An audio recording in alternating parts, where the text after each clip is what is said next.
just hit record now, just so it's easier. The book is probably officially a bit too full because the spine just split. So I'm just going to mend it. Seriously? Yeah, so I'm going to mend it. It's fine. So have you all discovered from the conclusion of the last one? Recovered, just about. No, Oh. no, I'm not coping. I'm not. Oh no. I've been very much enjoying reading this. Yes, I know you were desperate to give up, Chastity. Ah, yes, you got it. Yes. Where's the box? Over here. Hang on. There's that one. Desperate to give up playing. Have we played a game of this since we got back from Derby? Because they might be back in the other room. What's up? Just looking for the books. If they're not here, they'll probably be in the other room because we brought some of the other books through. Fair. Because we haven't played this since we got back from using, have we? I don't think we played while we were up there, did we? No, we didn't. The last time we played this was before you guys came down. Yeah. It's been quite the break since defeating Richter. Well, we needed one. I mean, you all seemed quite broken, just a little bit. You made me kill him with the blade. You find it, Nick? No. Oh. Wizards should get their hands dirty at least once. Also, Cal's handed us secret envelopes as well. Here it is. Oh, the envelopes. Yes, yes, the envelopes are here. Yes. There they are. Hopefully, you'll get to open them this session. I really hope you do, but you might not. Okay. We were handed some as well, and now I'm very concerned. Okay. I can only think one thing. Oh. They are either official orders for the country, or they are commissions of some kind. Oh, I know nothing about what these are, which is unusual. Usually I've got a little bit of a hint of what things are. I think they're giant. Might be unique pieces of art by Raven Kit. Oh, they're amazing. Oh, that'd be nice. Yes. If I shake Still it wait with to see the time- lovers pose that Roberta and Narlock are in after that posing session. Don't worry, that'll come Yeah. up in Endgame. Oh god. Yeah, we need to know what happens with that. Yeah. Technically still working on it. Long-term project, is it? It's an oil painting, it takes time. You're being immortalised in oils. By one of the greatest artists in the world, who is also one of the BBEG this campaign. Right, has everyone got everything they need? Mm-hmm. Right. Everyone checking their feelings at the door. Oh, sorry. Just one second. I need to go grab my dice tray. Yeah, no worries. Take your time. We're still with. I'll be right back. Oh, So there's on so top- much. I always hate this after stomach bugs. There's sometimes when you're eating food and your stomach just goes, "Oh, I'm not sure if I'm ready for this yet." Yeah. Yeah. I got a stomach bug last Thursday. It was literally after my first night shift back after annual leave. Oh shit. And I had to call in sick. I was like, are you fucking kidding? I've had 3 weeks off, worked one day, and now I'm to call in sick. That's exactly what I did today. Off for a week, a half term, work one day, call in sick. The thing is, it was about 3 students went home yesterday with the same thing. So Why do you send your kids to school if you know they're like that? Because they would have been like that in the morning. I They mean, would. I know the one I dealt with, he really didn't look well. Because parents need to go to work. Because if their school calls up, then Yeah. they have to. They can't just take the day off work without notice. Yeah. I don't know. It's just there's always options. I mean, there's usually a grandparent knocking about somewhere, or Yeah. I mean, we're in the lucky position that you I know, work yeah. from home, so. I work from home. Plus, we've got, if need be, we've got Glyn, well, across the road, Exactly. and your parents are. Well, no, your parents both retired, and then your dad went back to work because apparently no one can sit down. And then he is actually retiring at the end of March. Yep, I give that 2 weeks. Well, he's got lots of projects to work on. And I know Glenn would be it would be a perfect guardian, but I'm just imagining you coming home after leaving him with him. The baby is stood on top of an amp with a guitar going. "Ah." There's a very good chance of that anyway, Nick. Dudley's in the house. I was going to say, why not be giving them the guitar? My sister's already promised she's going to teach it all the swear words that Cal doesn't. Which is funny. Just so I should teach them Irish. Just Just to say, now you say pogue my hoe, pogue my hoe. Yes, that's it. Which means in Irish, up your arse, mate. oh, that's gonna be fantastic. They're gonna know so many swear words in so many different languages. What's truly depressing is that I sort of guessed that's what that meant. Yeah. I love whenever there's kids who know one or two swear words in other languages. And there's been one or two I've had them in Irish and said, like, I've heard that one and I just went, oi! And they go, what, sir? It's an Irish phrase. And I say, yeah, and I know exactly what it means. Should I tell your teacher? And then they shut up. Yeah, that's what I thought. Yeah, it's like the students at Oliver's school trying to get away with swearing in Polish, but it's like, oi! I know what that means. Behave you on.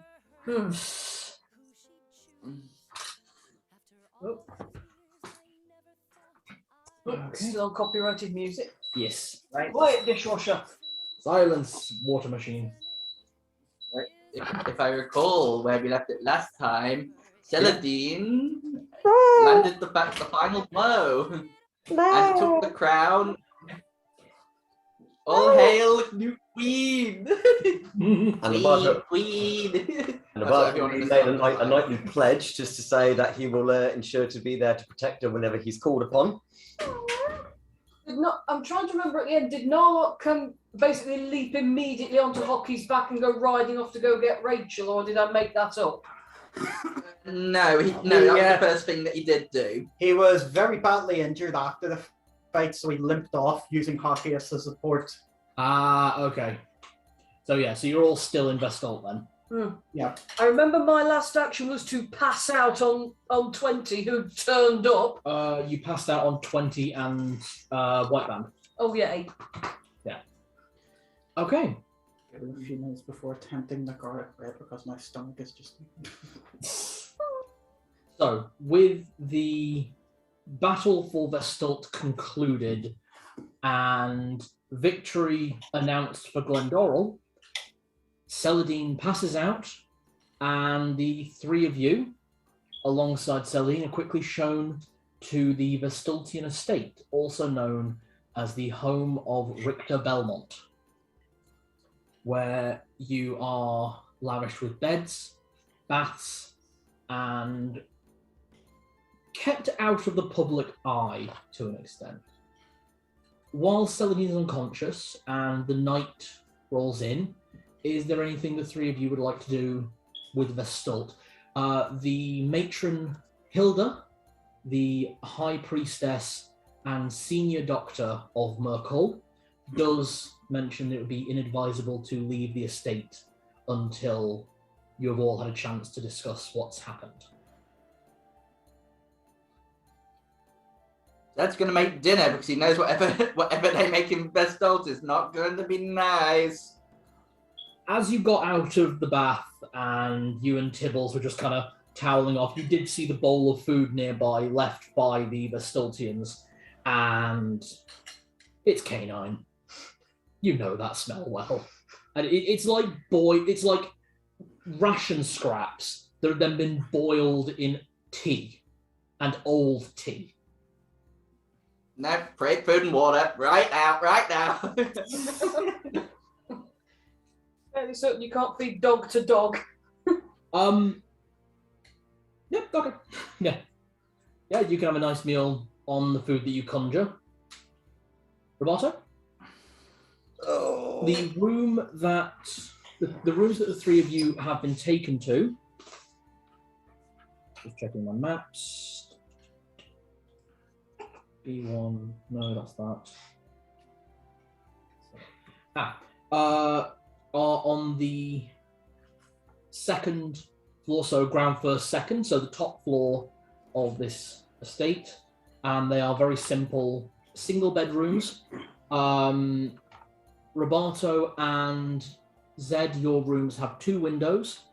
One that looks out directly at a heavy grey building that you just fought Richter in. Narlock, your room also has a window looking out on this, but has no further windows. You were in the middle room of these 3. The 3 of you know that Celadine was taken to what was referred to as the guest room, which is the floor below you. And the 4 knights who were with Richter are stationed outside her room to protect her for the night. You are more than welcome to explore the...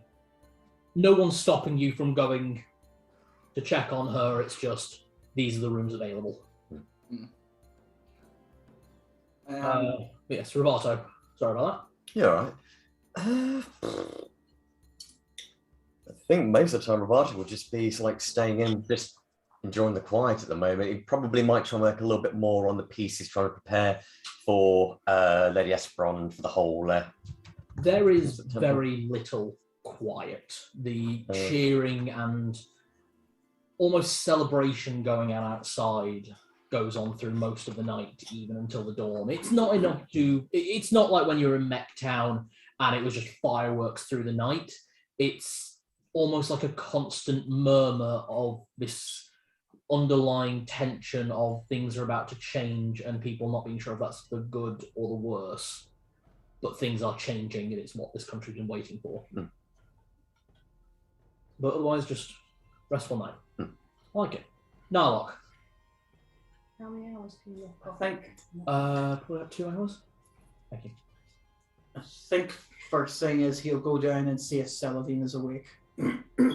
As you go down the large, actually on this floor, so it's 2 thin stairs that come out into a very long corridor on the first floor, and you can see to your right where the 4 knights are stationed, kind of 2 of them propped up against walls, one of them kneeling, all of them heavy, all of them, as you saw them before, very heavy plate armor, all of them, even in the armor, looking exhausted from having to give up so much of their magic to help keep Richter alive for as long as he was. But as you approach them, they'll kind of make space for you to head in if you want. Okay, so I knock on the door first. You are still asleep. Okay. And won't be awake for a while, I'm afraid. Okay. There's a slow moment where it feels like time stretches a little bit, and then the door creaks open, and you see the very beautiful, almost porcelain face of a woman, probably in her mid to late 30s, if you're going to hazard a guess, wearing very nice black robes and what appears to be a nun's habit, holding in a few strands of red hair. You recognize this woman as Matron Hilda. Ah, hello, you're Narlock, yes? That's correct. Are you here to see the patient / queen? Yes, to see if she is awake. She is not, but you can come in as long as you don't make too much noise or disturb her. May I speak to her, even if she is asleep? Of course. And she opens the door to gesture you inside. Inside you find Celadine fast asleep at the foot of, lying almost halfway across the bed. You see 20. Just imagine big shaggy dog style, but it's an owl bear, just boop. And you can see White Band kind of crunched down in the corner, scrunched up as small as he can to make his little room, make sure he's taking as little room as possible. And he's kind of just got this look on his face of like he's just half falling asleep and then waking up. I mean, he's so out of it, he doesn't even notice you walk in. And lying in the bed, fast asleep, is Celadine. Wet flannel across her forehead. You can see next to her a selection of vials. Looks like 3 of them contain blood and 1 has saliva. Would be your guess. Archaic medicine. I just turned to the matron. What on earth are you doing to her? Well, she collapsed from exhaustion straight after a fight with her grandfather, so there's going to be mental shock involved. We're also make sure there's plenty of tests. Don't worry, we'll be sending doctors up to the 3 of you tomorrow morning. Obviously, you were able to eat, so we'll be able to know that you'll all be okay. We just wanted to make sure that there were no issues with blood sugar, pancreatic conditioning, or cholesterol. Just to make sure there were no issues. Just so that goes over the vials. Okay. Here, I'm gonna need you to fill these up. Wait, what? I mean, it is, to our standards, this is archaic, but from where your characters are, this is quite advanced. Mm. Just white band. Oh. Hello. You know, I've been thinking, white band. If Celadine's going to be queen, that will make you a king.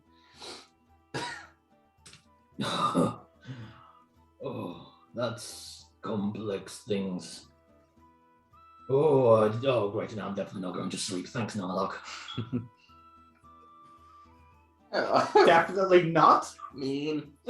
I was already dealing with the fact that she fell unconscious and, having a broken arm is bad enough, and I have no idea where Brynval is, and the number of kobolds who've gone missing. Now thinking about the possibility of ruling it. I mean, I thought I was going to rule an entire country anyway, but not like that. Not like that. I just thought kobolds. I was thinking small. Well, if you did rule with her, if you did, let's say it was a possibility and that, it could happen, it could not. And if you did, well, I've seen how you work.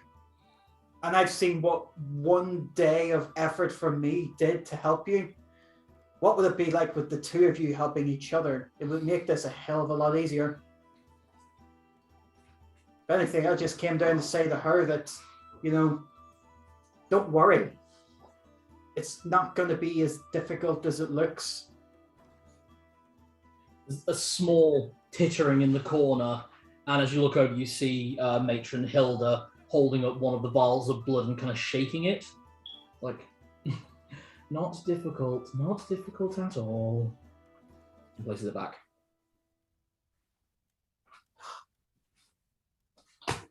Not that it won't be difficult, but between the 2 of them, would it not be easier?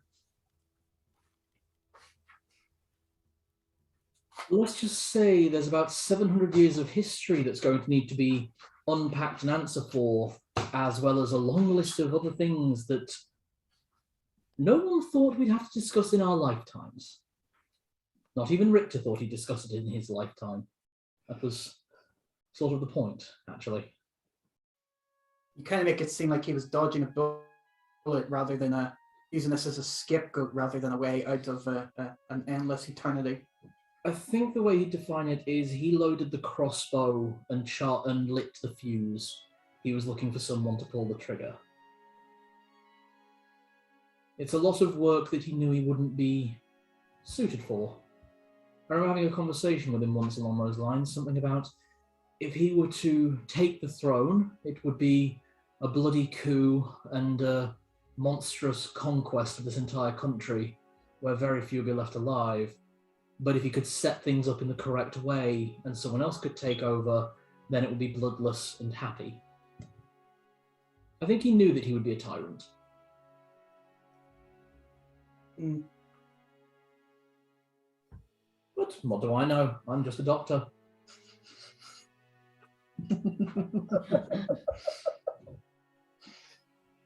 Just look back to Whitebone. Keep this one around. Yeah, I'm a doctor, not a historian. yes, she seems... I don't think good's the right word. Good is entirely not the right word. Knowledgeable. wanting to see the conclusion of 700 years of wasted lives. There's a lot of work been put into this country. Let's see if you can all put the finishing touches on it. Well, we'll see what the future holds. Absolutely. Now, if you don't mind, I need to go see to my other patients. There's a lot of people who need a lot of help. And with she that- leaves. And Narlock shall head to the stables. He's going to spend a bit of time with Hockey and tinker around while he's down there. All right. If that's everything for everyone. Zed's going to send a letter if he can. Yes, we discussed that. And if time permits, he will go down to check on Celadine, and obviously he'll leave her in the care of the doctors, but he will heal White Band's arm. You know, he can do that at least with his healing. Oh yeah, absolutely. What I was going to say was, as you're going down, you see Narlock just leaving Celadine's room.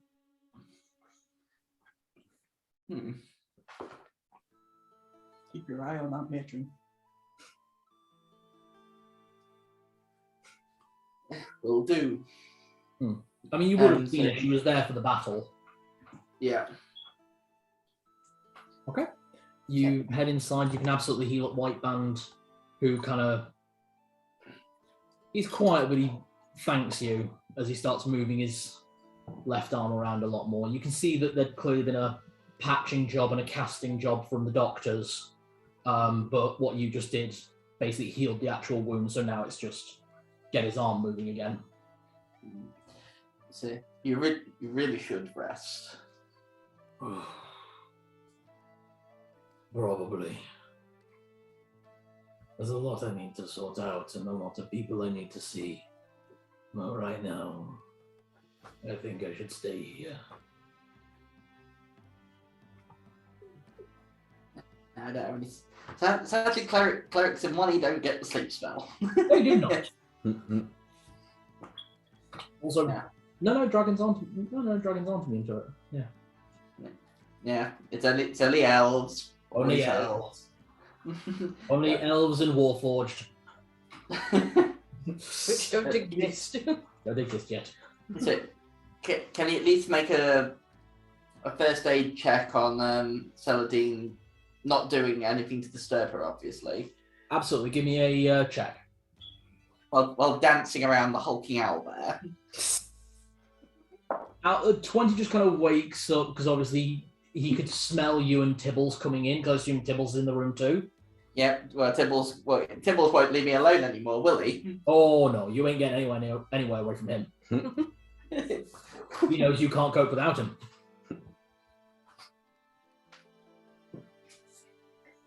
That's our pets have got needy, but our pets have decided we're needy. Yeah. Your pets have decided you need them. First aid rolls off wisdom, doesn't it? Yes. So that's 16. 16. Physically, Celadine is all right. There's definitely a couple of puncture wounds that are recent. And you can see where they've clearly done medicinal hematology and fluid collection. So very early, for want of a better word, they're testing her humours. Medieval medicine. Exactly. I knew you'd know what that means. The balancing of the humours. Yep. Four fluids around the body. Blood, bile, phlegm, and urine. I forget what the fourth one is. It's urine. They've not drilled a hole in my head. No, there's no hole in your head. These are actual doctors. It's just this is the techniques that they use. Fine. Yeah.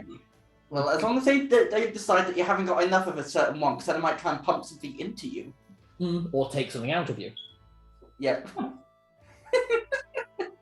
I love doing medicine through time and history. It is messed up, but I love it. So- want to be here. So physically, Celadine does appear fine. There's definitely exhaustion, shock. Basically, her body needs time. Her body has put itself into a state of sleep or a sort of short-term coma, would be the best term, so that her mind and emotions can catch up with her. Mm-hmm. Yeah, there's nothing I could. So I was just checking through my spells. There is nothing there's nothing that I could do to ease the process. So it's just a matter of time. Exactly.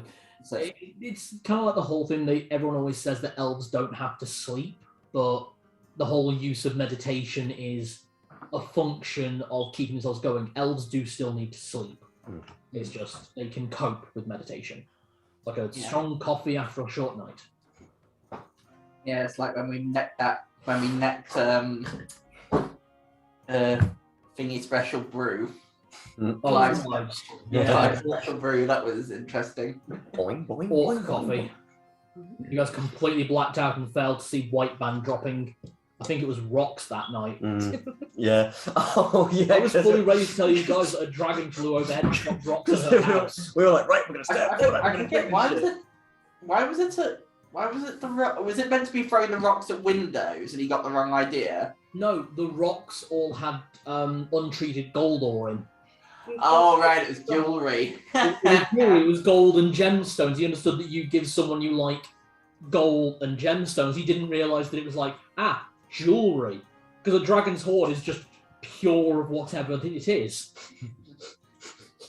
So he's just gone to the mountainside. This'll do. There you go. Yeah, exactly. He dropped a fucking tree in her garden because he understood that you give a lady flowers. Here is some dead foliage. I still loved that the dinner was the half a cow. I was just waiting for him to drop a piano. Well, he dropped a bard. You didn't find her. Oh, the one that was in the tree. Yeah, she was in the tree. She was dead in the tree. Some kobolds or possibly Krilly came along and had a meal. We ate her and all we found was her loot. I literally stylized it so I'd mess up Dudley if he found her because she was meant to look like Priscilla from Witcher 3. He basically just killed Priscilla. Oh. But that is what happened a long time ago now. Well, about 8 months. Sorry, about 6 months. Hopefully he's learned his lesson. Hopefully. He seems to understand courtship now. Yes. It's the nuances that he understood. He understood the thought and the process, just not the nuances. It's just the fact we took the strongest coffee to stay awake and we just blanked out. You're awake. Yeah. But Zeb. Yeah, I said the only other thing that Zeb will do is he'll return to the chambers and he'll devote his evening to prayer. I mean, he hasn't actually had a chance to actually spend much of that time, and now that this has happened, he's now got. I think he might seek Fenris's advice about the future of Vestol, because he'll be dealing with Bane worshippers now. Yeah. Okay. Give me a check. Give me a religion check. Oh no, that's not good. 7. 7. Oh wait, religion check. Yeah. I'll get a plus to that. 10. You're not the worst priest. As you're praying and trying to connect with Fenrisulfur, you can feel something's not quite right, and then as you look out the window, you realise it's the new moon.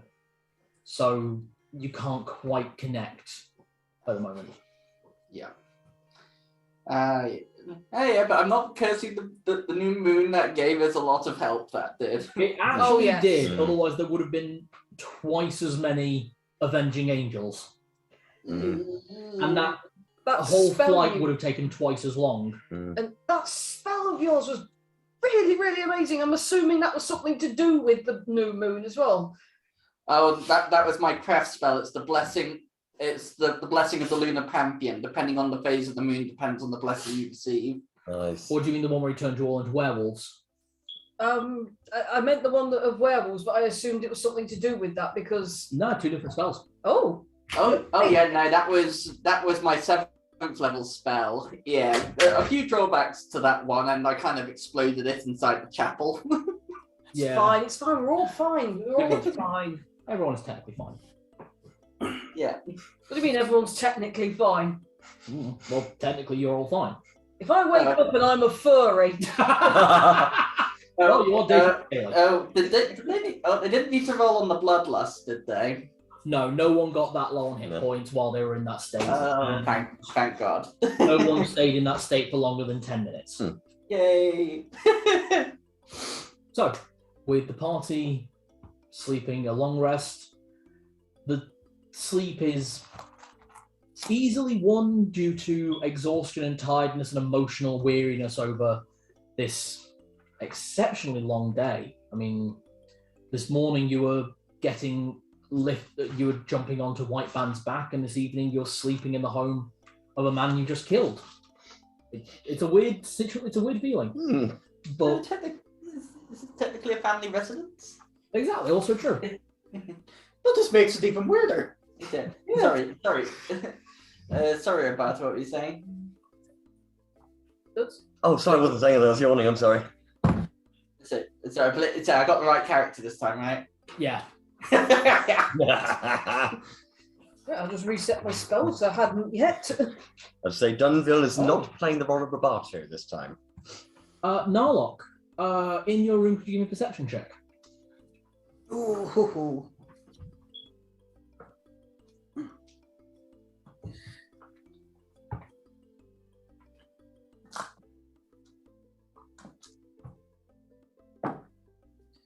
$15. As you're curling up into bed, trying to sleep, you find it quite uncomfortable. I mean, the bed itself, very hard bramble root rather than wood. This is the hardest material they have for beds. Either that or steel, and they use that for everything else. And the mattress itself is a very rough... You think it's straw, but as you're rolling around trying to get comfortable, it heats up and you realise this is made of oats. And then as you roll over, there's like a lump. It's like, what the fuck is that? And you reach under it and you find a hidden catch under the bed. And as you click it, your hand comes away and you have a lockpick set, a thieves' tool set. Oh. Bearing the symbol of Bane and with the initials RB. Oh. You son of a bitch! Oh yeah, he hides them everywhere, doesn't he? I literally just checked. I did this by accident. You're in Rupert's bedroom. You're in Rupert's room. Oh. You're in the bed of a dead man. Slept in it for a very long time. Turns around, there's the ghost of Rupert. Hi! Hello, Yeah. you killed me. If not for that fact, he probably wouldn't have got a good night's sleep, but now he's probably going to laugh himself to sleep. Yeah. 1 minute, Kel's just dropped a sharp object. So. Yeah, thumbtack. Oh. That'd be it. Duds, you be careful because you've got socks on. I've at least got shoes. So. This is it as well. Maybe sometime I might Yellow or white. might run a Return to Barovia campaign, and we might see Roberto as the Master Smith of Barovia. You did the wrong name that time. Ah, son of a cranky gallop! Son of a cranky! I'm still a fighter. I don't know how I got here. Hi! And then there's Dunville, who's suddenly woken up and he's in this bed with this elf. How did I get here? We don't remember you. The last person was a lot taller than you. Check on your cushion on your chair as well, because that would be dreadful. No, not Okay, it vanished. Have you guys got a magnet? somewhere. I would be fine. You'll say that until we have a son of a bitch. Hey, found it. Hey! No, go son of a bitch. Found it. Oh, It's fine, I said. You'll come up. You'll probably hear early in the morning this bloody Tom and Jerry style screaming. One of the cats. That'll be me. oh, Have a good hunt round when the game's over. Yeah. And until then, just be really careful because you're in socks. So. Yeah. Got it. Right. Sleep finds you all, and better or worse, you arise the next morning to silence. Very quiet, peaceful morning. Chill wind in the air as we come towards the first part of spring. What do you all do? Zed's taking breakfast down to down to everyone. Okay. Is Celadine weird? I will tell you in a moment. I'm asking what you all do just first thing, very quickly. How many people are going to be at the table eating breakfast? You don't know. There's not really no one's come up to see to any of you just yet. Things are a bit confusing for that. Still a bit in flux at the moment, I think. Yeah. In which case, I'll just go with the flow here. I think I'm going to go to Roberto's room and just knock on it and just... Who is it? The Tooth Fairy, who do you think? I've not lost any teeth, but if you want to leave money, then go ahead. Just put it under the door. No, Narlock, it's... sorry, half awake, Narlock. I'll be with you in a sec. Oh my god. He's going to open the door. He's going to literally just have, like, one of his shirts on, but he's got his underpants on as well. So he's half dressed. He's like, he just opens the door. Yeah. I think I'm awake now too. Thank you. Be right back. Right, he actually gets changed properly. Sorry about that. Brain's still not quite with what's going on. What's up? Sleep as rough as I did? Well, it wasn't the most comfortable of beds, and there was quite a bit of murmuring and noise going on outside, but better than other sleeps I've had. Why? What about yours? Rough night? Well, yeah. I'll find out whose room it was. Whose? Just hand over the set, the Thieves' Tool set. Read the inscription. Oh, son of a bitch. That's exactly what I said. Oh, no, you take this off me. There you go. Well, I mean, it's a room, but I'm like, that's creepy. You didn't see his ghost or anything, did you? He wasn't, like, lying on the bed, so, like, saying, I'm not really much of a pillow talk, but by all means, help yourself.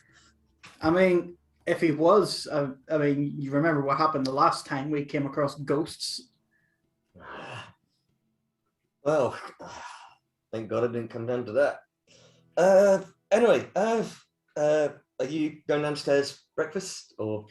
Yeah, that's kind of why I'm here. I don't know about you, but I don't want to go anywhere in this place unaccompanied. It just seems like a bad idea. You know, I feel exactly the same way, so I think we'll go together. Okay. Zed, anything particular for your morning? Or do you think you might have heard these two talking and... Zed, he's coming down in the civilian cloak and that. He doesn't wear his armor all the time. No. Yeah. No, he comes down. Okay. The three of you meet up in the corridor of the top floor, basically just outside your 3 rooms before the 2 thin sets of stairs that go down to the first floor. Morning. No. Beds are a little lumpy, but not as bad as I thought they would be. Anything beats sleep like the temple back in the woods. You could never sleep, not for the howling. I thought we'd be used to that by now, Zed. All right. Yeah, I said. Well, I was just going to go down to office, see if Celadine was awake, and to offer breakfast. I am not eating dog, and neither does he. Yeah, you get the feeling he doesn't eat dog. Is it still in there? Is what still in there? Is the food still in there? I was going to go down and conjure it in Celadine. with Celadine, so we could all sit together and enjoy it. I mean, the rations that you had in your room, are they still there? My rations. The ones you were given? Oh, those. The dog rations you mentioned that were in your bedroom. Yeah, I left them outside last night. I'm guessing were they taken away by whatever servant was? Or are they still? One of these two did something to them. Okay. Help yourself. Yeah. Honestly, I could see Narlock not really having too much of an issue of eating dog rations. How about that? Dog. And I don't know about Roberto. You all got basically it was dog jerky that was then brothed in stale tea. I think Roberto would be kind of like, well, unless of course I'm desperate, but I'd just be like, not quite in the mood. All right, we return to Celadine. Oh God, no. Well, so return. This is the first time in the session. Celadine. Yes. The morning light starts to wake you up, and you've been used to waking up on the road and hearing the sounds of nature, or waking up in Torgaval and hearing birds. And there was that one day the sound of birds hitting the house, but that's besides the point. All you hear now is not exactly an eerie silence, but far more quiet than you are used to. And the occasional deep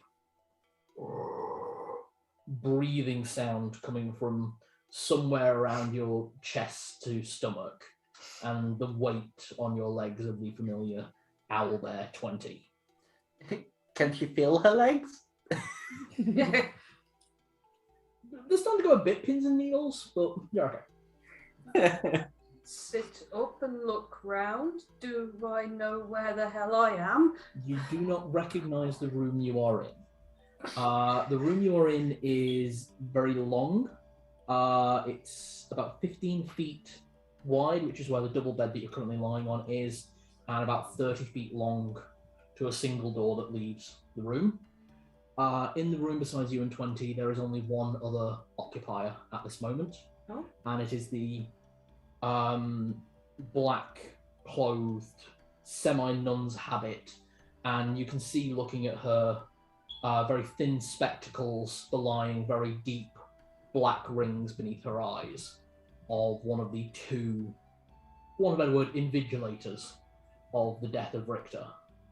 The one he referred to as Hilda, the High Priestess of Merkul.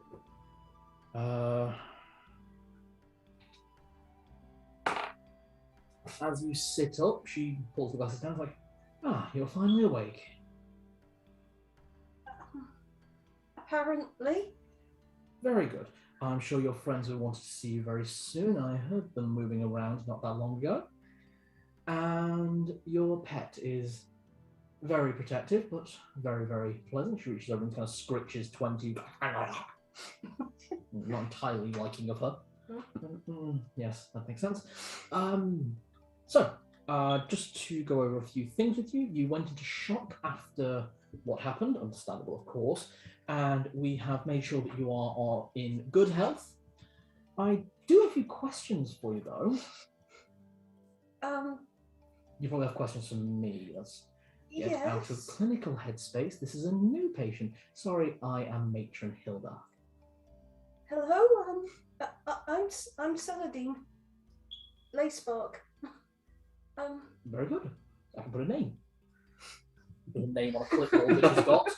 Sorry, I just had you as Jane Doe query Belmont. Oh, and this is 20. Yes, the blue one was mentioning that. I was going to be very annoyed that you woke up while he was out of the room. White band. Yes, the dragon. He's all right. Yes, your cleric friend came down and healed his arm. All right, that's a relief. Okay, he's all right. Is everyone else all right? The other three? I saw two of them last night. There is, as I said, the cleric who healed the dragon, and there is also the half-orc. Wears a little black, carries a small pig in his pocket. That's Narlock, yes. Yes, I think he said his name was Narlock. It's long night. I've not slept yet. Yes, I saw both of them. They're quite all right. I assume they enjoyed breakfast and dinner. Well, I assume they enjoyed dinner. Breakfast should be same. You should go down and join them. Okay. Any more questions, or can I just fill my checkboard and then go to bed? This is still Vestalt. Yes, this is the Vestalt capital. This is the, want of a better word, Belmont estate, the home of your grandfather. Okay, right, that answers the second question, which is where am I? If you want to attend the temple this morning, I'm sure a lot of people will be. Outside this room, there is a bridge that leads straight to the temple walkway. Oh, okay, that's nice then. So we're still attached to that big cathedral thing then? Yes. All right then. Okay. Sorry, did everything I think I'm remembering actually happen? Richter is dead, was ascended by Bane, and you were declared Queen of Vestalt. Right. I'm just going to check your eyes. No, you don't appear to be in catatonic shock this time. I feel a little bit like I'm going to be sick, but like I've not eaten anything, so I can't. Well, that's probably about it. I should probably get you breakfast, actually. I'm afraid as long as you're my patient, you're on a restricted diet, as I found strange for someone of your size. Increased cholesterol levels, minor clogging of the arteries, it was difficult to get blood last night, and early onset gout. I mean, I've only seen these results in a half-woman your age. Gout.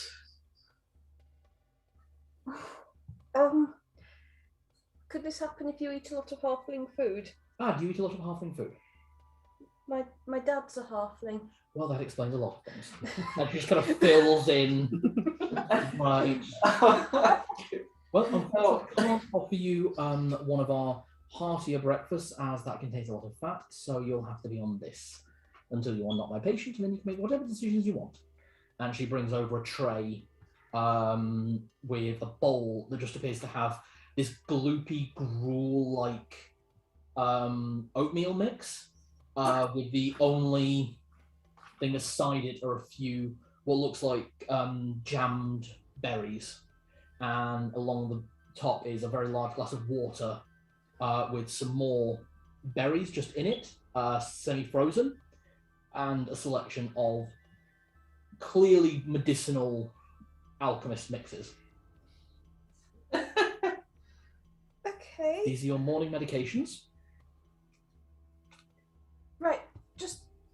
Sorry, I've been told never to eat or drink anything without knowing what it is. That is oatmeal with berries. That's not oatmeal. There's no honey in it. Sorry, what's honey?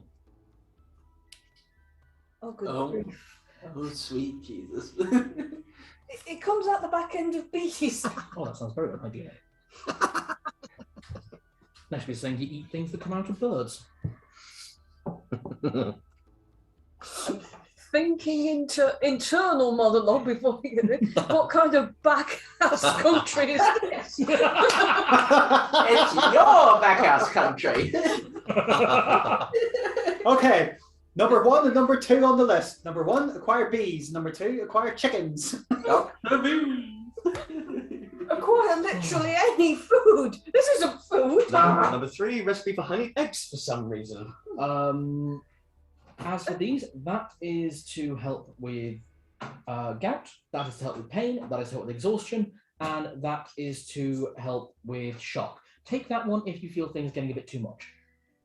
Okay. All right.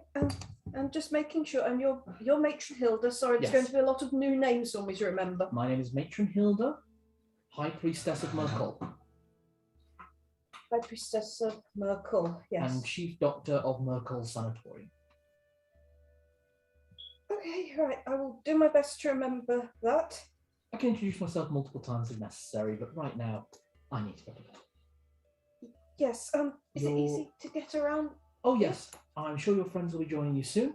Your guide for the morning will be most likely either Paladin Timothy or for Lady Miriam.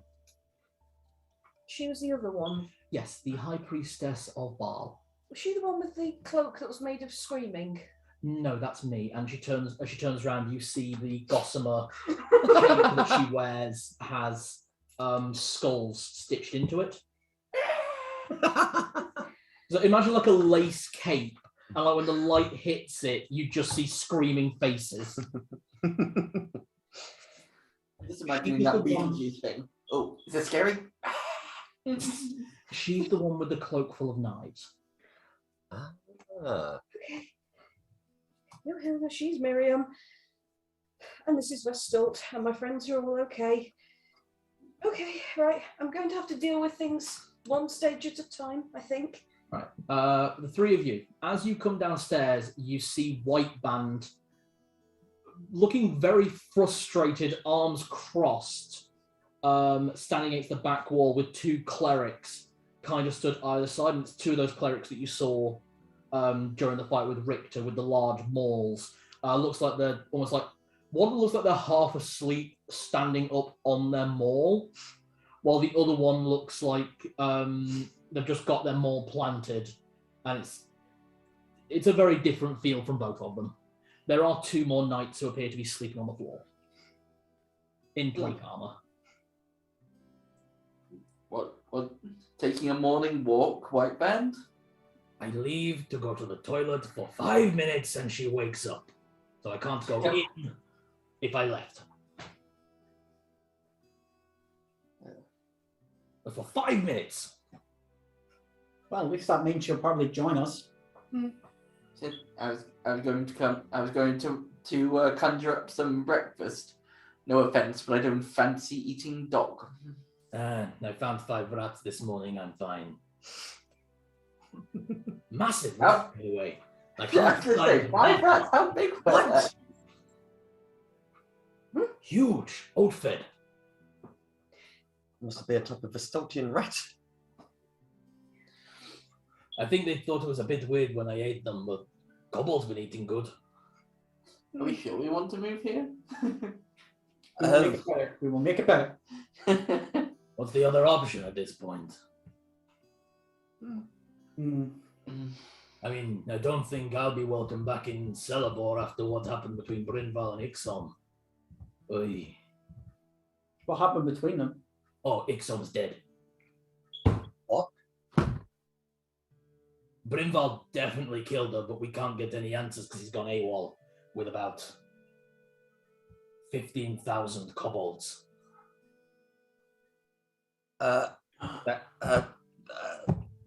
That's news.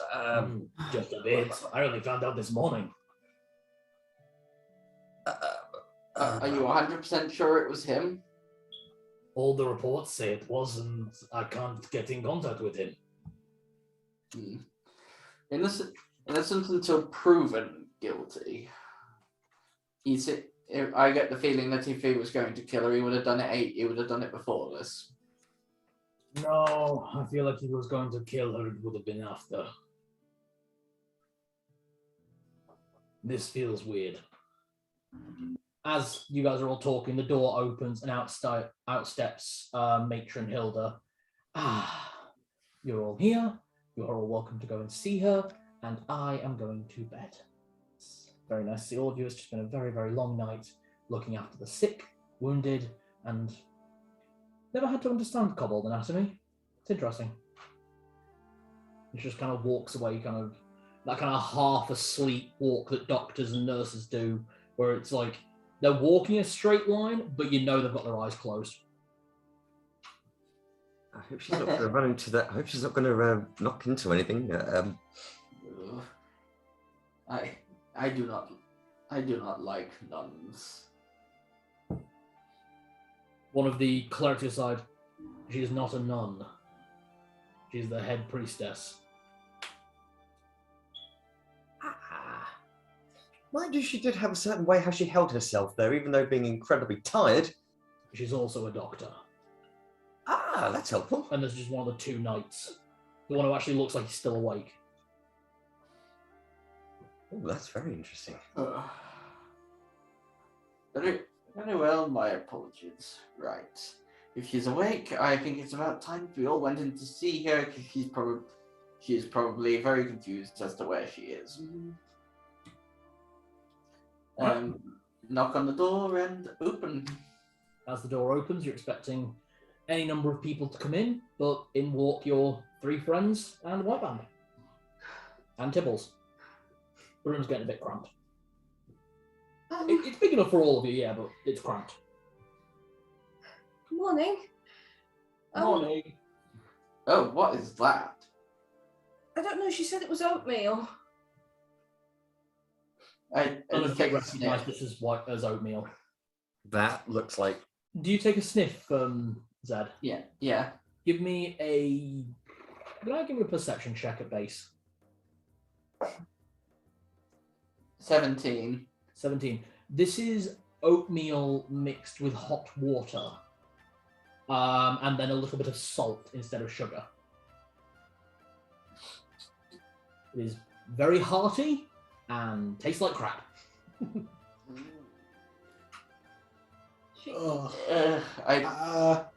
Celadine, I think you should. Did you see those jams you've got? Maybe just put all of it in there and see does it help. Yeah. She also said I've got to take all these and just point to all the vials of. She said the medicines. Roboto, can you give me a history check? Ew.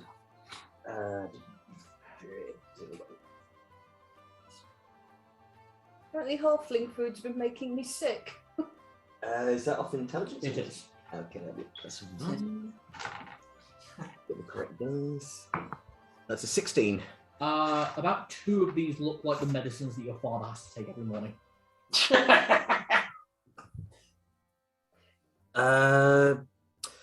32 of those look familiar. They look like what my own dad takes.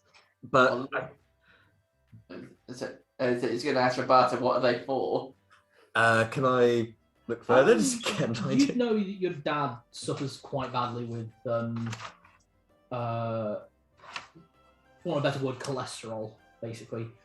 Basically suffers quite badly with heartburn and ulcers. So he needs quite a lot of milk, and this is medication to kind of help with that. And he does have some arthritis in his knees, which can be linked to gout. Excuse me for a second. Bruce. Hello?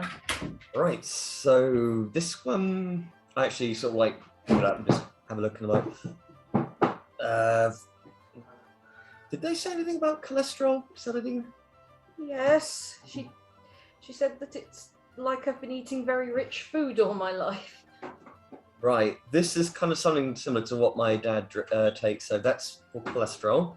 Right. This one's kind of a little bit more to do for your joints in a way. So something along the lines of, actually, would Barty know arthritis or? You'd have heard it said. Okay. Arthritis is something we've known about for hundreds of years. So this is for like anything linked to arthritis and the possibility of gout. Yeah, that's what she said. Oh, so is that why you've got that slop in front of you? She said I'm on a restricted diet until I'm not her patient anymore. Oh, oh, oh. Yeah, that's curse words for a halfling. Oh, Sally, please don't say that. Oh. Sort of poking at the porridge. The insult to porridge. There's no honey? No, I said that. She didn't know what bees are. Seriously? You're joking, right? No, she didn't know what honey was. I told her it came out the back end of bees and she looked at me like I was mad. What country are we in? We're in Vestol, and I can't believe that they don't know bees. And oh God. Right, you know, I'll I can take see them. that I have any rations at all. Don't have anything nice. Sorry, this is Richard asking for not because happy Shrove Tuesday, everyone. Oh, yeah, Yeah. I'm sure Tuesday. Yeah, Do you guys sure. have pancakes yet? No, Richard's gonna make some when he gets back. We had pancakes for breakfast. Yeah. Well, Definitely wasn't going to be any pancakes for this one. I'll take the medicine since we're pretty sure. It'd be silly of them to poison me now, right? We can cure poison. I've got a potion of cure poison here, so if any of them really get to you, I'll just dump that down your throat. And I can just neutralize it. Okay, so I'll take the medicines, and I'll just take out the one she said to only take if things were getting too stressful. Yeah. And just pop that in my pocket. Okay, that's only if I need it. The others she said to take. Okay. Take the medicines. Okay. I'm not eating that. Okay, so you're taking that but not eating that. Yeah. I'm not eating the insult to porridge. Okay, I need to make a save against poison. Oh God. Zed'll take out a bit of his mess kit. I'm guessing we've all got mess kits. Oh yeah. Yeah, and he'll just take a little sample. It's definitely food. It's edible, but tastes like. You've never known porridge to get stuck between your tusks. Is it You have to get higher. Okay, I did get higher then, I think. It says 13 in paralyzed / poison. Yeah. And I get a +1 to poison apparently. Yes. Okay, and I rolled a 16, so I'm well over then. When these potions are to be taken with food. Yes.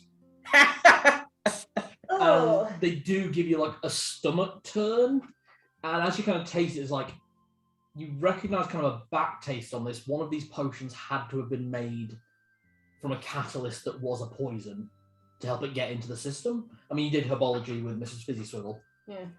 Just cough and splutter and just. Yeah, but Celadine, you're gonna hate me, but lifts the bowl open wide. It'll help. Just a second. Zed conjures up some honey. Food. Yeah.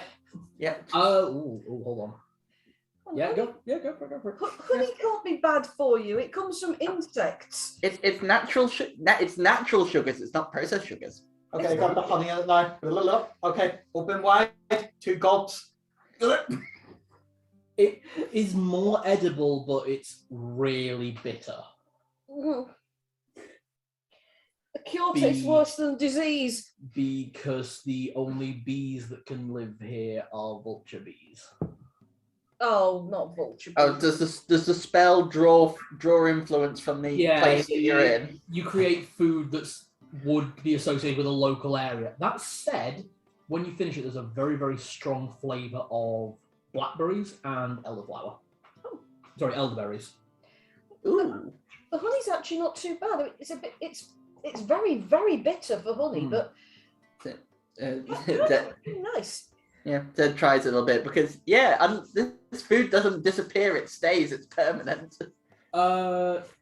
You would recognize the taste of vulture bee honey, as it's very, very bitter, very, very. It's not sweet. We can say that for certain. But this particular one, there is a very strong aftertaste of elderberries and blackberries, basically foraged fruits. Yeah, Zed places it on your train. Just like, we need to sort out some exports. We need to sort out some imports.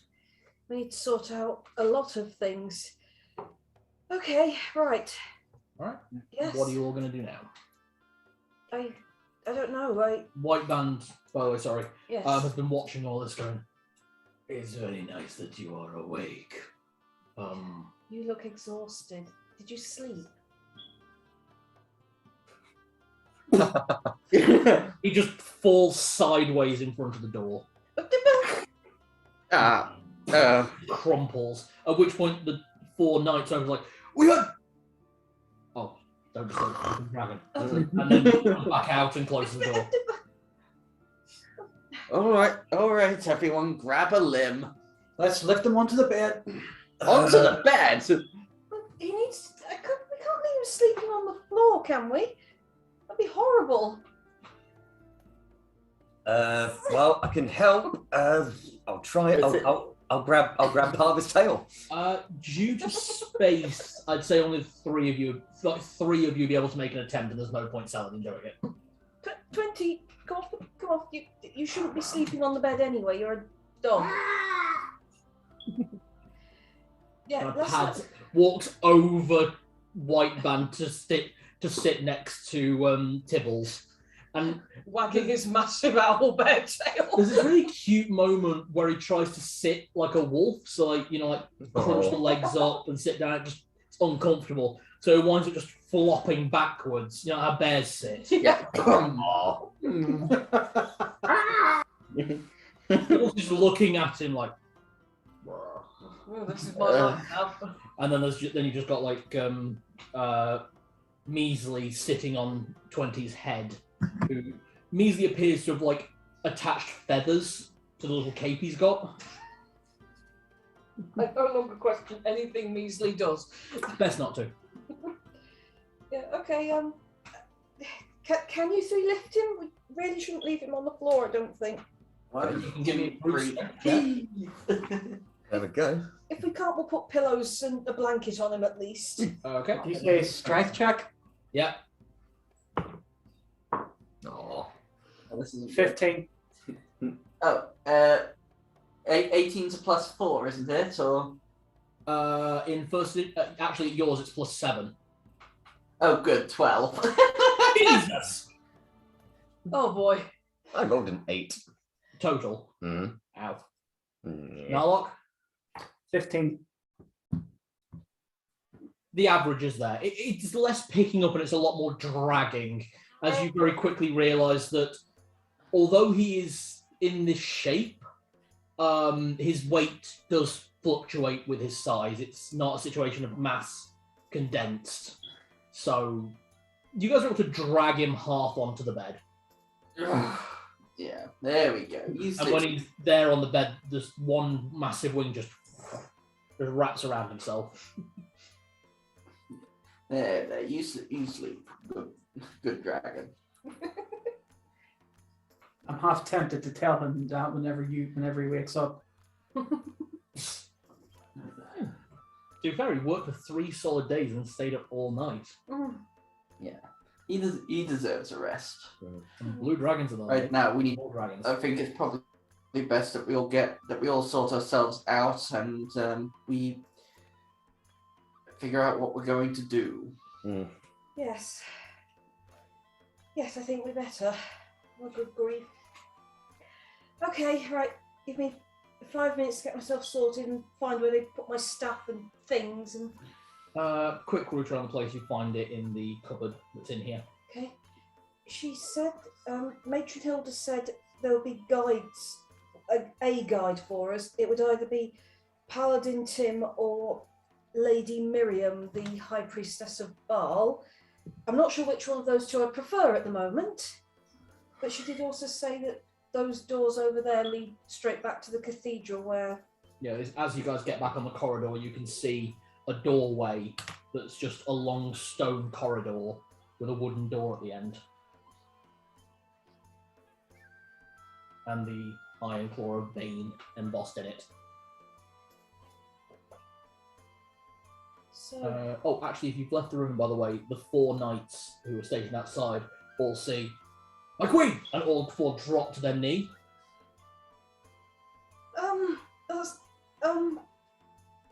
that's really not necessary. She didn't sleep with a crown, did she? No. No. That would be weird. Are you for staying here or following? What's happening with you for? Until we're given new orders, we have to protect the new queen. Who can give you orders? The new queen. It's quite arbitrary. Which 2 of them look the most knackered, Cal? It would be the 2 on the far end, who, as you go through them, they all give their names as the one who is definitely the most awake. Is Sir Tuduggan. Tuduggan. Tuduggan. Duggan. Yeah. Duggan. Yeah. No, Did you base that off the food? No, it's based off something else, and I can't remember what. No, I've heard the name before. Yeah, so yeah, the two most Sir Cadogan. that's it. The two most asleep are Sir Nugalan and Lady Cernaf. Nugalan and Lady Cernaf. Cerna, thank you. And the last one most awake is Sir Penelope. It is clear that Cernaf and Penelope are both female, it's just their preferred addresses as either lady or sir. Is it Sir as in S-E-R? With that one, yeah. Yeah. It's chosen preference. Okay, well, Sir Nugalan and Lady Cernaf, I think I've got more than enough protection around me at the moment. I think maybe you two should get some rest. You're clearly exhausted. So you're dismissed for now? Thank you, My Highness. And they march off down the stairs. And Sir Cadogan and Sir Penelope, again, I think I've got more than enough protection while gesturing at the three heavily armoured dudes and the two heavily armoured animals. Fair. Do you think you two could just stay on duty and just stand guard at the door, and if the dragon wakes up in there, tell him that I'm fine, I've just gone for a bit of a walk? Of course. Lady Miriam is waiting for you in the dining room. Or Sir Timothy is waiting for you in the study. We get to choose. You do. Both wish to see you. Okay. This was Sir Duggan who was doing the major talking. Looks like he's the most senior. You do recognise, due to the crest and the symbol, he was the one who took the sword off you and spoke to you after Richter's death. Okay, which one of those two do you think we're in better stead talking to? I'd say Timothy. Timothy, what do you think, Roberto? I think the same thing. Timothy. Okay. We were on good grounds with him, at least the last time we saw him. Right. Which way to the study? Sorry. No, it's quite all right. Straight down the stairs, and the dining room is to the left of the stairs, and the study is to the right. Okay. Right. Right. Quickly go to the room so let's get ourselves sorted. Yes. Yes. And yep. Yeah. Everyone get yourselves sorted. This is probably going to be a very long day. Okay. Yeah. If they are going to the rooms, I'm just quickly checking pockets. I've not got that crown on me anywhere. You have got the crown. It's basically tied around the sash of your robes. Oh, okay, yep, so it definitely did happen, right? Yeah, okay. It is the ugliest. You can only call it a crown because it doesn't have enough material to be a hat.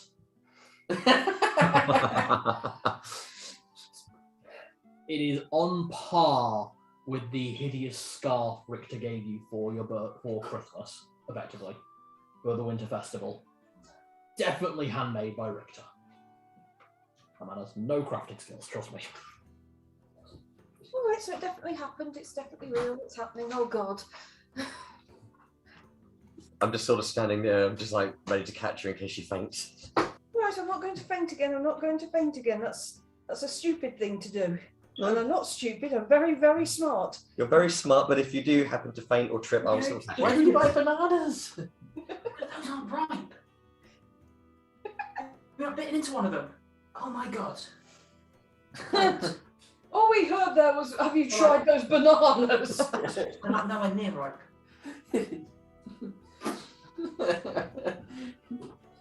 I've got a very bunch of coconuts. That was a very weird half of a conversation. It was very strange. Alright, you're So- all... Roberto, you have some expertise around the forge. Do you think maybe you could make a replacement for it and look to the crown? That? Well, can do. I don't know what we're supposed to... I don't know what we're going to do about it at the moment. Can I detect magic on it? Sure, it is not magical. No. I just got the impression, didn't it kept bamfing to her? No, that was the sword. Well, it didn't keep bamfing, did it? Bamfing? Oh no, it did look like it appeared on my belt. Yes, it's because Richter slighted it. He started like walking about. Right. Yeah, Right. with his basically dying breaths. Oh, Celadine. Yes. That was something I thought I'd pass to you. You never believe whose room I have up there. I slide them across the table. Sorry, what table you guys last said you're in a hallway? We're walking down the hallway. Oh, so- I hand them over to her. Ah.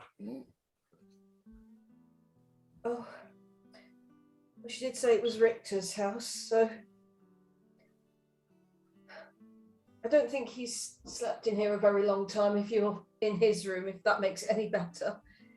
Lana told me they'd moved out to the seaside quite a long time ago, so can I keep these? Of course. Thank you. I mean, I could go into my bag of holding, take out 3 more. I already found these in my house. Yeah. Or are they just the ones he showed you? No, they're the ones that I found just because I didn't realize until Cal told me. He's got them hidden everywhere. It was when Richter came to the house and pointed out. Yeah, it's like little stash cubbies with like lockpicks and daggers and a couple things like that. Any potions you found were like so far gone they're basically poison. Okay, let's go talk to Paladin Tim. Oh, quick note, everybody. I probably should have mentioned this a long time ago. After everything that happened in Brayler, I sent him a rather aggressive and unpleasantly worded letter in which I told him a whole packload of lies about all of us in hopes that I was feeding wrong information to Vestalt. So that's a thing that happened. Oh. I really thought Oh. he might not be best pleased to see us. Well, we'll see, won't we? Put my hands on the door to the study and just go, oh, and you might want to know from White Band, Lady Ixom is dead and apparently Grimbal did it. Hello! Way to drop it, Zed! Wow!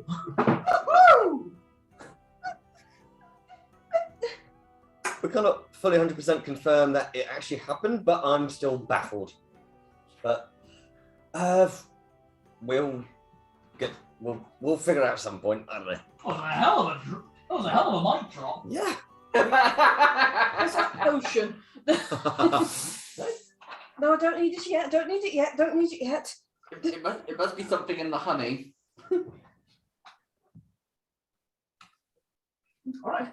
So you walk into the study. Inside you find a long room decorated in exactly what you'd imagine of a poor manor, a poor manners study. About 20 foot wide and about 60 feet long. Inside you find 3 people. 2 you instantly recognize, 1 you don't. The 2 that you recognize include Lana, who is seen to drinks and similar for the 2 men inside, who spots you all coming in. It's like, oh, thank God you got here. I didn't think I could keep up small talk no longer. It's good to see that you're on your feet and well. Oh, nothing gets you alive like decapitating your own mother. Ah, so Said that was by my mother. Yeah. so that was the epic conclusion. Nice. To Here's to the you. right. Grab one of the bottles of wine I had in my wine sack and just slide it along the big long table to her. Oh, thank God, alcohol. There's no booze here unless, Oh, right. it's holidays. It's like, okay, see ya. And she just leaves the room supping like it's mother's milk. Oh, hi, Sally. Just bops your head with hers. Hi, I'm glad you're all right. I'm glad you're fine too. Is Vestalt a dry country? Not Officially, just there's not a lot to make alcohol with. You can make berry wine, but that only comes out at high holidays. So most people just stick to bramble. Right, you need the 3 shiny gems then. Very shiny gems. As she leaves, leaving you inside. Oh, there's tea in the pot. Feel free. It tastes like crap, but it's better than the water. I think there is going to be a lot of changes if we come here. And I hope that would be the case. And standing before you is the brunette, already starting to go grey, even though the very young face with old eyes form of Paladin Timothy Ivarstead. Not in his full plate armor, bit more of a dress uniform style, but he does have one great sword over one shoulder, and next to it appears to be a great axe. Well, you already know me, but I suppose times are due. And he gets down on one knee and lowers his head to bow. Queen Sparklehearth. Sorry, Zed laughs. I must say, I'm very impressed to see that you have changed. So maybe you did tell the truth about that one. But you, Mr. Narlock, you look very good for someone who's got all the way to Nesvish and returned. Seldine's just slowly turning pink and hiding behind one And hand. how impressive from the young halfling. I see he has both his hands back. Oh my god! Oh, right. Did that happen? Magic. Tim, I forgot that. Is Tim gullible? No. No, this is all the lies I sent him in the letter. Roberto is He giggling. knew He's that like, you guys were lying the second you walked in, but he was the one who was willing to give you a lot of rope. Well, well, I apologise for the deceptions we had to pull in Braille, but we felt it was necessary at the time. War never changes. Don't worry about it. May I introduce you to Elder Morris? And I suppose as the first royal decree we're going to be needing from you, Your Highness. With the death of Richter, Vestalt stands for the first time ever without a High Paladin. Oh, sorry, that means me. Yes. Um, There is, according to everyone, there are only 2 choices. There is myself as the left hand of Richter in life, who I don't like talking about myself. It's quite awkward. So, Morris, you talk about me. I'll talk about you. The old man with the biggest, scraggiest beard. You can have like proper bushfire style beard. Sat there smoking this gnarly pipe. Just. It's good to see that we finally have someone to take the throne. And I think it's only right that it should be a Belmont. So I understand you don't carry that name. Only tangentially am I a Belmont. The blood is strong, but the name is unnecessary. You can see it in the eyes. It just kind of looks at Roberto. You don't have Belmont eyes. Good. just backing away slightly from the creepy glare. This guy's like wearing dress armor that has not seen battle in decades at this point. Now, you see Timothy there as a young man in his prime. Well, I'm sure you'll be all fascinated to know that he killed his first giant a decade ago. He's a local hero in the town of... I can't remember where Tim's from. You told me they're all named after Yeah, military I terms. think it's... Yeah, Vanguard. A local hero in the town of Vanguard. Now, He's been the left hand of the of Richter for many years, ever since he was chosen by Bane himself to carry a Holy Avenger Giant Slayer. And he is the popular choice for the next High Paladin, as he is respected by many and has trained many Giant Slayers. Thank you, Morris. And this is Elder Morris, Elder of the Church of Bane in Vanguard as well, and fought many campaigns alongside a Crusader. You've been retired for many years, haven't you, Morris? Yes, and I would like to keep it that way, but if my queen demands I stand on the council, so shall it be. If we are to have a council, we don't know. It's all very interesting. Proper old creep weird granddad. I'm not talking bad granddad, just weird granddad. May I state, Timothy, Yes? Paladin Tim, you say there needs to be a paladin on the council. Well, if we're to have a council, we don't know, but the rulings, basically, we have a lot of disparate factions who are united under Richter, and those factions need leaders. We need someone to lead the paladins and the knights, so that would be a high paladin, and you will also need to be choosing a new head of the Church of Bane itself. So it needs to be a paladin of Bane.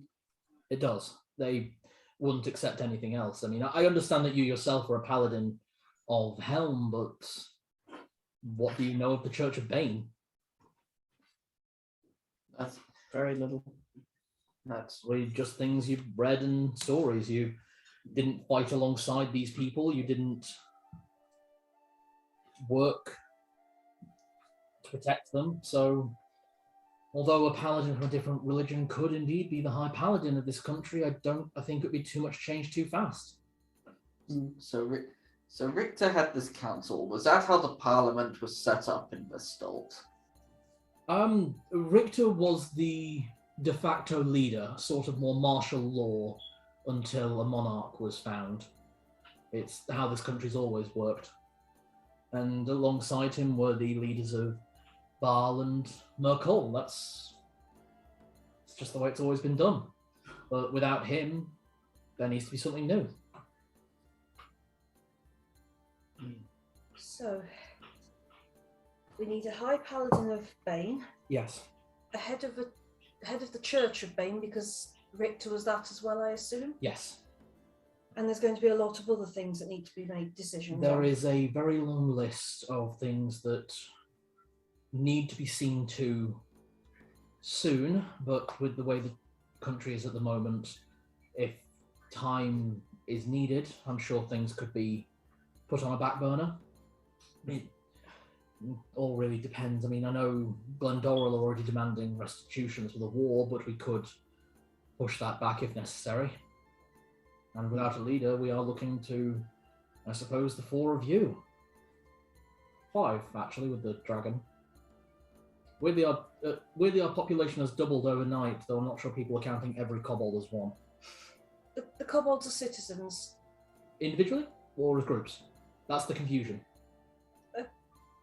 Individually, I think. Okay, we can deal with that. We might have to discuss that with the dragon when he wakes up. He's resting.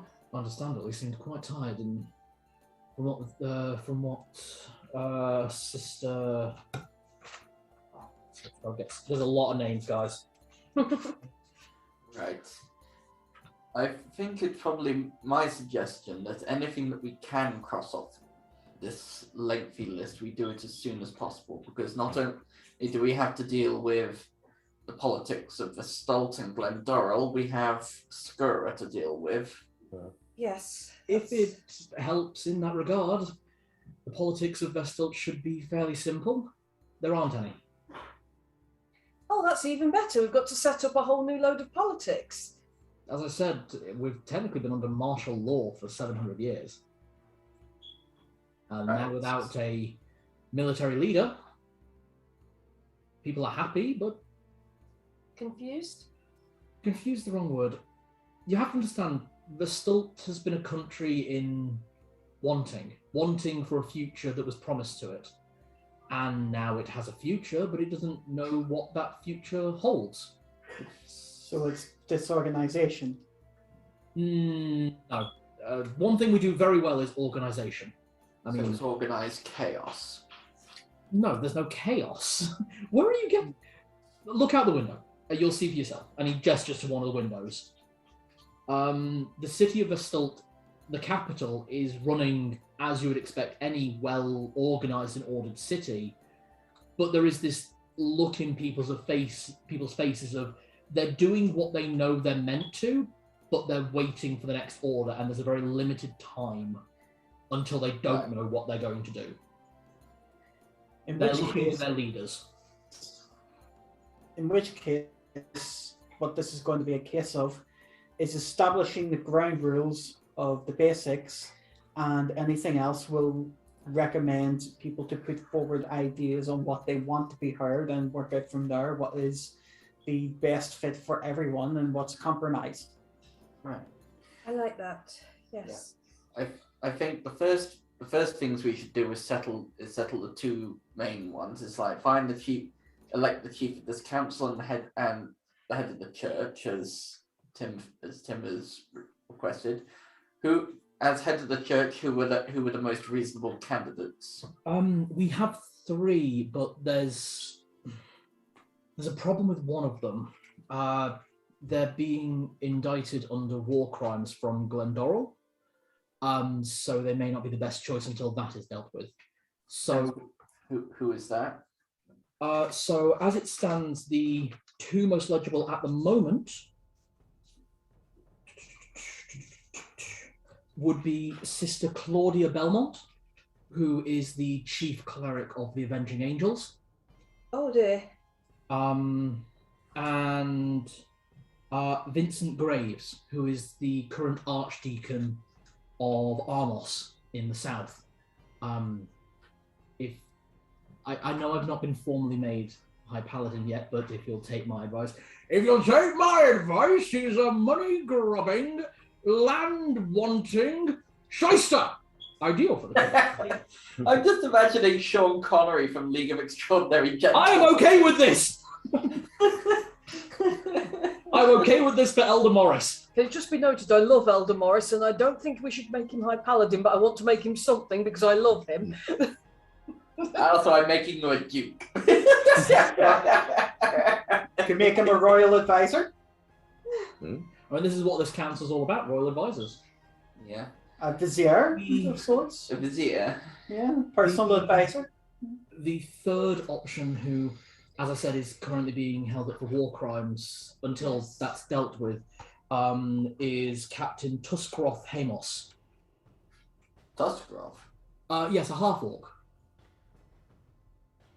He's considered probably the best of the 3 due to ties and being somewhat more of a neutral stance in most things, but because he's currently he's not actually being indicted for war crimes, but he has already dealt with the people under him who committed certain acts. And basically, when the bells went out, all of Vestalt understood that you throw down your weapons and peace is made. Yes. There are some on our side, a lot of the ones who were new recruits from Brayla, who did not understand this and continued fighting. And because of that, it was technically attacking under peace times. There are those in Glendorrel who must answer for the same thing. You understand, paperwork has to be formalised.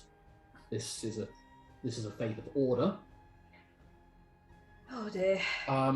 But Tuskroth has already dealt with his underlings in a way he saw most fit, and as their superior is now taking responsibility, and it's down to you to decide what's to be done with him. Is he still in the Citadel? He is, yes. Well, he's making his way here now. He'll be here in the next few days, as will Benart Belmont is already in the city. He has done much the same. Similar thing happened again. The bells went out, and those Braylen recruits under him did not understand what that meant, continued to attack. He has summarily had half of them executed due to not following orders, as they didn't stop when they were ordered to, and is now ready to face the music, as you will. The last one The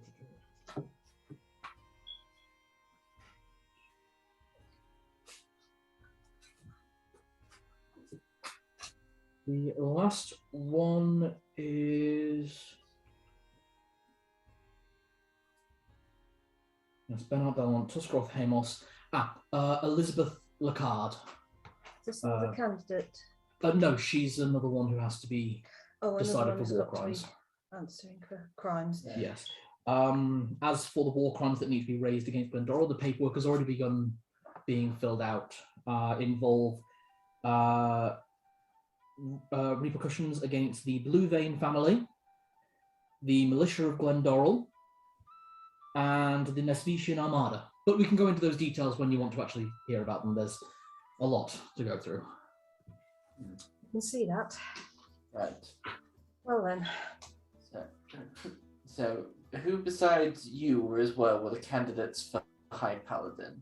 It is myself and Elder Morris are the two elected eligible. Elder Morris as the oldest and most experienced paladin of the country, and myself as the, I don't like saying most well respected, but that's what everyone else is saying. I mean, if I may, you do seem to already be sort of doing the role. I would like to think so. I was being trained for it to take over after Samson. And then obviously above Samson was Richter. Bit of a difficult act to follow there, I imagine. Exceptionally.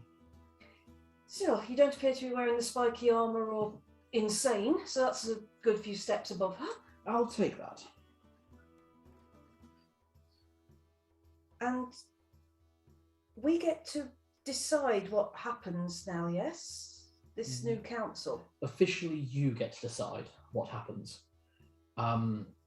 Your three friends are obviously expected to assist you in any decision making, as will White Band, you said? Yes. The dragon. Dragon, yes. Yes. He will also be expected as somewhat of an advisor, and then there'll be myself, whoever you choose as the new head of the Church of Bane, but we won't be able to decide on that for about 3 days until the other two are in the city. They are making their way directly here. Yes, I want to speak with all three candidates before we pick anyone. Right. And that's the case. So we can definitely tick off new High Paladin today. And it actually does pull out like a checklist. We certainly can, High Paladin Timothy. I endeavour to do the best of my duty. Sorry, Morris. It's fine! I get to go spend time with my grandchildren. Sorry. No, go on. We do think that Elder Morris would still be a useful advisor to you. Absolutely. I was going to say, of course, if you want to go home and spend time with your grandchildren, absolutely. But I would very much appreciate the advice of someone who's been in this country longer than 1 day. Completely understood. I'm quite happy to not have an official position, but if you need any advice, I'm more than happy to offer it. Your grandfather oftentimes had long conversations with me, rarely about the running of the country. He seemed quite comfortable with his role in that, but more about what to do in terms of grandchildren and great-grandchildren, those such things. I see. This was his study, after all. Oh, sorry. You do see books lining the walls. All right. So, if that's the case, all three of the captains will be in the country to hear your declarations to make it official what the punishments will be. They should be arriving by the 28th. All right. That's something that can be dealt with, yes. Okay. We'll be able to discuss with Lady Miriam and Matron Hilda about raising the details about the war crimes. Probably tomorrow. We'll probably need Hilda to assist us with that. There are also reparations. I think most things we're going to need Miriam for, and Hilda. All right. So is there anything else that definitely needs to be done today? Today, not so much in terms of what we have to deal with. Not without those two to assist, of course. Sorry. I know this. I know it sounds a bit off, but is there the matter of Saladin's potential coronation should she choose to take the crown fully? That would be fully expected, but as things stand at the moment, it is down to you to decide when, how, and what. We could easily make that a public affair today, do an official one today, and then a more impressive one when the country is more stable. I don't know. I'm afraid this is a country that's been waiting a long time for a monarch. A lot of people expected you to know right off the bat. Yes, but the thing is that I thought I was going to grow up and run my parents' bookshop, so this is very much outside my field. It's outside a lot of people's field. All right. You know what? If this is going to be the way things are, and if I am going to be queen, oh, that feels really, really, really strange to say, then there are things that I want to try and get done today. And coronation is important, that will be important, but that isn't the most important thing. Of course. There's lots of people injured out there, yes? The doctors of Merkel have already begun treating the wounded on both sides. On both sides? On both sides. They are doctors first. There's clerics of Bane and Baal as well? They are tending to those most in need local to them. With Yes. war over, we need to fix things. Yeah, I will be joining them once we're done. Understandable. I'd like it if it's I'm allowed to say so. Anyone who is capable of doing healing in this country, they've just been drafted into healing everybody that they can. I'll make the declaration official in the morning. Tomorrow. What time is it? At this point, it is actually about 1 o'clock in the afternoon. By the time you guys woke up and had breakfast, We've been and chatting a while. you've been here a while. All right. I can get things drafted up this afternoon and get this out with the morning callers. Be the easiest way to declare things and get it across the entire country. I think I'd also like it to. I know Richter's body isn't there because he was ascended. His sword is still there, and we still have several suits of his armour. I'd like it if you could lay a set of his armour in the cathedral and have the cathedral doors opened so that people can come and mourn him. Immediately. Yes, I don't want it to look like this was a bloody coup. Of course. We can have that arranged right away. All right. And then... Okay, and then I'm going to lift up the ugly as sin crown looking at it. There is going to be a coronation, but I'm not going to be crowned with this thing because I know it's what he made and I know it is the crown of Vestal, but it isn't. It's hideous. It's hideous. It's hideous, and this country needs a monarch, and it needs a monarch it can be proud of. I want something different made.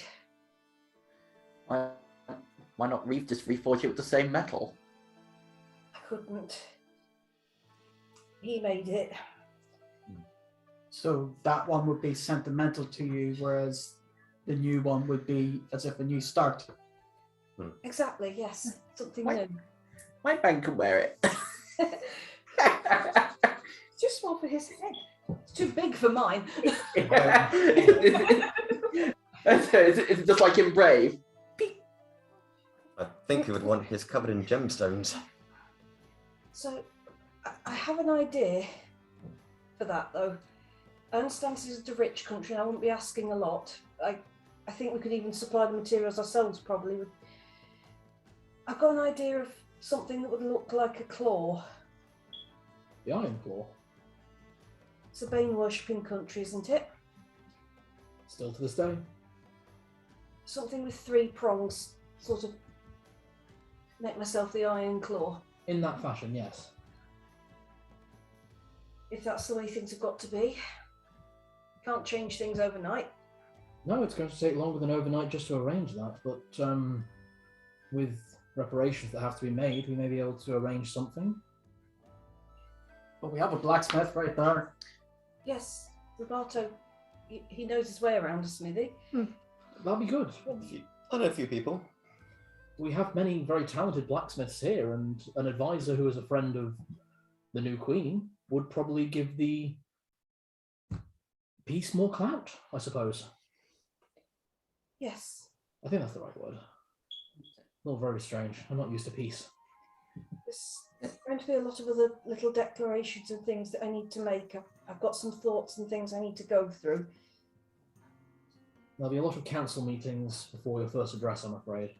We need to get the country in working order. No, I understand that. These are just... I suppose that gives you lots of time to work on your first address. Wow, she panics easily. Well, yeah.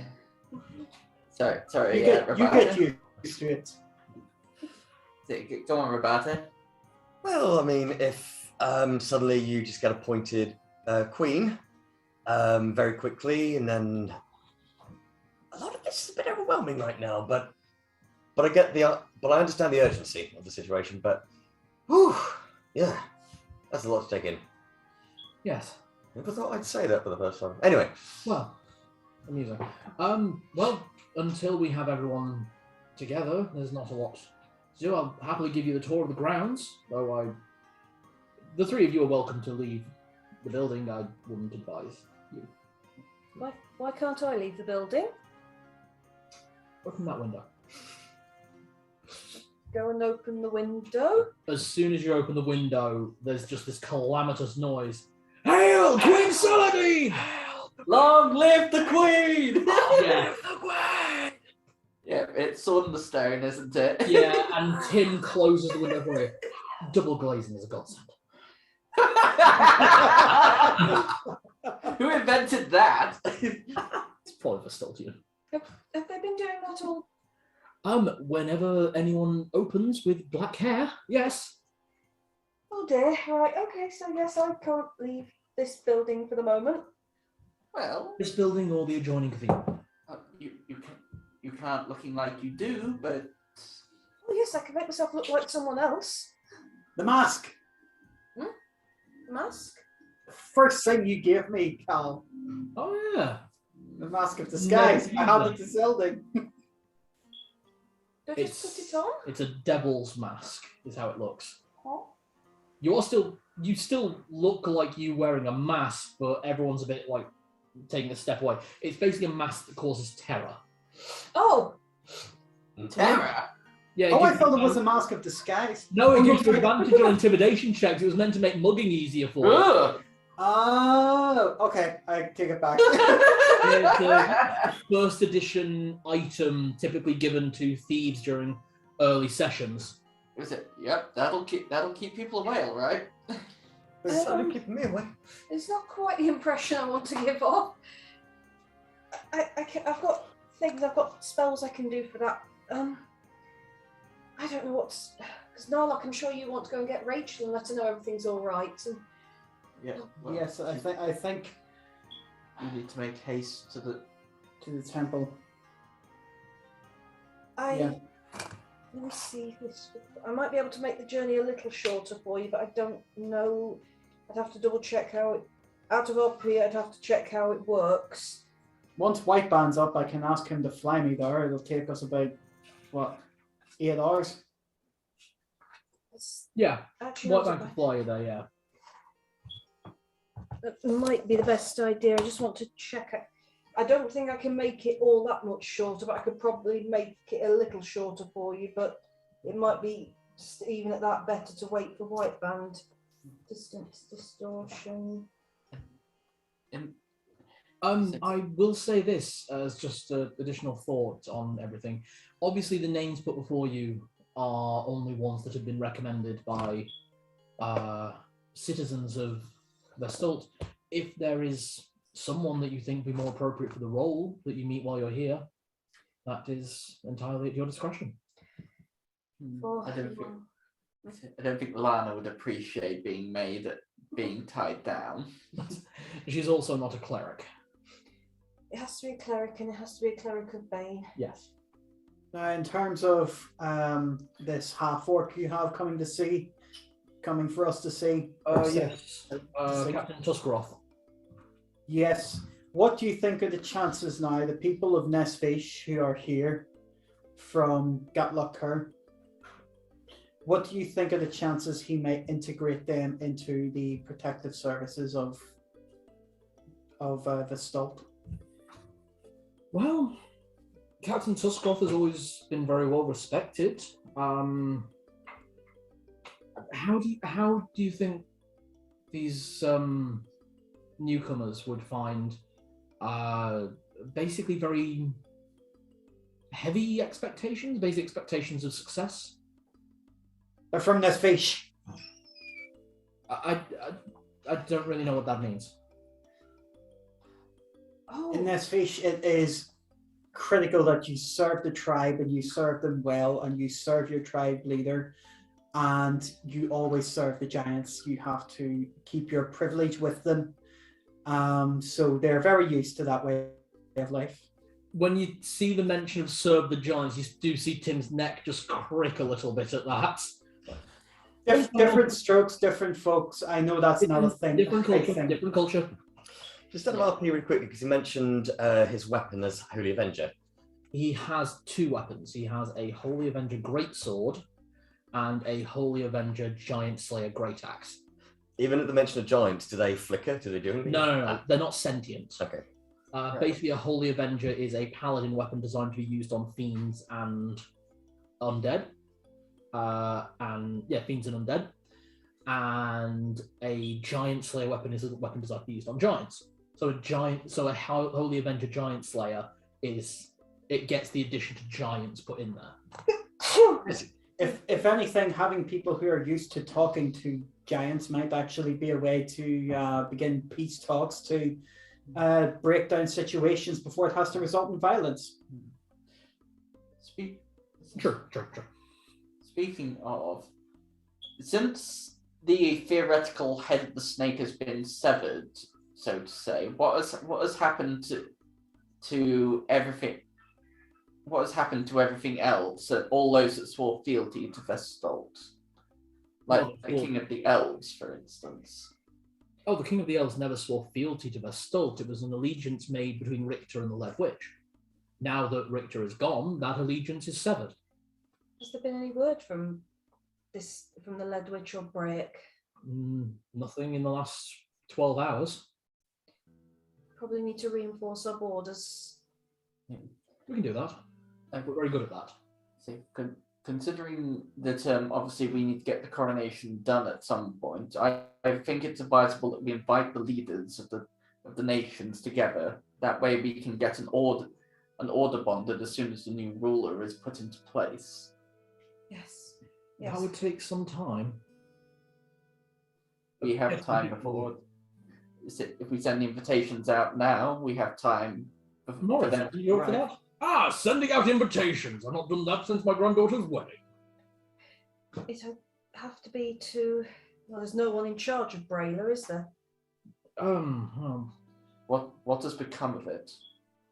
The clerics have begun removing Bane's Hole from Brayla. With the war over, we no longer need it as a spawning ground for extraplanar creatures or hellfire weapons. So That's what you were using it for. That was the intention, yes. So the land is being returned to its natural state. We won't know much for a few days until the clerics have basically removed most of the spells. The adamantine walls have already been removed. Good. Which was the basis of the spell. It has been advised to anyone already going to Brayla, or if anyone does go to Brayla, that they not venture too far for a few days. We don't want anyone getting stuck in the Lord's hold, after all. You can see Zed's eyes just kind of burning. Brayla is going to be returned to its people. We had no intention of keeping it. They invited us.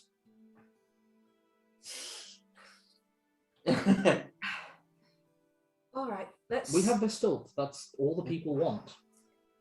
put a pin in that one. There's a lot to deal with Brayla. For now, invites out to the leaders. I'm sure they'll be wanting to talk anyway. You said about reparations anyway. Yes, they are sent. They've already sent missives. They had them delivered after the conflict. Gosh, they got very quick, didn't they? Well, Mr. Jacobs is very insistent on correct payment. Lore Master Jacobs. Of Dale. Yeah. So, yes, Lawmaster Jacobs, Mayor of Lexington won't be able to attend himself. He can't leave his city. No, but I'm sure he could send Lord Blackheart. I'd actually like to see his missive. Give me money! Invite him to send somebody who he's willing to have talk on his behalf. Yes. I'm trying to think. This isn't about. Nobody's willing to come until reparations are dealt with. No, I'm assuming this is to arrange import and export. Import, export, and we potentially as quickly as possible, because you do understand that the Lead Witch, her son and his friends potentially, and certainly her husband, are almost certainly going to come after us now. Absolutely. I'm trying to remember the names. So we need unity in order to face the oncoming storm. Morris is just going to sat there. I'd imagine it would take everyone about 15 days to get here. So if we arrange the coronation for the 11th, that should be quite all right.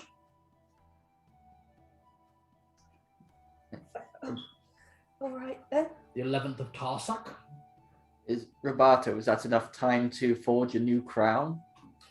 Well, let me just say off the bat, I'm not exactly a trained blacksmith, but I could always get some tips from my father if I go back to Harpton, see if he has any input.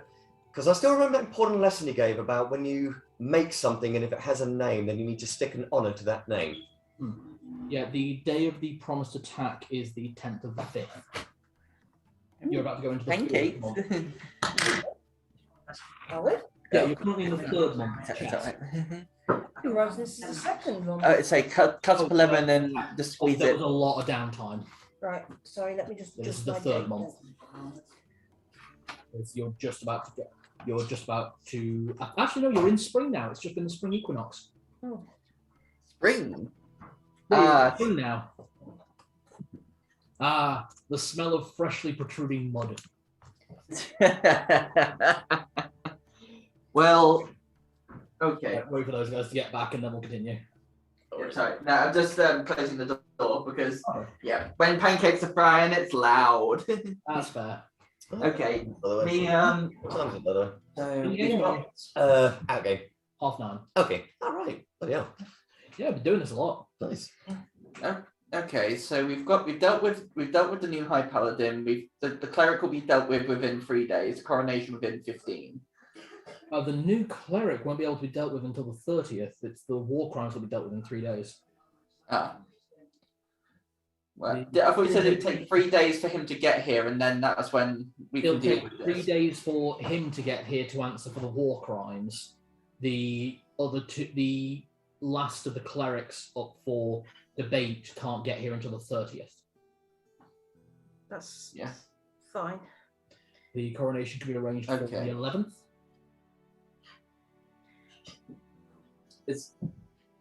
Is there anything else glaring? Nothing that we can really deal with. I mean, if you want, I can go through the whole list so you can already make plans in your own heads, and then we can discuss them when everyone's together. If there's anything you want to let me put on the docket, I'm sure we can do that. Could you send that to us in the chat so we have a list, or is it easier for you to read it out and we scribble notes? Nick, it's 6 pages long. Oh, son of a bitch! Wow. Would it be easier if we dealt with a page at a time? Let's deal with a page at a time.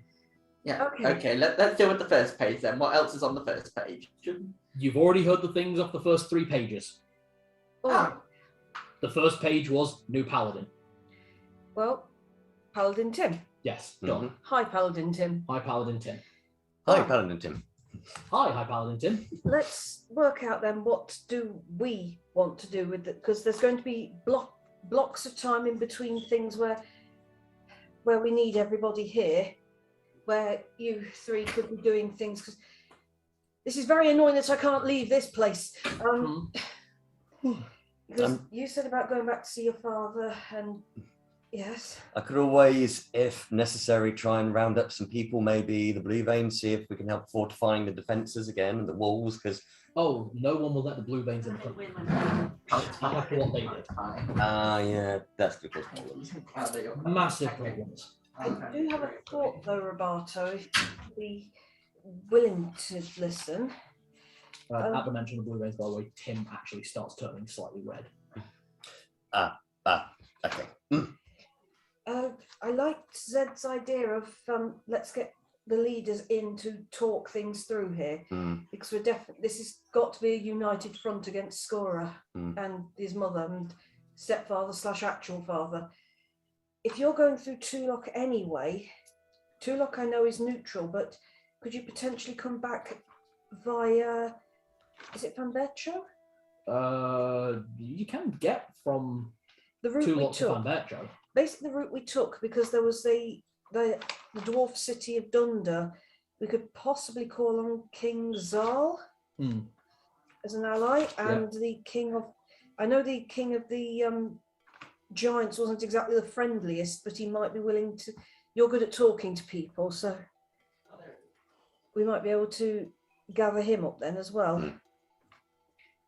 Zed, I know you'll be wanting, oh, Zed's gone. Narlock, I know you'll be wanting to go and get Rachel, and I absolutely don't blame you for that one little bit. As soon as Whiteband's on his feet, I'm sure he'll be willing to give you a flight out there and at least go fetch her, if not everybody. At least we know now if we bring those other ones back to Torgaval and Glendorel, they'll be safer within their city walls now their soldiers have returned. Having a dragon take you places is all well and good, but you do know that that will remove at least 3 of your advisors. I will only be gone for a day. As to will be the dragon with Whiteband, yes? It'll be for one day. I can manage for one day, I think. Okay, to be honest, we can easily push a few things back, arrange things for a few other days. So if, say, you have tomorrow to arrange your things, once this Whiteband is up, you could always deal with the war crimes, and everyone be back here on the 29th to deal with council situations. I think that might be the best thing to do. I mean, of course I need all 3 of them as my advisors, I do. But I just think there are definitely some areas of the claims that Glendorel are making that you would want everyone there for. I do. Sorry, I'm trying to organise this in my head. Welcome to Sort the Court. Because I do want you 3 there with this, if they're looking for reparations for war After all, crimes. they won't willingly come to the coronation until the reparations are dealt with on both sides. Paladin Tim, how would you organise this? I know that personal isn't the same as important, but you can't ask me to ask my friend to not go and fetch his very heavily pregnant fiancée. Yes, go and fetch her. You go and talk to people. I'm afraid it's impossible for me to know how best to deal with things. I just know which things you would probably want everyone here for. Dealing with the war crimes and choosing the new cleric, you could easily do that with yourself and Father Zed and the 3 of us, if you're willing to take us. I think the reparations, it would be best if everyone were here for, as well as dealing with the war crimes that need to be raised against Glendorel. After all, you have a connection with the Blue Vein family. I understand? Well, I should say the Alliance. Well, when I say Alliance, I get on with them, I should say. Roberto, you've got their family symbol tattooed into your back. It's just... They did formally make you a member of the clan. Yeah, If you now refuse them, Oh, I'm not refusing. It's more of the fact that if I say anything about the blue veins, it's going to annoy Paladin Tim. Oh, he's already annoyed. Yeah, no, I've got. It's right. It's very true. Celadine is right. I do have the blue vein mark tattooed on me, and I am very good friends with the blue veins. But you're carrying around a amulet of Bane, so Exactly. we're all doing things that we're not comfortable with. Very. And we just discussed how you are a giant slayer, and here I am, a worshipper of giants. And also a Paladin of Helm. No one here is happy. Yeah. Yeah. Compromise. Right. Exactly what this country could be about. Right, let's work this out. What's the best possible order? Because I definitely want you three here for this reparation stuff, because all of you have got bonds with people in these towns better than I have, definitely. How long will it take you to get to the temple and back? 8 hours there, 8 hours back. I think me and White Band will be gone for a day. One day. That's not an issue. We can get the reparations handled within the week then. If they're willing to wait one day, possibly. We could easily have the reparations dealt with on the 29th. We could mark that day for it. If they're willing to wait for just one day while we tell them we're dealing with our wounded as well as their wounded. Yes. Well, Well, we can get the letter sent off right away that we will be dealing with the reparations and the delivery of our reparation request on the 29th. Hopefully, if all goes well, it will be concluded by the 2nd of Tarsak. Excellent. Right. Opens grounds to discuss as well any import and export that can be established between countries. That will have to be arranged after the coronation. Until the reparations are dealt with and the war crimes are answered for. Officially, we're technically still at war, so we have to keep to certain rules. has the official act of surrender not been signed? Was it not signed? It's not necessarily an act of surrender, more a ceasefire and then dealing with the aftermath. No one wants to deal with us while they still feel we've done something wrong. Exactly. And likewise, while we still feel that They've done something wrong. now obviously we've done more wrong in the long term, but in the short term, there's a lot to be dealt with until everyone can say bygones be bygones and peace can be made. Right. There is peace in Vestalt, but there is not peace with Vestalt. You might say. Very well then. Shall we take this week by week then? We've got the plans in place, at least for the initial major parts, because I don't think it's worth really addressing anything else to do with the country until we remove the threat of anyone potentially invading the borders. Agreed. Imports and exports, these are all things that need to be dealt with, but not urgently. I mean, my God, this country needs food. Yes, it does. How's everyone feeling out of RP? Because we'll go into downtime at that. That everyone's okay. If we can basically start working through the list of things. Okay. Zed was potentially tempted to go back to see if there was anything that he could do about Ixon. I mean, he does have the ability to regenerate and revive. So the formal information they've been given is that there is no corpse. She was killed in a wash of acid from Brynval, and Brynval since disappeared. Was there any way to say which way he was headed if he did flee? The checks from the White Kobold Rangers and the White Wolf Rangers is that he was headed in the direction of Vestalt, but then disappeared before reaching the River of Tyranny, which is the main river that goes through Vestalt.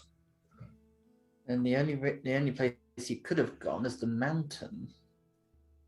Which he probably wouldn't, because that's where Grilver is, the big red dragon. Yeah. He wouldn't dare challenge Grilber, would he? He's not stupid.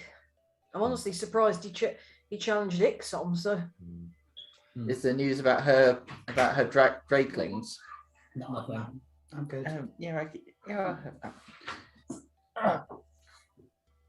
And there's also all this, I mean, the Temple of Fenris Sulfur doubtless want representation in Vestalt as well, which might not be the worst idea. Which is something else that needs to be discussed. Could he be hiding among the giant trees? I mean, we couldn't even see round one of them.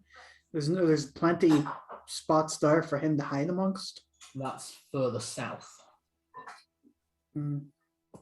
He's, finding Brynval is, we'll put a pin in that for something. I mean, he might well turn up again. It might not matter where he's gone. He might just be hiding somewhere to lick his wounds, Mm. But for every day that he's missing, it's another day that goes by that they'll solidify the story that it was him. I know. I mean, it could well turn out that it was him, but we'll have to keep our, keep networks open that it could have been someone else, or it might not have been his intention. You're not the only black dragon in the world. Mm. He's not the only black dragon in the world, exactly. It's also not impossible that... It's not impossible that she started it, is it? I mean, she didn't like him as much as he didn't like her, and both of them were saying they were quite willing to take each other on once this was over. I mean... Well, here's the thing. Perhaps she was the one to attack first. He was only defending himself. We can't know until we just can't know at the moment. The report is being written up by the Rangers and will be on this desk in 5 days. Thank you. If possible, do you think we should have anyone on the Kobold mail network to keep their eyes open? Yes, the kobolds are a very, very quick network of messengers, so... Very fantastic. We will also have a report on the situation in Brayla by the 1st. So if there's anything you want to deal with Brayla, we of course we're expected to and are willing to send help to Brayla. Yes, I think I'm sure there's a lot to deal with there. There's a lot of rebuilding to be done, and not all of it was your fault. How much of the city did I lay waste to accident? Well, not accidentally, on purpose. What did you do? The bomb. Oh, The bomb, the end all bombs under the city. The initial explosion caused by your bomb dealt with 1/10 of the city. The ensuing earthquake and rise of Banehold dealt with the rest. Okay, so the city of Braille is just gone. The villages still stand. Okay. The villages stand, but the city itself is just sunk. Well, the city itself was burning. As far as we know at the moment, we can't know anything until Banehold has completely regressed. I'd say Tim would know, wouldn't he? He was there. The problem is that after what happened, they literally summoned Banehold into the material plane. They literally summoned a section of Bane's realm to cover the entirety of Brayla.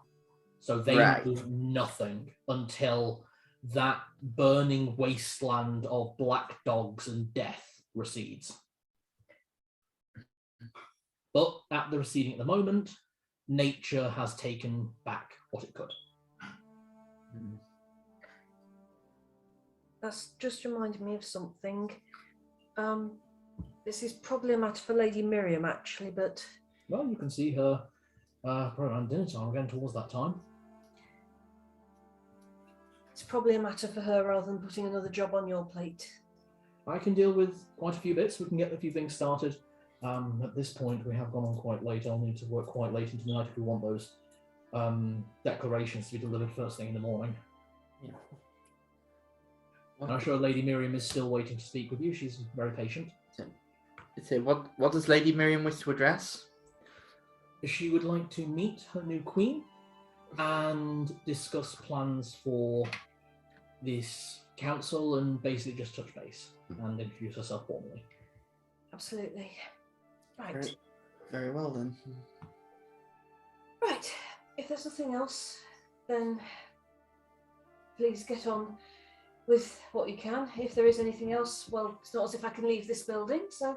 All right, Morris, let's get on. And the two of them get to work writing letters and paperwork and making up an itinerary of plans. So, current plan, this is, you guys basically have plans from the 28th of Chess all the way up to the 11th of Tarsak. Oh, are we allowing them the use of the Kobold Mail as well for extreme speed delivery? Yes. Yeah. Yes. If they need the kobolds for messaging, then they do. There are a few days where nothing is planned for because I'm sure something will come up. Oh, good. Are we going to meet Miriam, or is it necessary? She's expecting you. Yep. Well, I wasn't sure if you said we were going into downtime. I'm not sure. We're about to go into downtime. This is Okay. the touch base and then downtime. You don't have to come and talk to her if you don't want to, because Oh, she's scary. We're not going to let you face her alone, Celadine. We're all in this together, aren't we? Mhm. Thank you. Thank you. Okay, let's go and meet with the cleric of the murderers. Okay. So, you return to the main hall and walk through into the dining hall, which there's only one person sat at the long black wooden table. A female figure wrapped in layers of cloth, each one hiding or distorting parts of her body. As you walk in, she emphatically stands up, and you can hear cling, cling, cling, cling, cling, the sound of daggers striking each other beneath her robes. Ah, good of you to finally join. And she bows. Sorry for keeping you waiting. There's quite a lot to deal with. The knife is eternally patient. Lady Miriam, Miriam. High Priestess of Baal. Yes? First of the holy assassins of the dead three. It's quite Not a title. formally a cleric. Not formally your aunt. I didn't realise it was Lady Miriam Belmont. When one joins the holy assassins of the blood god, we sever all ties. You will not find my name next to my elder brother. Yeah. Oh.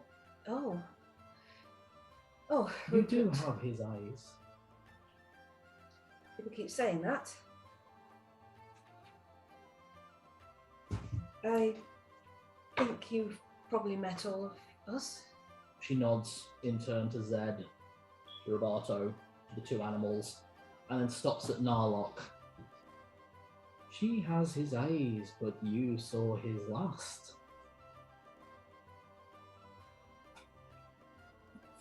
Greetings to a fellow holy assassin.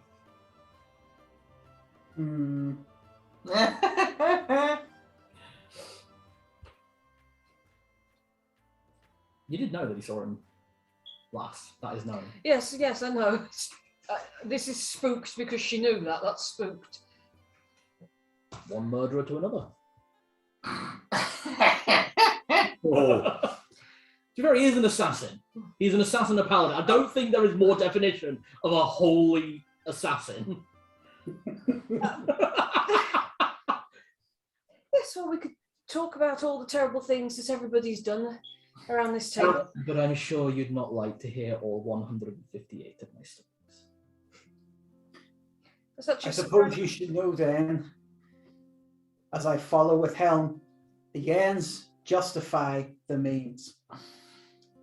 It is all blood for the blood god in the end. 158 is a surprisingly low number, I thought. Those are the ones that are worthy enough to be included in my court. And you can hear as she moves this. Oh, dear. Each knife that I carry is for a holy assassination, not one of the simple blood tithe. Well, let's move swiftly on from that. I'm sure that would be advisable. I understand you wanted to see us. I meet wanted us. to touch base with my new queen and to get to see At least once, my brother's youngest. But going on from this point forward, I would like to make it aware that I am not your aunt, and I am not to be addressed as Miriam Belmont. I gave up all rank and title and tithe and land upon the taking of the Black Claw. But I am in the head of the Church of the Dread Lord. So welcome to the City of the Dead Three. It is a pleasure. Well, I would ask that you not be scared of me, because it makes me very uncomfortable. I don't think you get to ask us how to feel about you, No, but it's so much easier if I did. funny enough, there is actually something I wanted to ask you. Very good. I'm sure there was. Before all of this happened, there was a village we passed through in Brayla and Festrum. There's a short moment of recollection and nodding. And if you're the head of the Church of Baal, then you know what was done there. Yes.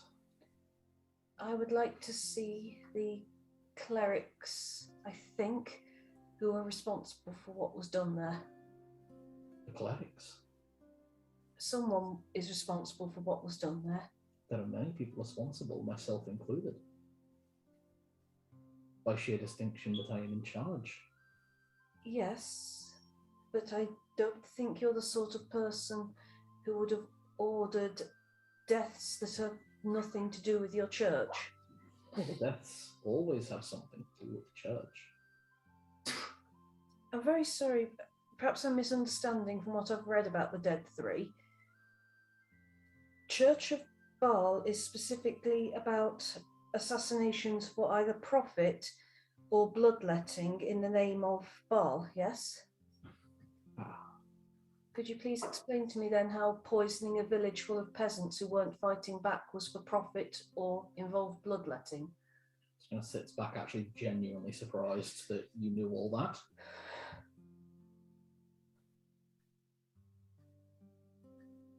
I will have the full report for you, if you would like. And with each of the 5 parties involved. I'd like that, yes. I don't think there was anything else. Good to meet you, though. Good to meet you, and I will see you at the first council meeting on the 28th. Yes. Now, if you don't mind, it's been a very long day already. It has. And she just sits back in a chair. Literally the second she sits down, it's like motionless. We'll be leaving now. No motion. Let's just leave. Let's just leave. She might have died. I don't know. Let's just leave. You can dismiss her too, can't you? Do you need my permission to leave? Are you I staying was just here? going to sit here. Go to my room when I feel like it. But if you'd like me to leave, you only need say. No, well, you don't have to. I didn't realise you were staying here as well. No, my room is in the temple, but it's so much warmer here than sleeping in that cold borderline crypt. Well, we'll be leaving this room now. This is very awkward. Let's just leave this room. Let's leave this room. I do not want to be in this room with this woman. I like Mario. Okay. So once we leave an out of earshot, says someone needs to send her to one of those doctors that does that thing where it doesn't make you crazy anymore. I still got that bottle. No, it's fine. I don't need it. I'm not going to faint. I'm not going to faint. It's fine. I feel fine. You handled that very well, Saladin, because she gave me the heebie-jeebies. All right. If everyone's happy, we'll now enter downtime. Yeah. Oh, he said, what happened to White Band? He's asleep. Is it I'll go just with a, like, Out cold. I'll go and check on him. Yeah, he's out cold. Right, just gonna run to the loo really quick before we enter downtime. If it's night time, I'm just going to curl up next to him because I'm exhausted after all of that Yeah. shit. distress sounds.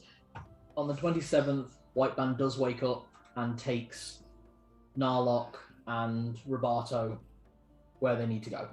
All right. Okay. Is- So Zed basically helps with the relief effort. Your efforts are much appreciated, and when they see you doing this, the rangers and paladins of the White Wolf begin assisting as well. They were previously just staying on the outskirts of the city, but now seeing you take action, they move in. No, I really should have sent messengers out. You should, but you didn't. It was a busy day. Very. By the time you guys had finished with Miriam, it was nighttime. Oh, good. Yeah. She gets us a nice meal of. I was shaking my stomach. I'm imagining my meal was of plain rice for dinner. We don't have rice. Oats. Oh, good. Yay. Oats Oats. with mushrooms. Oh, mushrooms. Yay. And can Zed just sneak in and conjure the equivalent low fat with actual taste? You can basically come in and conjure food. It has been stated that because you can walk around, you're no longer Hilda's patient. But this is what they have. Oatmeal is considered decadent.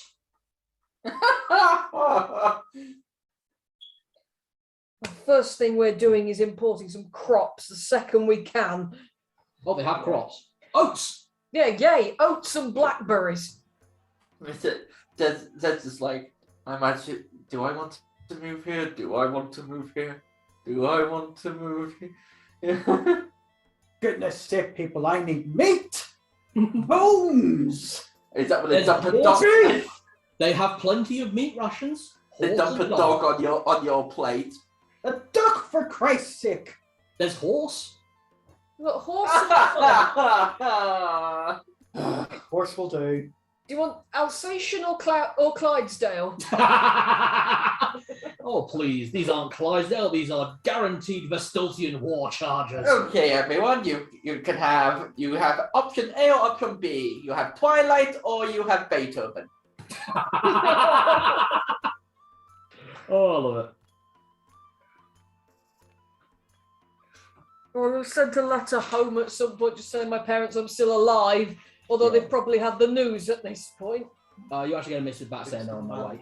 Oh, thank God they're on the way. Yes, parents are going to be arriving. Yes, there'll be actual food. Don't tell them that. No, I can't. That's Food. cruel. Come on. Right, sorry, yes, we need to focus. There's So, many what did you things. say? He just said toast and Marmaduke. No. Full of flipping food here. The only meat is dog or horse. Yeah. Harry Oh. Beethoven, any wonder? There is a lot of salted fish, I will say that. Oh, yay, fish. Okay, fish. Mostly pike. And the doctor won't let me have any. You're not her patient anymore. You Oh, can good, have... I can eat them. Yeah, you can eat them. When you got up this morning, you were able to walk around, you're classified as no longer her patient. Oh, good. You're Oh, formally taken off her care as of the morning of the 27th, after she'd had some sleep. I will stick to the low-fat options at least, since I don't want her to shout at me.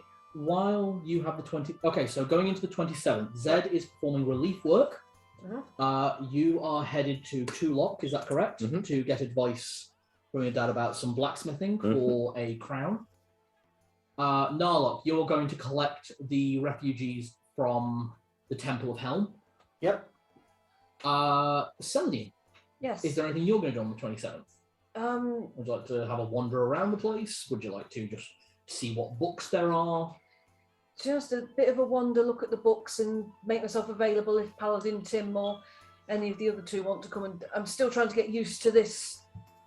So I'll give you a full breakdown of it floor by floor. Right. Yeah.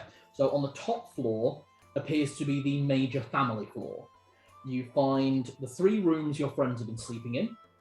And it doesn't take you long to realise that the room that Zed's been sleeping in is Lana's childhood bedroom. Oh. Is it a mess? No, it's quite clean. All the wooden swords are piled up in a corner. Oh, bless. Yes, As not well allowed as- collectibles play with those.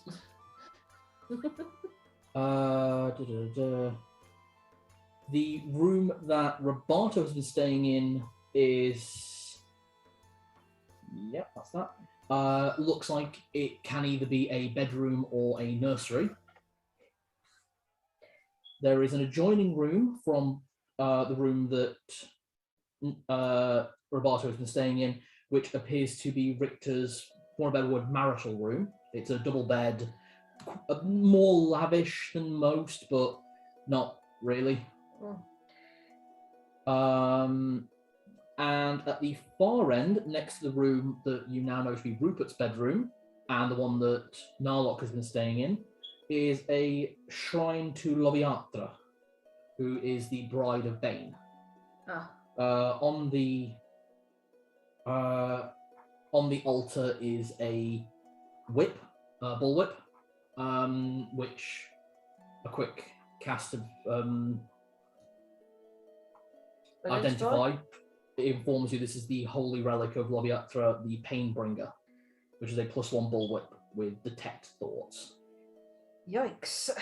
Jeez. Downstairs there is the guest room that you have been staying in, of which there is wash bowl, medicine as you need it, plenty of clothes, and all you need. There is also Richter's actual bedroom when he is not married, which is a very simple linen room, an empty water jug, and a book.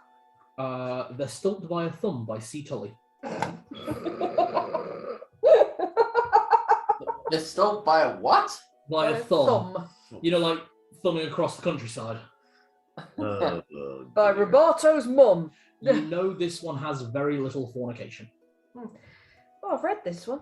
Mostly about advice on which ways to get quickly out of the country. That makes sense. Yeah. Attached to this room is a personal shrine to Bane. On the ground floor, you've seen everything, and you have now seen the kitchen. There are 2 cooks, and that is it. They are under the stairs. One to pound the oats, one to mix with the water. You get the idea. You're understanding this country very quickly. And the adjoining area is the temple to Bane, if you would like to go there. Quickly on 2 cooks. I assume if I mention the words herbs and spices, they look at me like I've just grown 2 heads. So. They understand what herbs are. Okay, never mind. I can see that's too many changes too quickly. It's all right. The food's fine. Thank you. Oh, that's nice. Oh, the Queen likes the food. Oh, God, no, they'll start serving more of it. In the Temple of Bane, Yeah, so we'll go have a look. as you go over, you're actually in the upper floor looking down into the temple, and you can see people coming and praying to the armor quite regularly. There's a very strong smell of incense and iron not far from here. And looking into a room, you see a storage room full of weapons with almost constant burning sensors.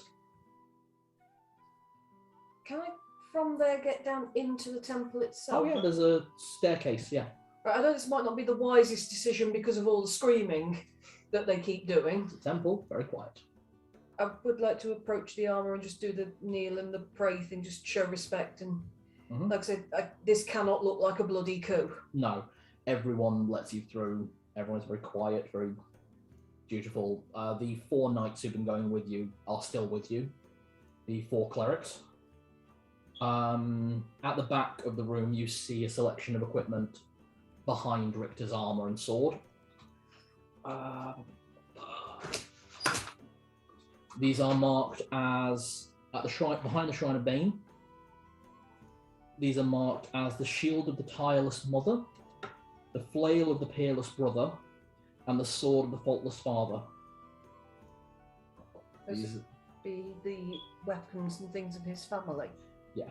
So it's the Flail of Sebastian Belmont, the Shield of Mother Belmont, and the broken and then reforged Holy Avenger of Richter's father, Richter Belmont, who he was named after. In the 2 back, there are also the Shrine to Mercol, which sits a black metal crown.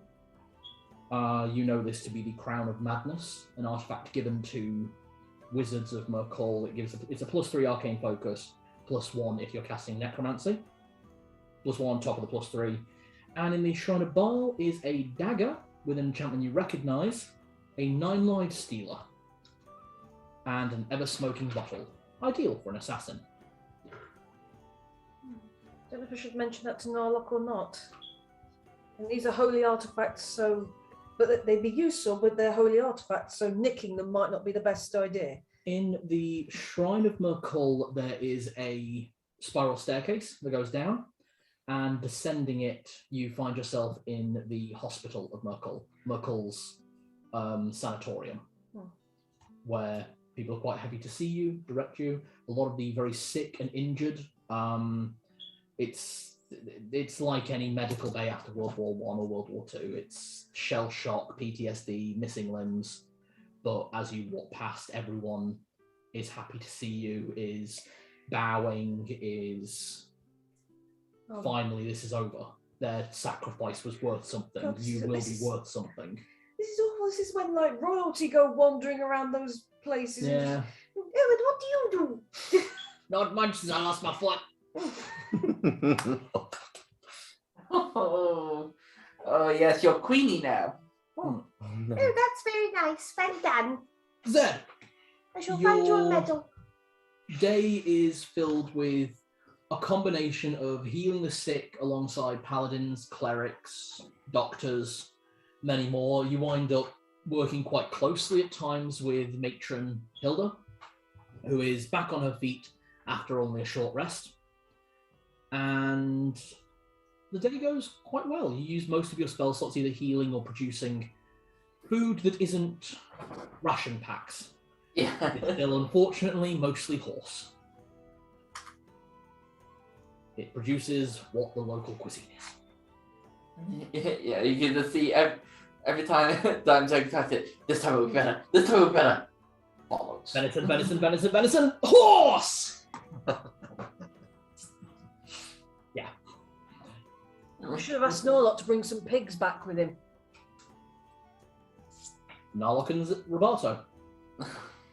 Is it like that? Sanity delivery. Splat. Yeah, that'll do. At this point.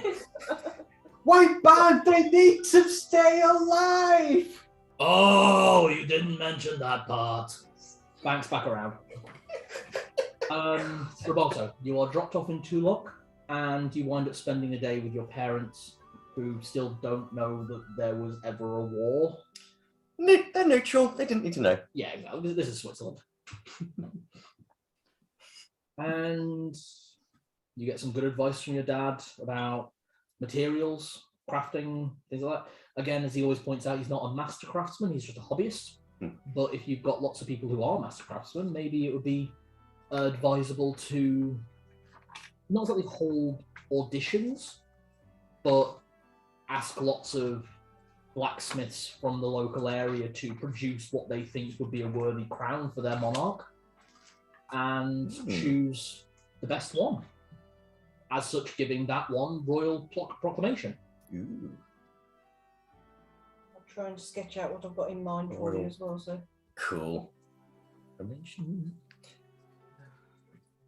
I think with that as well, let's just like catch up, have food, tell them what's going on.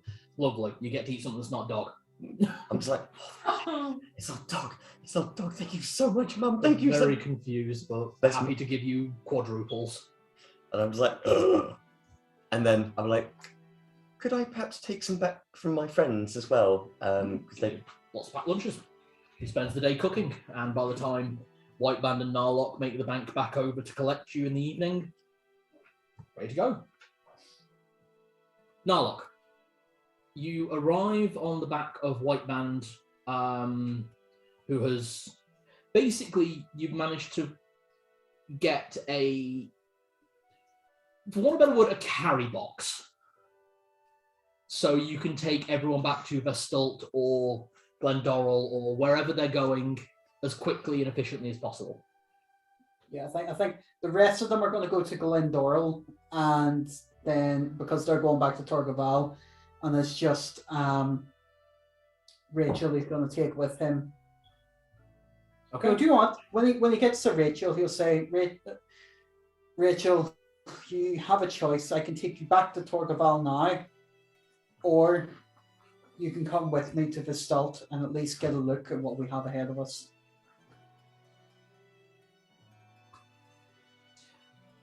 Let's have a look in Vestalt. I've spent 4 months in Torgaval without you. Let's see how nice Vestalt is with you. She is now very much showing, by the way. Like, far more so than she already was. The due date is the 20th of the 4th, so next month. In that case, then, while they're on White Band's back, he has her in front and he is sort of cradling around her to hold on to him. That's sort of what I had in mind. White Band delivers the people going to Torgaval first in one load, and then comes back, collects you, Rachel, and everyone who's going to Vestalt. I'm sorry, I don't know why, because you froze there when you said White Band delivers. I thought you were going to say delivers the baby, and I'm just imagining it not. That's what I'm asking. Bazarian! Breathe! Push! Breathe! Breathe through it like this. Ah! Lightning. Get me warm water and fresh towels. And then, Push! Push! and then it's just him at the end. He's just looking like, it's a baby. Okay. Got eyes. Loads of them. That's 3 legs. So, Not meant to say that doesn't have to be made of fancy material either. They are not a rich country. they are not. Oh, I should mention, by the way, the coffers of Torgaval are now made exclusively of Celadin's share of the money. Eh? You're the royal family. Your money is now the treasury of Vestalt. Oh, bollocks. Wait, does that mean we've lost our shares? No, you still have your shares, because you guys have a joint account. No, I'm more just concerned because I don't know that there's enough there to run a country on. You're going to need to do some work. Oh, good. Let's. This is not going to be fixed in-game. That's why I need to do these bits, and then there'll be a bit after the fight. We're not even going to have this done by the time you guys fight the Laughing King. This is long-term bullshit. This is long-term and sets up the homebrew world state. Okay. Okay. So, going into the first day of council meeting, the war crimes that the Vestalt has to answer for, and the war crimes that they are raising against Glendorrel. Which do you want to hear first? Does that mean we're going to have to go to court? Basically, you're in the study, and the 4 of you, your 2 pets, White Band,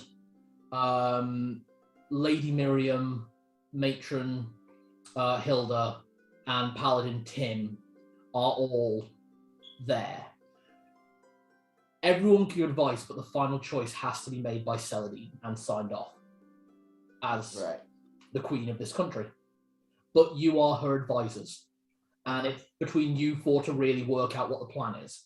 The NPCs who are there can give advice. Some will vouch advice, others will not give advice unless asked. Okay.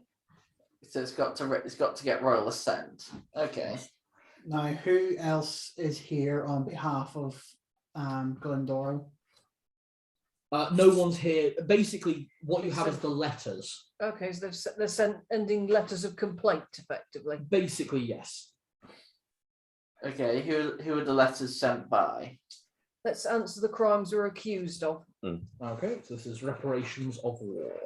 Let's see what they're accusing us of Vestalt first. Do you have your gavel? No, but I will have put on the incredibly ugly crown that doesn't fit right. It's lopsided, like standing over one ear. You're doing a Tia Beanie, are you? You just sat there with this thing. I tried to make it fit and it With won't. the plan of the ones you've been accused of, The 3 leaders of the battalions who have already dealt with the criminals as a way that they, as their commanding officers, see fit, are sat outside. This does include Tuskroth Hemos. Amos. Yes. Thank you. He's the one who's already taken responsibility. Benart Belmont, Belmont. Tuskroth Hemos, and Elizabeth Lacard have all taken responsibility for the men under their command. All right. You are informed that Benart Belmont summarily executed half of the worst offenders, and the other half have been placed in penal restitution. Basically, must work off their debt to society. They've been stripped of all rank.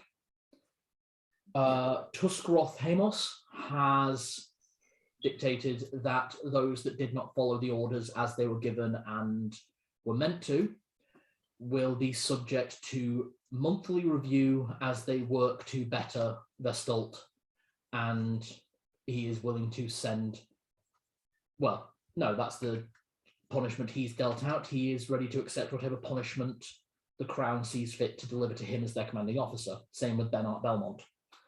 And Elizabeth Lacard has summarily stripped all rank and ordered that everyone who failed to follow orders will be sent to Brayla to assist with any help and relief work in Brayla. Rebuild work. Exactly. The crimes raised against Vestalt are that Braylan conscripts, after the war was declared over due to the chiming of the bells, continued to assault against Glendoral forces. That is the singular war crime that Vestalt has actually done. So basically, the Braylan conscripts continued to fight after peace had been declared. Yes. After the surrender had been. Basically, yeah.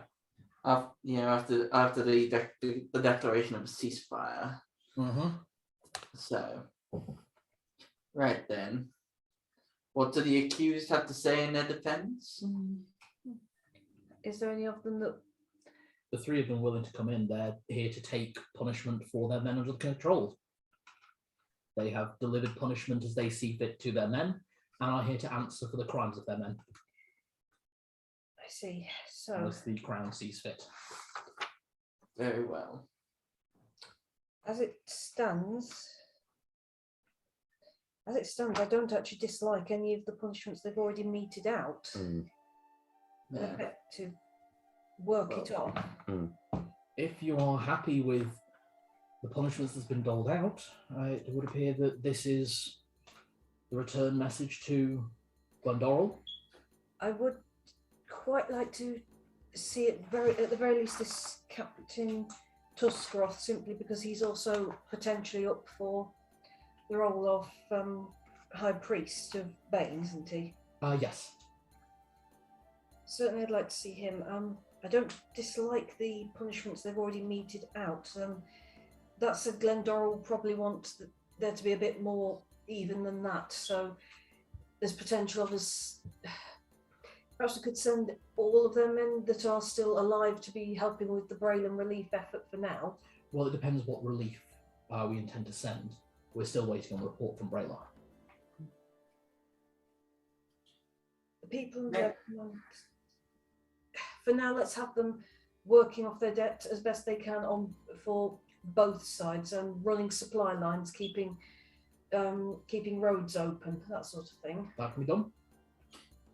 May I advise Of course. that with the men of what's the half-orc's name again? Tuskroth Hemos. Tuskroth's men are up for monthly review. Yes. Yes, that is the current plan by their commanding officer. Now, would it be wise, as they were on the front lines here in Vestalt, would it be wise that there is also a personal inquiry into those men to find out why it is exactly that they didn't, and take the monthly review from there? From what's been understood, the reason they continue to attack is that they did not understand that the bell chime signaled the ceasefire. The bell chimes were directly linked to the death of Richter Belmont. These were all new recruits from Yes. Braylor, weren't they? Anyone who was originally from Bristol, we've grown up knowing what those bells mean. Some have heard them multiple times. The thing is, there is ignorance of defence in this case. Well, I suppose that's what the monthly review will be for.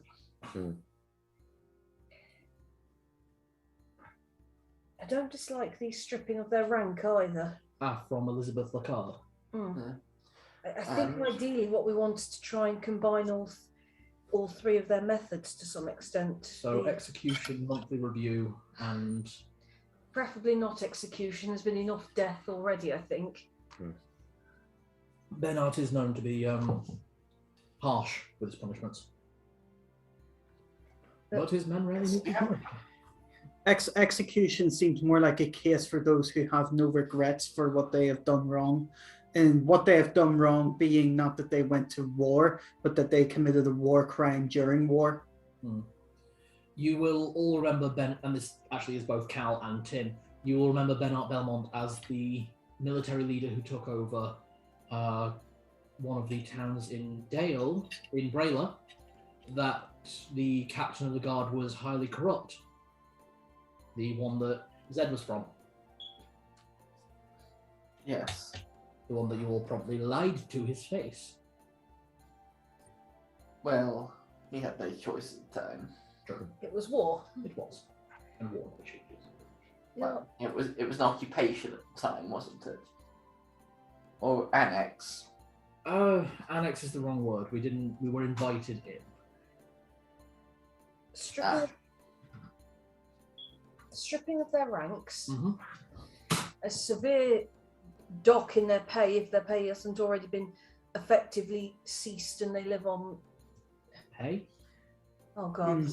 All right, never mind that. Okay. Well, How about maybe their rations? That's what you mean. No, maybe what, seeing as there is no pay, maybe what this could be is a review of training process then to ensure that this does not happen again.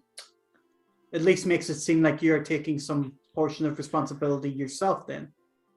Actually, I don't dislike that idea at all. All right. Yes. We'll draft up the letter and get it sent to Glendora. Oh, I have included on the 4th of Tarsac. Could we review this pay subject? Hey. I shouldn't have said that word. This is a very poor country. Celadine, sort of leans over to it.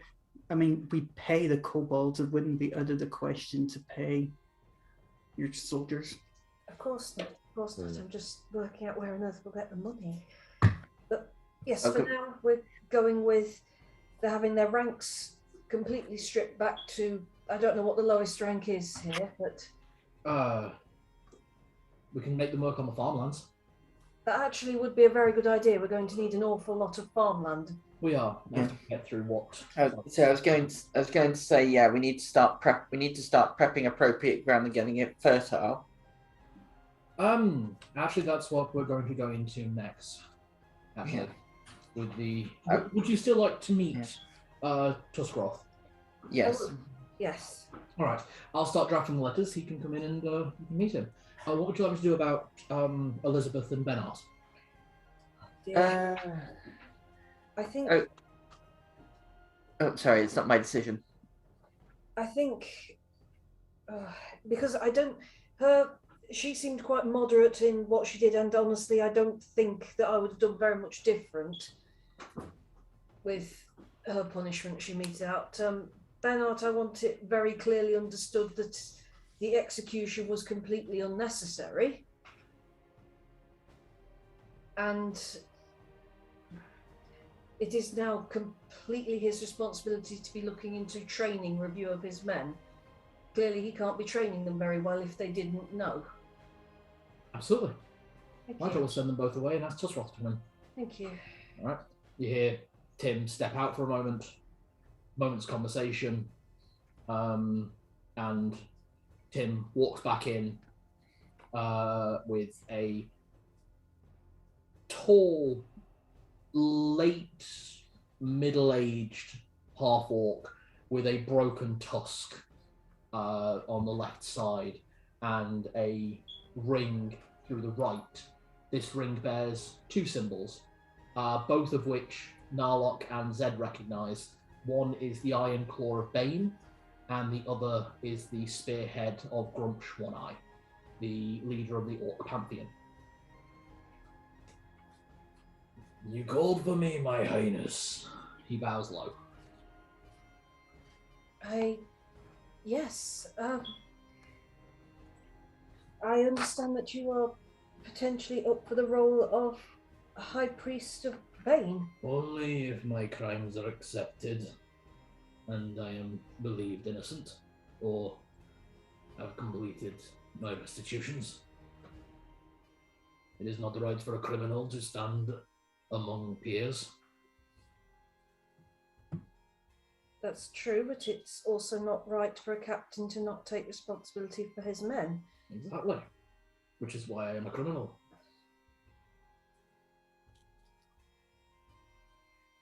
Truthfully, sir, I'm struggling to see where you have committed a crime. You have done exactly what your duty commanded of you. You took responsibility for your men. You have meted out punishment as you saw fit, and it isn't far from what I would have decided myself.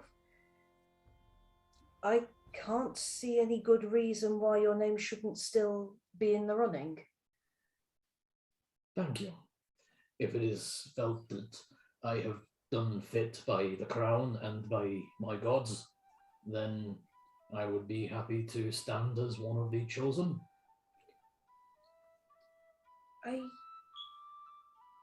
I can't help but notice the symbols of Grumsh as well. I am still an orc, my lady. As I can see, your two companions here are. And I see that one bears the symbol of the Guardian and the other the symbol of the White Wolf. You gents do not follow the old ways? Well, Zed unbuckles the front of his armor just to show off the markings of the old tribes. You carry your history with you. Good. And Narlock, his tattoo he would have up here of Nesfish. Worship of the country above the gods. It is still a worthy cause. You surround yourself with worthy advisors. And a snack.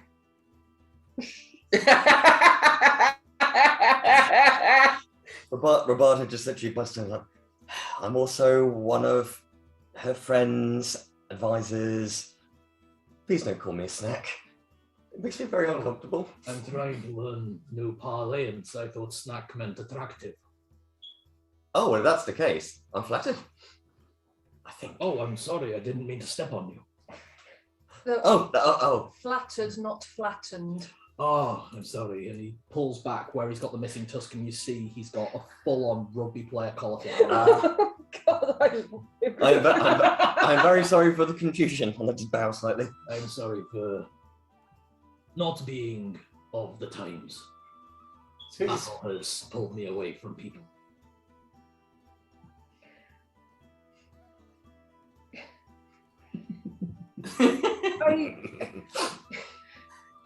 Oh God, I was going to ask him something, but I can't think how to phrase it now. I was basically going to ask him of Bane, is it more the conquest or the order that appeals to him?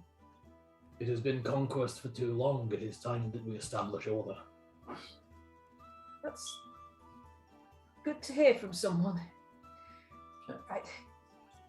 You want, if it would be all right, as a high member of the Order of Bane, as a cleric and as a knight, I would like a small voice in the choosing, if that's all right.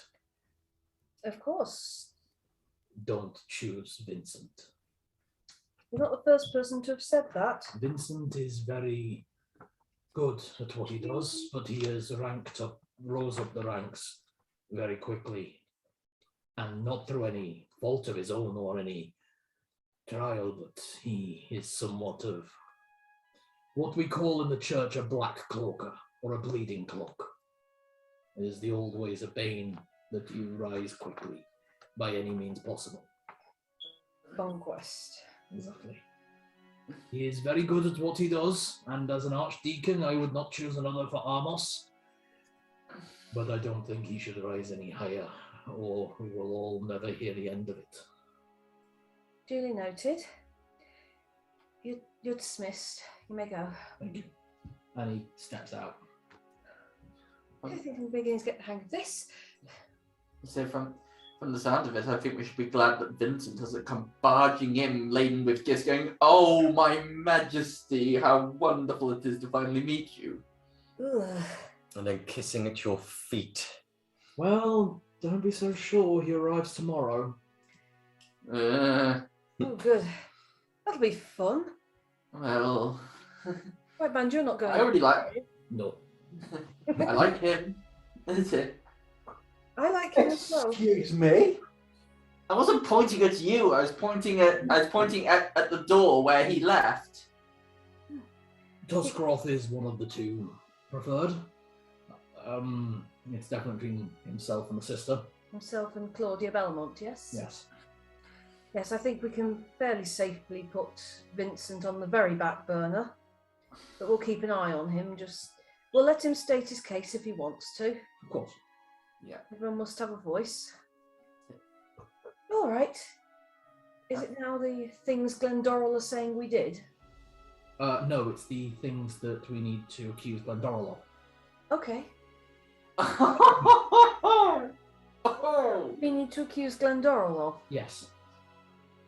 You can, of course, choose to let these lie. Some of these, understandable to let them lie with what's happened, though I feel that at least 2 of these should be raised. All right. The one that we could probably let lie due to situation is that the militia of Glendorrel did attack clerics and knights praying after they had already thrown down their weapons. Apparently, it was believed that the clerics were beginning to cast a very powerful spell.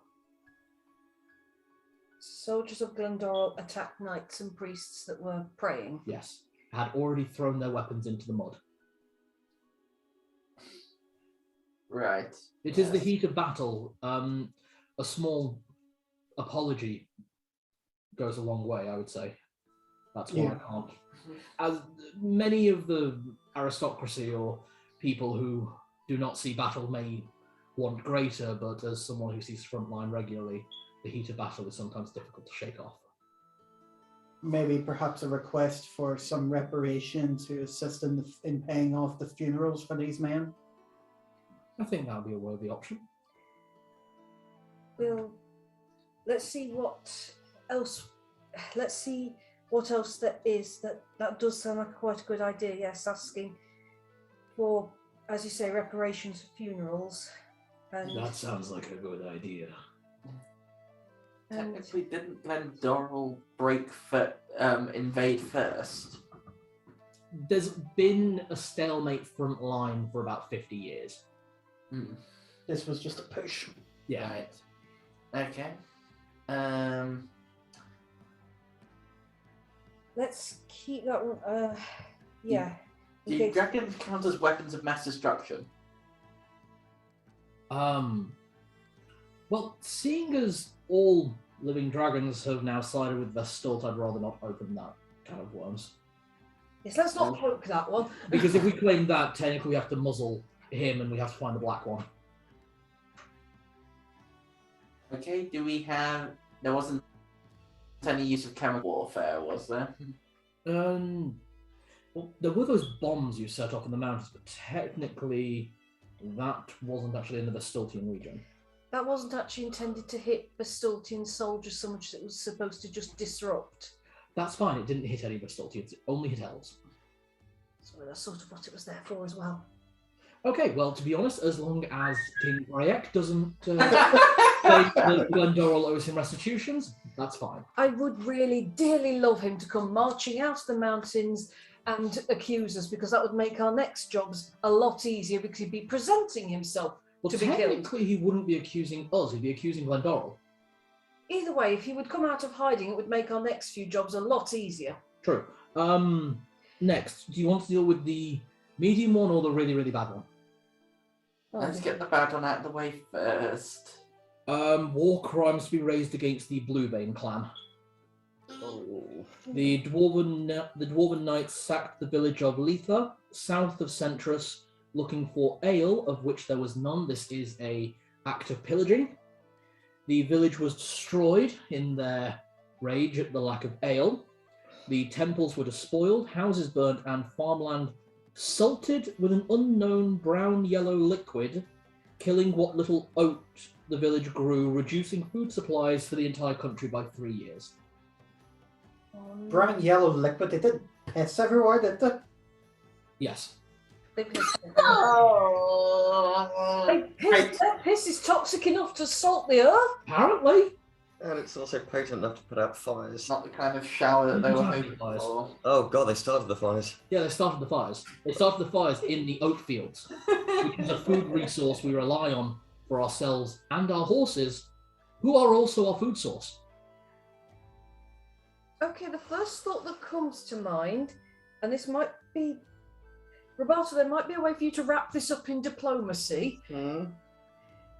Basically, the first thought that comes to mind is a request to them specifically to come and rebuild what they have just destroyed. That was the first thing that came to my head, and also a formal apology. Potentially word it as we want the finest dwarven craftsmanship, something like that. And how about some food? And some food would be very nice. Were there any deaths? Did they kill anybody? Oh, a lot of people, but not villagers. Well, not villagers who weren't armed. It's difficult to decide. We've made the declaration that no villager in Vestalt is a civilian, except for children. No children were killed. All right, that's something. Nick, shall we give this a Terry Jeffords on the reasoning behind this? Well, Why?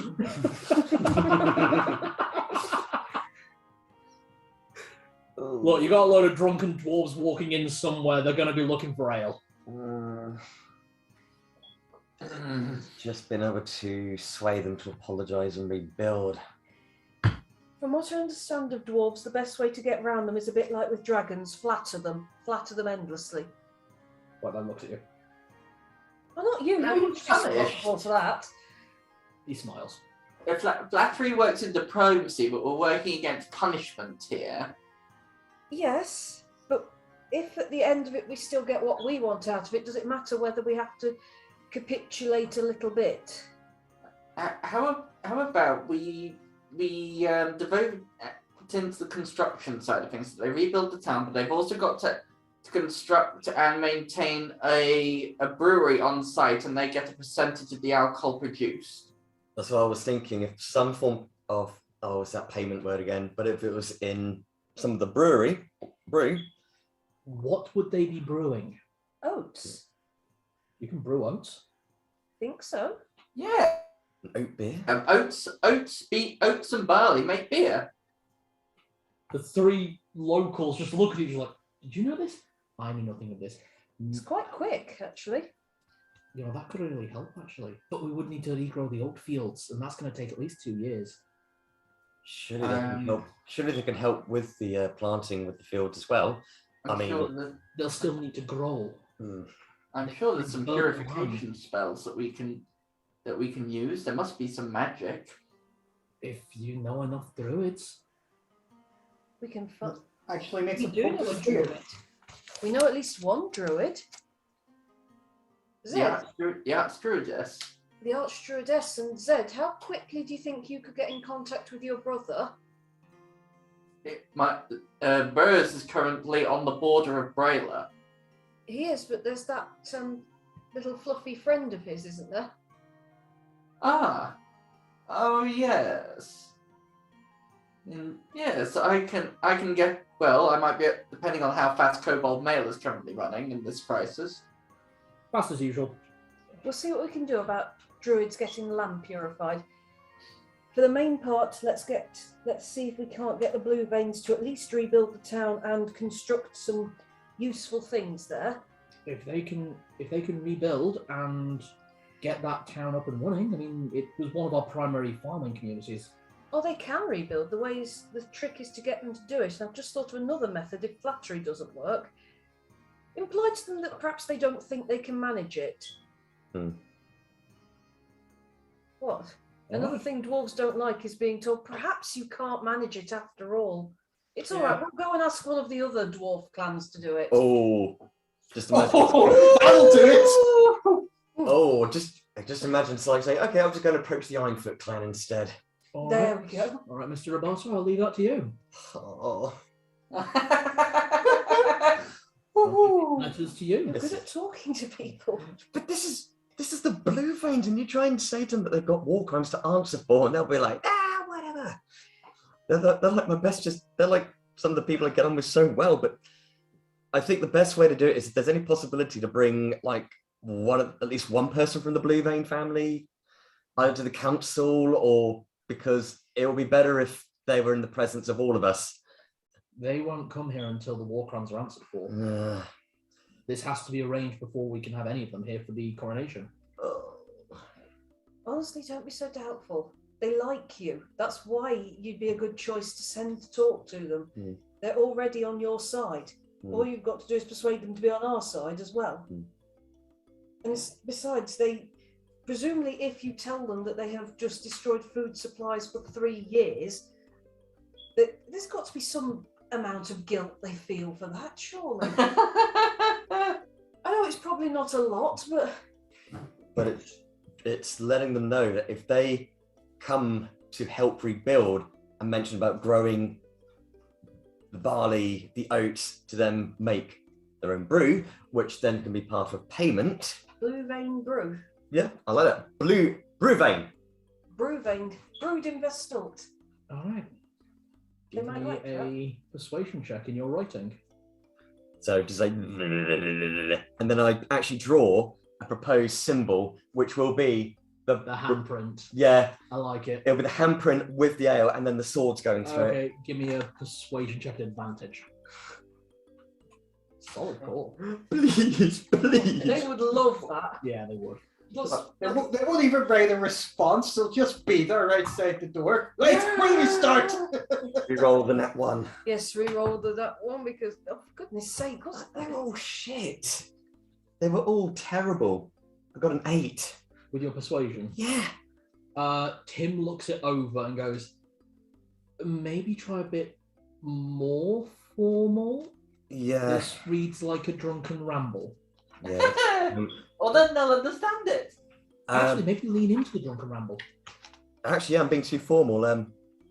Oh, bloody I'll let you make one more persuasion check at base. Let's see if I've got anything that can help with this. I say give up both dice. Neither one is your friend there. You Go have to for a borrow one of pure mine. blind roll. I'll try this one. Come on.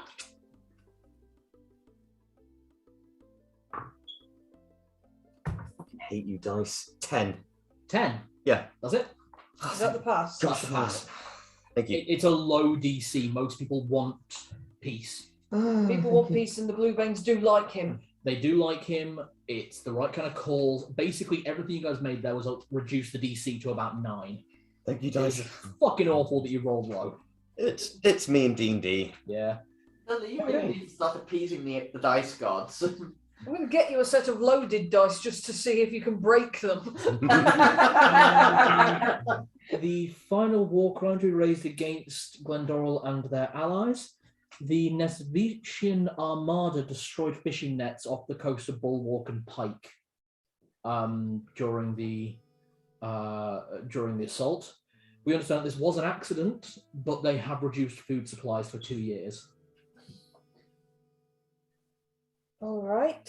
The situation we're in at the moment, the food rations we have at the moment will survive for 1 year, and then after that we don't have enough, not with the fishing and the oats reduced. I will contact my father and see if he can supply new nets. New nets will be good. That'll be good. I think, yes, essentially let's contact the Nesvitians, and are they willing to just provide new nets?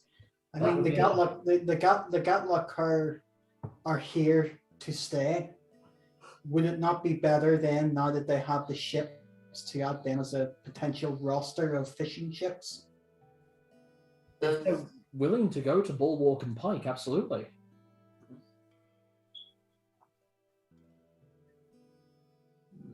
Essentially, what we mostly want from that is simply, can you resupply the food that you have just taken? We're not asking for a lot. All right. Put the little glasses on and just start drafting a letter. Give me your persuasion check. You may also have advantage because you're appealing to the Gatlock.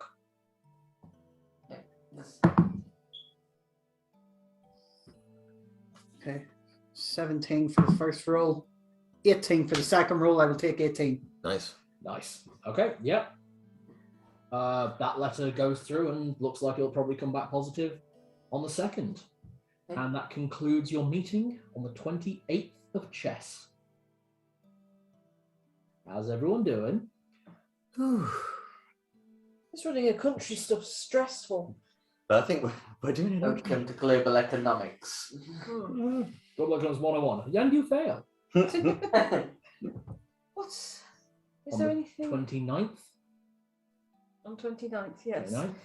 Reparations. This is monetary. Oh, gods. Right. Here we go. Would you like to deal with the reparations that Vestilt is claiming, or the ones that Glendoril is requesting? I feel like Glendoril is going to be the bigger job. Okay. Let's work out how much they want first, and then how much we can claim back, and then we can see if we can make up the difference out of our coffers if we need to. They have already sent an itemized request. I think the common parlance is they're being a bit cheeky in some areas, and some of us have already discussed why. So, the amount that Glendoril is requesting for the death of 13,450 soldiers is 13,450,000 gold pieces, or the equivalent of just over 2.5 million platinum. Sorry, can you just repeat how much 13,450 gold they want in return? 13 million. 13 million? 450,000. They're requesting every life at 1,000 gold pieces. Well, that's horse shit for starters. As I've said, some of your advisors have things they would already like to say. Because White Band is the first one to talk. I'm just going to point this out. 10,000 of those lives are kobolds who've moved here. I'm claiming nothing. All right, well, that's 10,000 of those we can cross straight off. Yep. Reducing it down to 12,000. Zed. How many of those killed were of Gatlock her?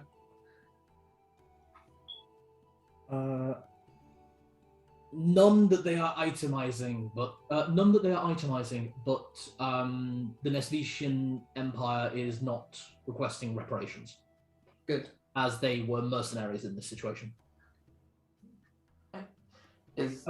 We have been sent a missive from one Kulatan Harkon that the Gnolls are quite happy to go without restitution if you're quite happy for the surviving 600 Gnolls to move into Vestalt. Yes, I'm very happy for the Gnolls to move into Vestalt. They're excellent translators, and we're about to do quite a lot of that. Fantastic. And so how much would that reduce it by? Well, that reduces it by another 400,000. Next, Zed. As you look over the points, 3,400 of the claimed lives are members of the White Wolf. They are not loyal to Glendoril. Well, we are not. No, we are not. I will have a missive sent to Gestalt. Because it surprises me that she would have signed off on this. This entire thing has only been written by one hand.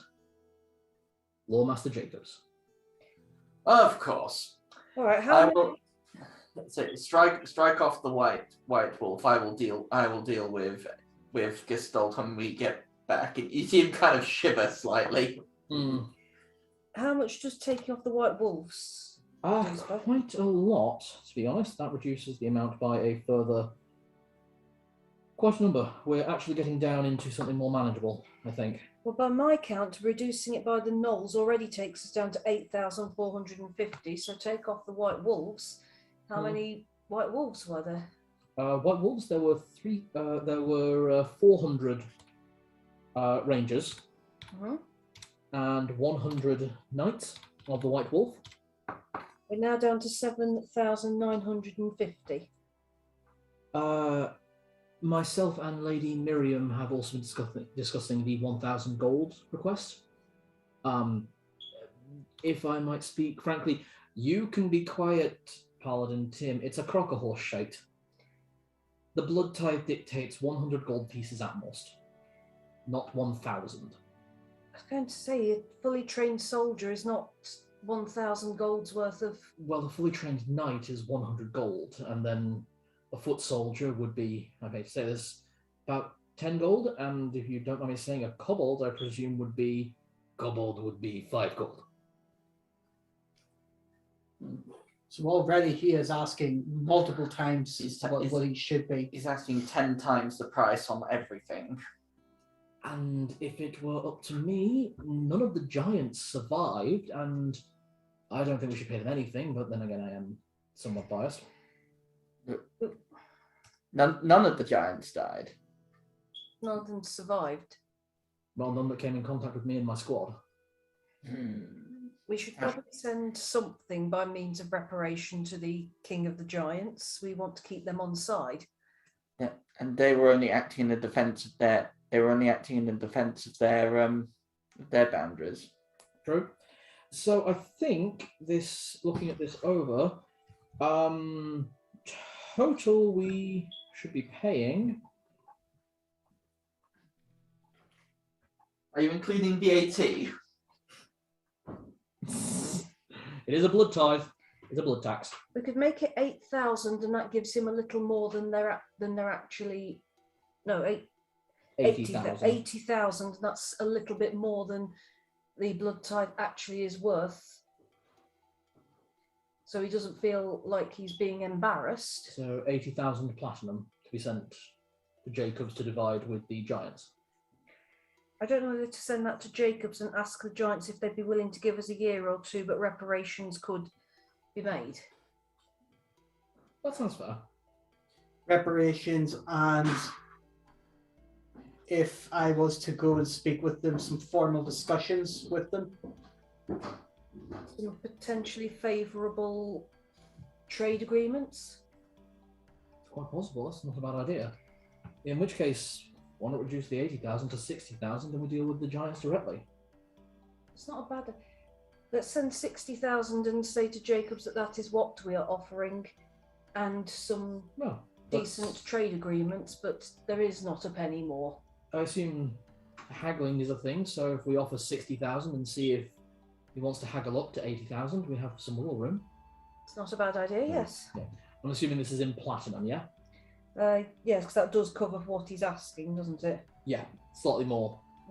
It's a little more, but it's basically just enough more that he won't feel like he's being hard done by, but yeah, he doesn't lose face, but we don't lose our pants. It's below the maximum he should really be asking for, but it's above the minimum he could ask for. So that seems like a fair range to me. Yes. And now reparations. He must be aware that what he was asking for was a total crock. Well, it was in the millions. The Vestoltian people have discussed and sent a letter of what they would like to request as reparations that they would like to ask you to sign off on. All right. Unless you would like to ask for more. Let's see what the people want, and then we'll work it out from there. The people would like enough granite and bronze to make a war memorial and statue to Richter Belmont and those that gave their life. Yeah. This sums up in their own materials at 10,000 gold, but if we were to raise that to marble, that would be 15,000 gold, or 3,000 platinum. I'm just gonna say we could make it entirely out of gemstones. Yes, but I don't think that's quite what this country goes for, White Band. Some gemstones? Perhaps blue ones for the eyes. That'll be nice. Okay, I think that sums up at 20,000 platinum, or call it 5,000 platinum. That seems, yes, I mean, 5,000 platinum to build a war memorial. Mm. Right. We'll get that written up, and we should have answers by the 2nd. Before you go making that memorial, I have an idea. Yes? Out of character, don't I have close to 100,000 platinum or something like that at the bank? Yes, you and Rachel have garnered nearly 200,000 platinum. Sorry, what's Right. that? I will say to Timothy, I have the funds to cover that statue, but I was wondering if I could get that in exchange for a house for myself and my fiance, my wife to be. It would be down to the Queen to make that decision. Of course. Thank you, Narhawk. That actually solves so many problems. And I will pay that off.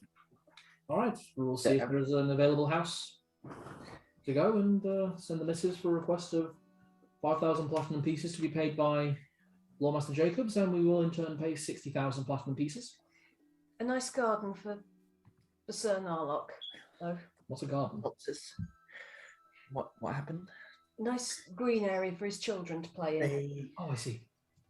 They wanted a statue of. They wanted money to build a statue Elder Morris probably knows. Yeah. of Richter and those who fought in the battle. Oh, So Narlock has forwarded the bill for that if he can get the house in exchange. okay. Are we on to the Stoltz claims now? Yes. Basically, just want the materials and the craftsmen to make a war memorial and statue. Yeah. The statue should be of Richter on his horse with his greatsword, and the war memorial should be able to hold every name of everyone who lost their life, including the kobolds, and that was the request of Bulwark. Absolutely, then. Bulwark specifically requested that the kobolds' name be included, each and every one. That's very nice of Bulwark. Bulwark like the kobolds. I've been rolling in the background. Oh, The kobolds work for fish, and the kobolds do a lot of work. And Bulwark has fish. yes. Okay, so Narlock's paying off that so we can have a nice statue, a war memorial for them. And White Band, I presume, is providing the sapphires for the eyes. If they pay me. Okay. Very quick. Shall we get to the choosing of the new cleric and then call it a night? Sure. How's everyone feeling? Yeah, pretty good. And I'm feeling a little bit sleepy, but All right. keep going, keep going. Yes. Right. Oh. You bits of this I've actually get to So- do one thing before we call it a night, if that's all right. Yeah, there is one thing that the White Wolf might want. Saying for the reparations that's being asked for, White Wolf would seek land to be able to construct their own cathedral here in Vestol. In the capital itself, or just in the land in general? I'm guessing in the land in general, because I get the feeling that I mean, the main temple is exonerated primarily to Bane, but it does have worship to Baal and Merkel as well. There's no reason we couldn't build out the back as a temple to the Lunar Pantheon, if that's what you'd wish. I'd like it. See, if it's established, then it can be devoted to the names of the fallen. That sounds lovely. Absolutely, we can sort that. Yes, The temple is more than big enough for a room for another shrine, absolutely. and certainly the country is more than big enough for more temples to be built. There are many temples. I think it's best if we have a little bit more of an open policy on religions now. That seems fair. Right. May take time, but we can do that. Day number 30. Because we're going to the next stage.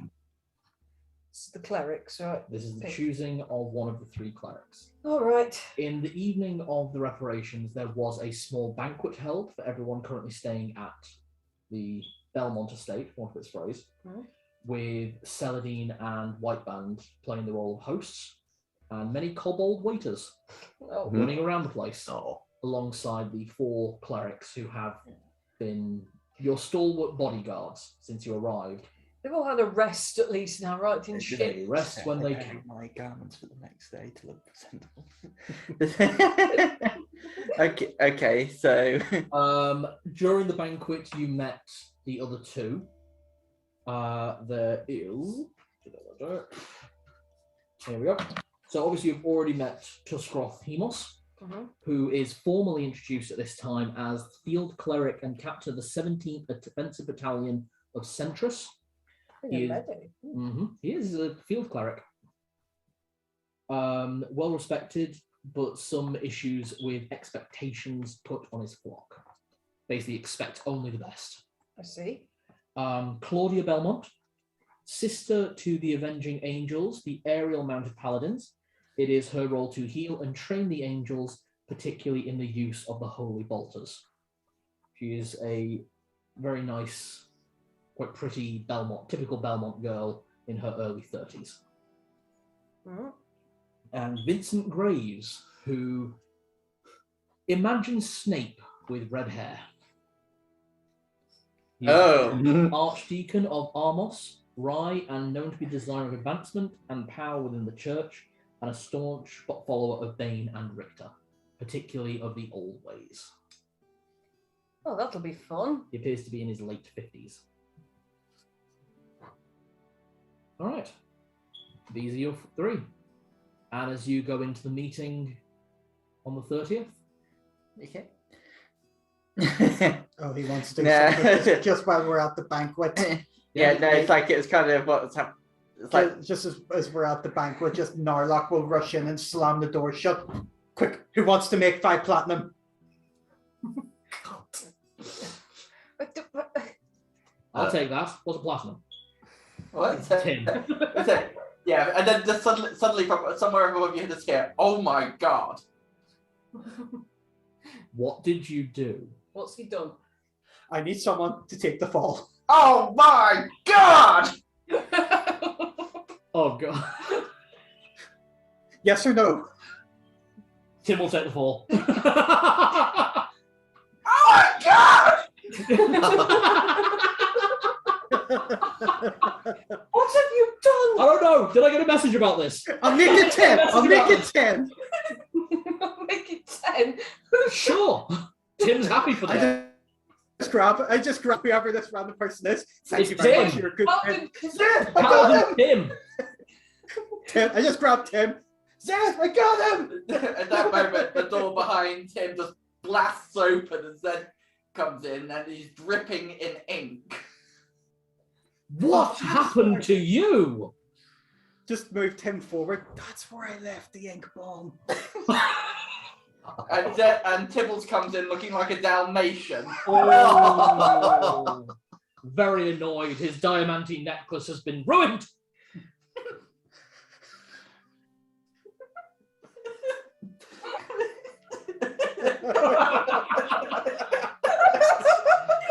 The evening kind of ends with the 6 of you, Tim and Whiteband included, just kind of laughing and falling about yourselves. Tim offers to have a bath run for Zed. Oh, once it's all over, Narlock just goes, I was tinkering with it to see could it work in place of you using like smoke or paint, and the fuse went off, so I threw it randomly past our rooms, and I don't know where it went. It's the hall covered in it as well. I don't think it's the hall. I think it's just his room. That's Lana's childhood bedroom. Yeah. It's all right. It's probably no messier than it was to begin with. It is Lana. Yeah. Lana, by the way, has made her way back to Bulwark. She's going back where Yeah. she's comfortable. Yeah. Have you seen that Mr. Bean clip where the guy goes to get his hat and the paint goes Oh off? yeah, yeah. And he just saw it right at the end. He's like, dude. I can always count on you to lower the tone. Yeah. This made you laugh. I think that might be the first time I've laughed since all of this started. What were we planning? What were we doing? Oh right, yes, priests. Yeah. 30th. Right, priests. Yeah. Bring me priests. Zed's skin looks slightly darker than normal. Yeah. So, the 30th, the council, as it has been named, is officially electing its 6th, 7th, 9th member, the High Cleric of Bane. You have your 3 names, you have recommendations, you have what you have. Unless you want to elect someone completely different. I wouldn't mind asking Miriam and I've forgotten her name. Hilda. Hilda, what their thoughts are. I mean, this would be someone they'd have to work alongside. I can work alongside basically anyone. I'm not too bothered. I spend most of my time in the sanatorium, so it's not much of an issue. I'm not particularly keen on Graves, if I'm absolutely honest. Doesn't sound like anybody is. He's a very good archdeacon, but he shouldn't advance any further. He doesn't need any more power. I, meanwhile, if you don't mind my saying, don't really care which one takes place, because if any of them are untoward, Well, nice and simple.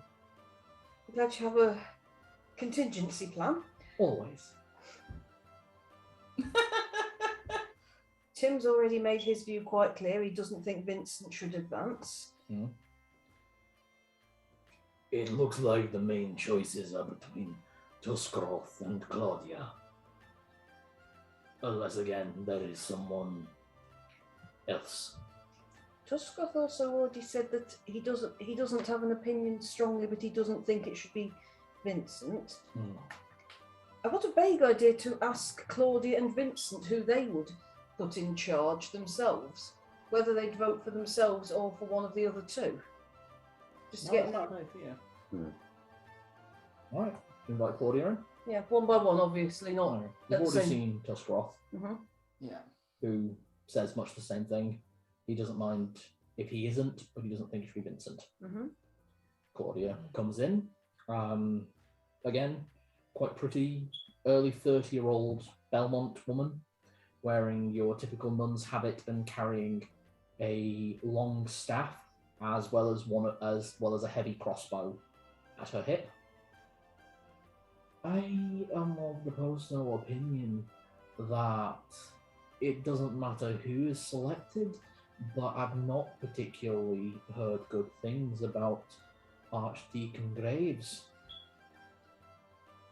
He runs a very good place down in Armos, and the metalwork is second to none, but he doesn't have very good opinions among even his own flock. I see. Who's the Archdeacon? This is Vincent Graves. Vincent Graves. Right. So far, no one's had anything nice to say about him, including his own flock, apparently. That's not good. All right, could you send in Archdeacon Graves now, then, please? Absolutely, my highness, your highness. And she steps out, and in walks, as I said, imagine Snape with long, greasy red hair. I mean, honestly, this is mostly because I want to hear you have to do this voice. That's fine, I got one. About his late 50s, He's wearing the very old robes of a cleric of Bane, which is black robes that appear to drip blood with every step. Ah, hello, Your Highness. Morning. I had a question, something I'm pondering about all of these candidates to being put before me. I was wondering what your opinion would be. If you were in my position, which one of the three of you would place in charge? Well, if I was a younger man, I would say it should be the cleric and priest of the most experienced and the most knowledgeable of the dread tyrant's desires and will. As an older man, I would presume that would be myself, but that is only hypothetical. I would never be so presumptuous to put myself forward, but I could not put forward someone who I was not personally acquainted. And I do not know either Tuscroft or Claudia all that well, having only met them occasionally at Concord. I'm surprised by that. I thought that all of the clerics of Bane were rather on the front lines together. In Amos, we are far away from the front line. We are the supply side of conquest. We produce the armor and the metal harvested from the Blue Mountains. I see, and I do hear that your craftsmanship up there is second to none. Second to absolutely none, with the only exception being those smiths of Centrus who work so diligently with the holy adamantine. But I do think if we had some adamantine ourselves, we could do just as good work. That's good to hear. Confidence is extremely welcome. Confidence and a good mind are the will of the dead tyrant.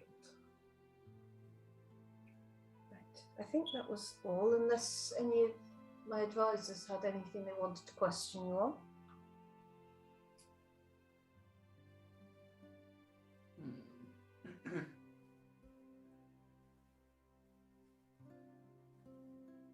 No. Nope, I don't think so. Can I get any kind of insight check on him on whether You're welcome to take an insight if check. he's trying to work out the best way of stabbing me? Well, that's not going to tell me anything. That's a 4. Seems trustworthy. Seems trustworthy and a good choice. Can Great we all candidate make for the a job. check? Okay, can I do an insight? Yeah, you can all make insight checks. Give me insight. It'd be a 6. Natural 20! 7. Hang on. Yeah, we clerics know. 21. And the wolves always know what you did. The wolves and the warriors The know. wolves and the warriors know. Nothing. No, look, much the same. You like this guy. He's confident. He's got gumption. And he only spoke in hypotheticals. That's the sure sign of someone you can trust. Zed and Roberto. You get the feeling that he's not trying to advance higher than his station would permit, but he wants to get to the top, and this is the top. Mm-hmm. And there is this level of he's not going to do anything overt. He's not that stupid, but he will use every dirty trick in law to get what he wants. They're probably slimy politicians. It's very much lawful evil. Having dismissed him just while we Yeah. discussed things, then I did this chat in front of him. That'd be fucking stupid. Yep. All right, well, I definitely don't want to pick him. He seems slimy. I don't trust him. He seems like he will be confident, may flatter, but he'll have ulterior motives as well. And yeah, I don't get it. He'll lie, cheat, and steal his way to the top. Mm-hmm. I didn't like as well that he referred to it as conquest, the supply side of conquest. Mm. Yeah. Even though he is the dread tyrant, conquest has no place in religion. Listen to this, religions of the world. I I think the side of Bane we need to be leaning into is that of order, not of conquest now. And I have to be honest, I do quite like Tuscroft, especially now I find out he's a frontline cleric. I like the idea of someone who's been on the front lines and who's primarily concerned with being a healer. Claudia I do like as well as an option, but I think she's more suited to a military post than the high-ranking religious post. She could be the lead military chaplain. It's not a bad idea, actually. Hang on. Lead military chaplain. Basically, she'd end up being Tuscroft's second in command at that, then. That way, no one needs to feel bad apart from him, but frankly, I think he'd feel bad about all of this anyway. So, do we think Tuscroft, then? I think so. Personally, that's my thought. Not that she's not a bad choice. That she's a bad choice, but Tuscroft also seems to take to the cleric much the way as Father Zed does. He seems to be rather hands-on on the battlefield as well as leading his church. Exactly. It inspires confidence. Plus, I think I like the idea of having Claudia there as his right hand, simply because if we feel distrustworthy of Vincent, how long do we think it would be before there'd be knives in backs? Yeah, and his first move wasn't just the punishment of his men, but to correct the wrong, which establishes order. All right, I think this might actually be a good decision then.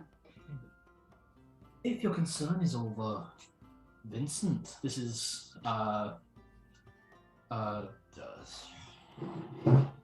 Miriam. Oh. I would quite happily dispatch some of my holy assassins to keep an eye on him. I don't think that will be necessary. We have a thought. We like the idea of Tuscroft taking the place of High Priest, but I was wondering if we could create a role for Claudia in that as well. Zed suggested lead military chaplain, effectively being Tuscroft's right-hand woman. Perhaps a role that has always existed within the country, but has not been filled for some 700 years since its first role was honorarily given to Sebastian Belmont. Yes. The role of Archdeacon of the Cathedral of Bane. You know what? I like that, The yes. weapons of the Avenging Angels are crafted here, they're all. I think this could be a good solution. Vincent isn't going to like it, I understand that completely, but this way we've placed probably one of the most appropriate people and given rank to the other most appropriate person. And then we can If he shows disapproval, it may be prudent then to remind him that this is a time of order and not of conquest, and when he comes to learn that, he will have the opportunities to move up. Very. Yes. Right. With the announcement made, Tuscroft and Sister Claudia. thank you. So I've got paperwork everywhere. Are sworn in as the head high cleric Tuscroft of the Church of Bane, and Sister Claudia Belmont, Archdeacon to the Cathedral of Bane in the Vestalt capital. All right, we will close up in just a moment because there's one more bit I want to do, and then we'll call it a night. How's that sound? And we're not even halfway through the Sort the Court. Grief. He's running a country stuff. I know. We've been at this for 5 days. How is everything not fixed? The night comes easy. The last few days have been hard work for everyone. Roberto and Narlock, you sleep like babies. It's so comfortable. You've gotten adjusted to the beds. The oaks are firm if grainy, but comfortable enough. Zed and Celadine, your night is not so comfortable. You are both restless, difficult to fall asleep. Maybe the strain of running a country, of everything that you're having to plan and prepare for, Zed. The growth and the building up of a new church to the White Wolf and the Lunar Pantheon. It's a daunting task, to say the least. Whereas Celadine, running a country, it's so difficult and so hard. It'd be so much easier just to go home and return to your books and easy life and your toys and forget that all this ever happened. In the morning, you both wake up after a restless night's sleep, having gained enough recovery, but when you're preparing yourself for the day, Celadine going through your spell book, as has become natural, Zed praying, preparing yourself, there's a slight block, probably from exhaustion, probably from stress, who knows. Celadine, you are no longer able to cast level 9 spells. So what? You heard me. And Zed, you are no longer able to cast level 7 spells. Again, probably due to tiredness, sleep deprivation, stress. It's difficult to place it. I can still heal. You still have your 6 level spells. Yeah. So This is only a temporary effect, is it? As far as you know, I mean, you feel very tired, so maybe you weren't able to get enough rest to generate those spell slots, or recover them, as it were. I've only got one level 9. Oh, so it's not so much of a problem. I know he's got like 5 level 7 spell slots. Actually, Yeah, but I've only got 2. it's a really good one. Stress, running a country is hard. You think running the church is hard? Try running this. Okay. I'll try anyway. Nothing? You can feel the incantation and the magical energy flowing through your body, but you can't. It just doesn't connect. You can't generate it into the world. It's like you never had that. It's not that you never had that spell slot. You obviously had that spell slot previously. It's like if you didn't have a full long rest and you had already used it. Mm-hmm. You just don't generate it during your long rest. Okay, I'm genuinely concerned. Anyone want to do anything before you go into your next day of planning and preparation? Zeb makes up a special type of coffee. Out of coffee. Need coffee. The coffee helps, but you still don't regenerate your spell slots. I am to say I'm not. I just need something to wake him up so he doesn't actually lose his bonuses on paying attention. True. Celadine, coffee. Yes. That's also something else. You two look genuinely tired. Celadine obviously looking genuinely worried. Roberto and Narlock, you two feel fine. Did something. And what are you two looking so chipper about?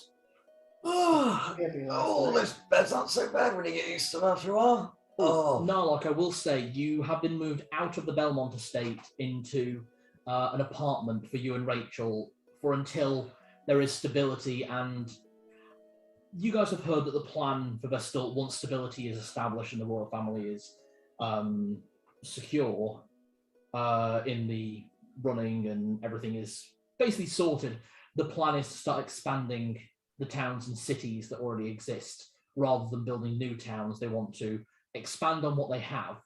So the preparation for the Gatlock Vess mansion is already underway with the architects.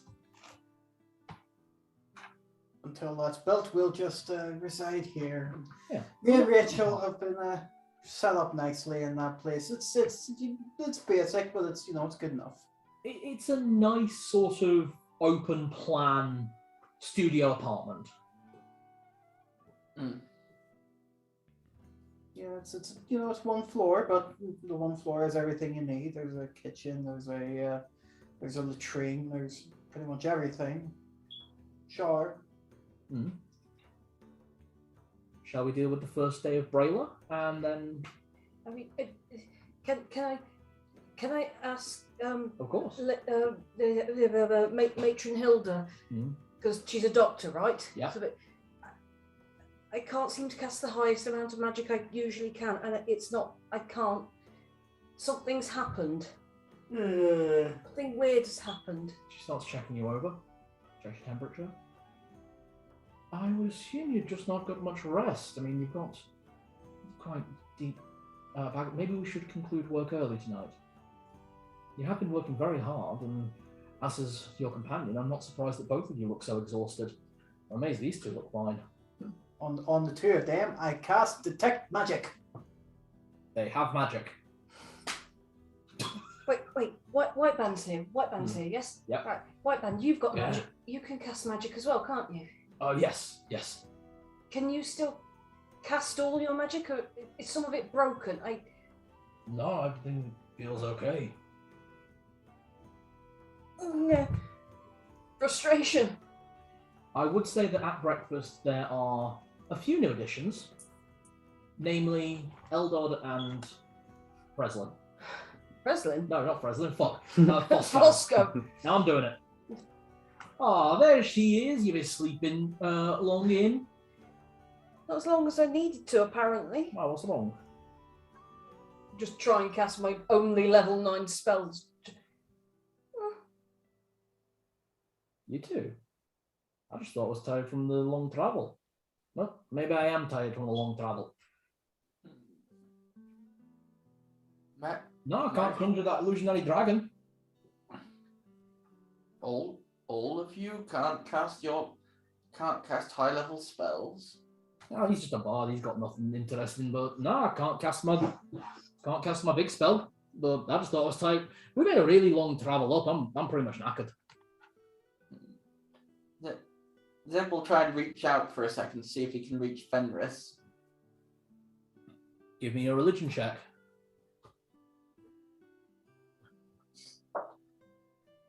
Fuck.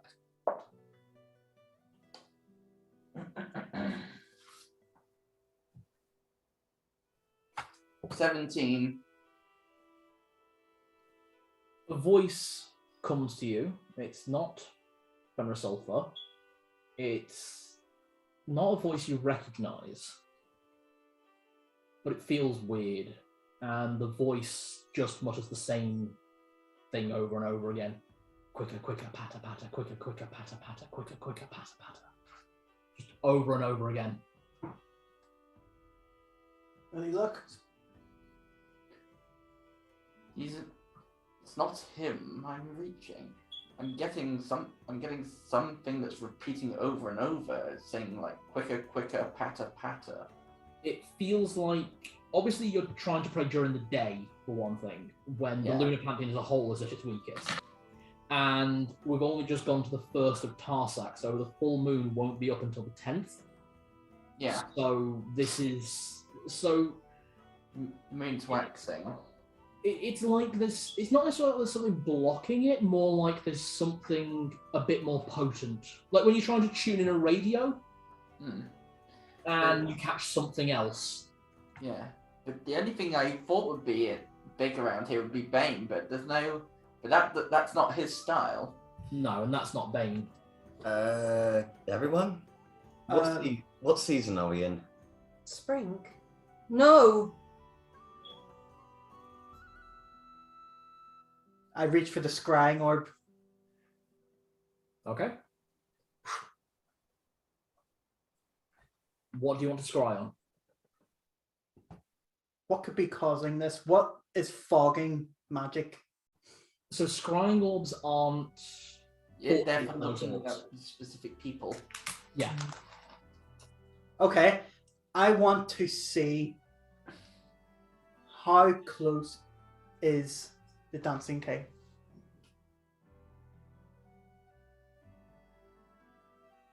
Oh, fuck, why did you ask that one? The mirror The mirror shine flashes and the clouds fade, and there's a moment of looking at the back of a very wild blonde and black head, and then as the figure turns around, you see your own reflection and the figure stood behind you.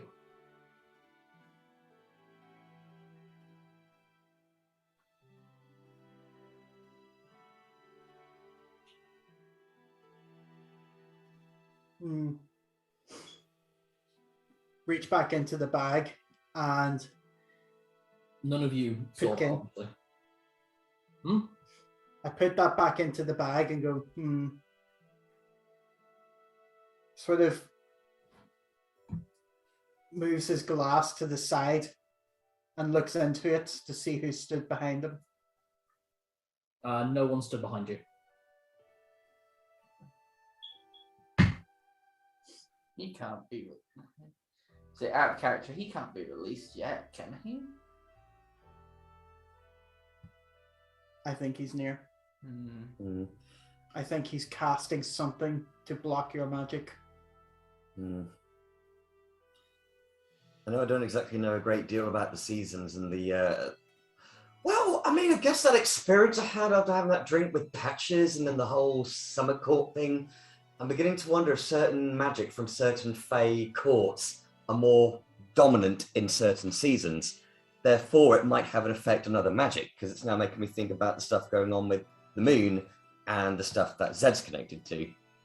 Yeah, aren't we about to hit the spring equinox? You passed the spring. You are in spring. We're in his season. Wonderful. I draw my sword. Is it still glowing? Yes. Right, so he has an effective helm. It's not. I don't think it's our connection to our gods that's the issue. I believe it's just our ability to channel magic, no matter the source. If it gets worse.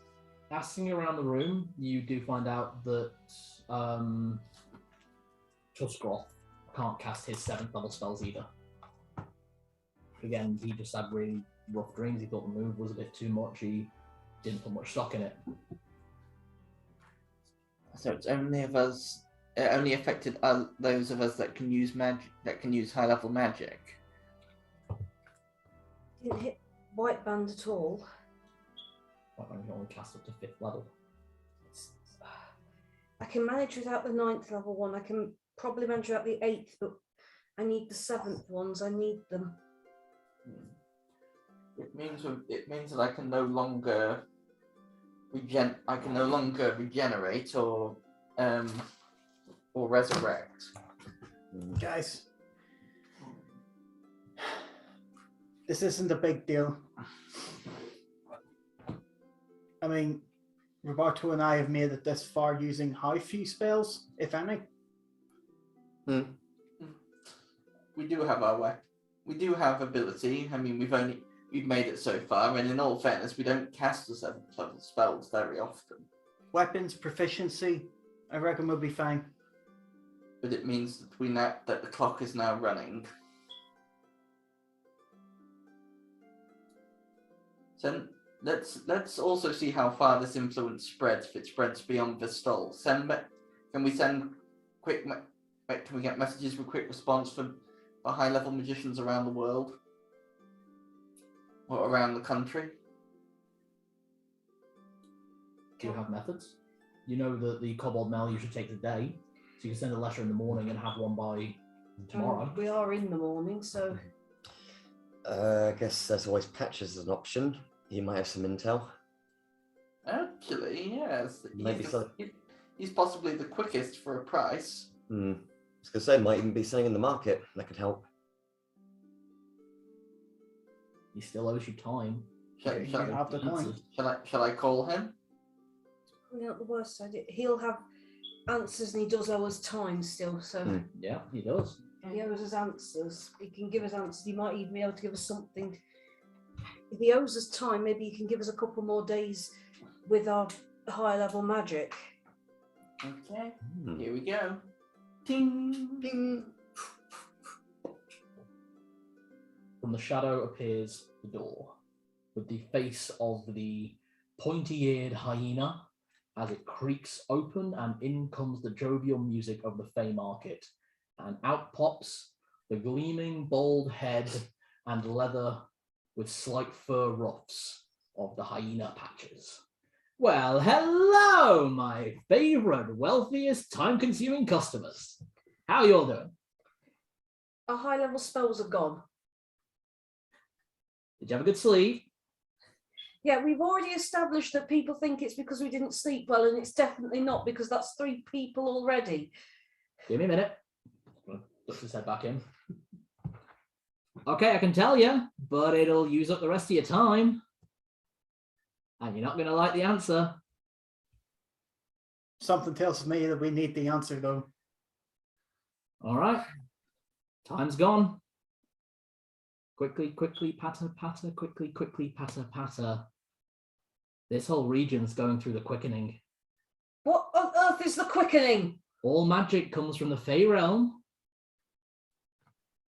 That isn't an answer. The Spring King is consolidating his power for a push in the Feywild or a push into the material realm. He's calling back what belongs to him. He's going to use the high level powers as part of his way to get back in. Oh, it's worse than that. Oh, shit. He's going to weaken this entire country so that when he comes out, the most anyone can cast is a fireball. Fifth Uh, spell. Third. Third. It gets quicker and quicker as time passes. Is there a way 4 to days, protect- then a period of 3 days, then 2 days, and then day by day. Does it? Is there a Is there a way to block it? Or slow it down. Even I don't know that one. The only way to stop it is to stop it. That means we've got to go to the Supreme Court. And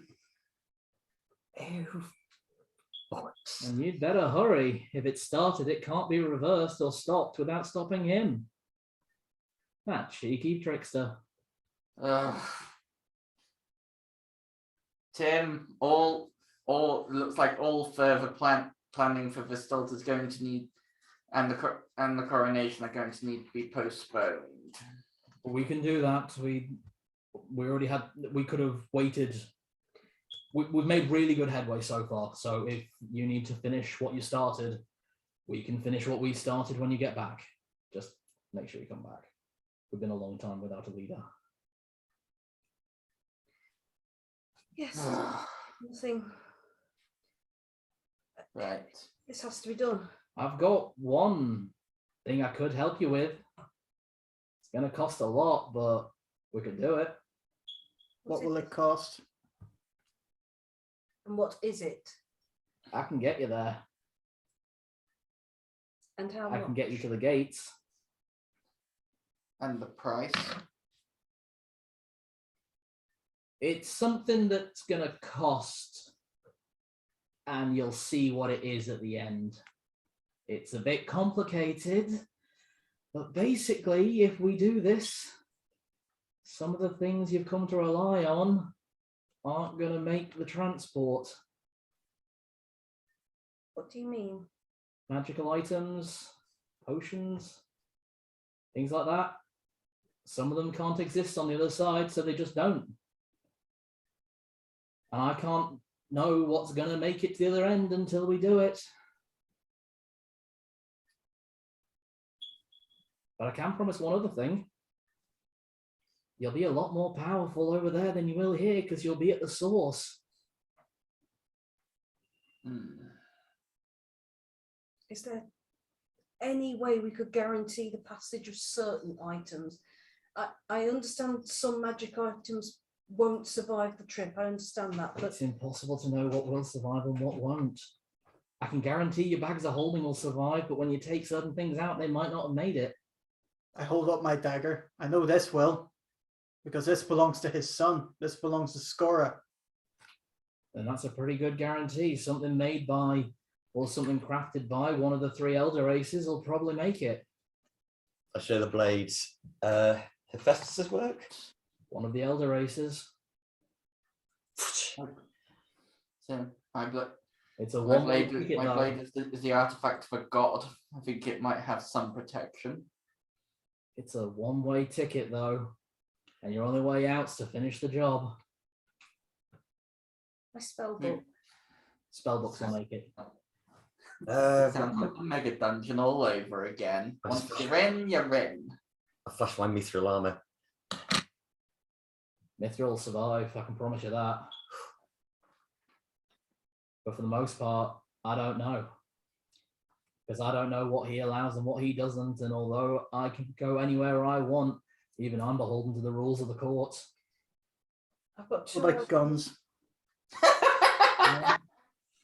Let's go with this. If it's not magical, you're probably all right.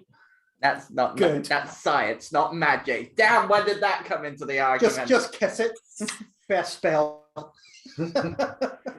I've got 2 items on me. I'm pretty well. If he says spell books, will make it, and I've got the witch gun, which I'm fairly certain would make it because that was Sarah Jethra's, so I'm pretty sure that would make it. Those are the 2 major things I want to be able to take with me.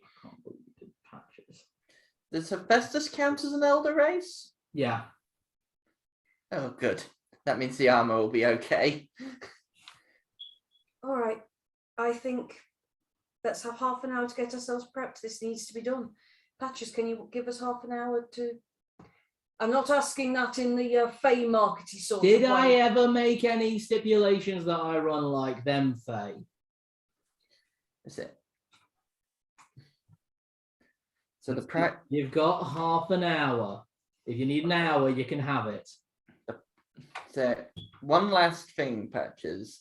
You said that the price is the price of this journey the price of the artifacts lost, or do you have something? I get the magic because I'm the one taking you, and it's just the rules of the Feywild. If you'd gone through via his rift, he'd have got your magic. Otherwise, I get your magic. So the Patches have it than him. Well, well, you actually agreeing with Patches. Hey, Patches is good. He's been a fair deal maker. Thank you. A compliment. Appeals heavily weighted in his favour, but at least if we know that they're heavily weighted in his favour, then we know we're on the back step. And he is helping us. He's helping us get there. Right. What? Half an hour to an hour. Let's go. Say what you need to say to the people you need to say it to, and gather what you need. Okay. So may I use the mirror? White Band's got it at the moment because Yeah, sure. Yeah, no problem. Of course. Okay. Roberto, what do you do in your half hour to an hour? I guess it's just write a letter to my parents and just say, right, got some more stuff to deal with. May or may not come back. I love you, and yeah, just thanks for everything, and sorry for being a terrible son. But I'll ask for Cobble Post to deliver it because it'll be quick. Very nice. Narlock? Narlock is going to spend his half an hour with Rachel, and he's going to leave the Ring of Gax with her because he's only got 3 magical items on him at the minute. Sorry, no, 4 isn't he's allowed? He's got the sword, the dagger, the Ring of Gax, and the cloak. Oh, that is fantastic. I couldn't have asked for better on that one. Why? No, you'll see, because if you do this, you get to open the envelopes. Yeah. Takes the Ring of Gax and the cloak off and hands them to her. I love this. Why is it that you do everything that lines up too perfectly with my story? Okay. It says just. You're gonna think I wrote you a fucking script. Just hands them to her and says, "I will be back." Make sure you do. Oh, I will. Be back in less than 20 days. Yes. You have to be back to meet your children. Oh, don't worry. Nothing looks to your stomach. I will. You get this weird sensation of like two pairs of hands pressing out to meet you, which is a thing that happens.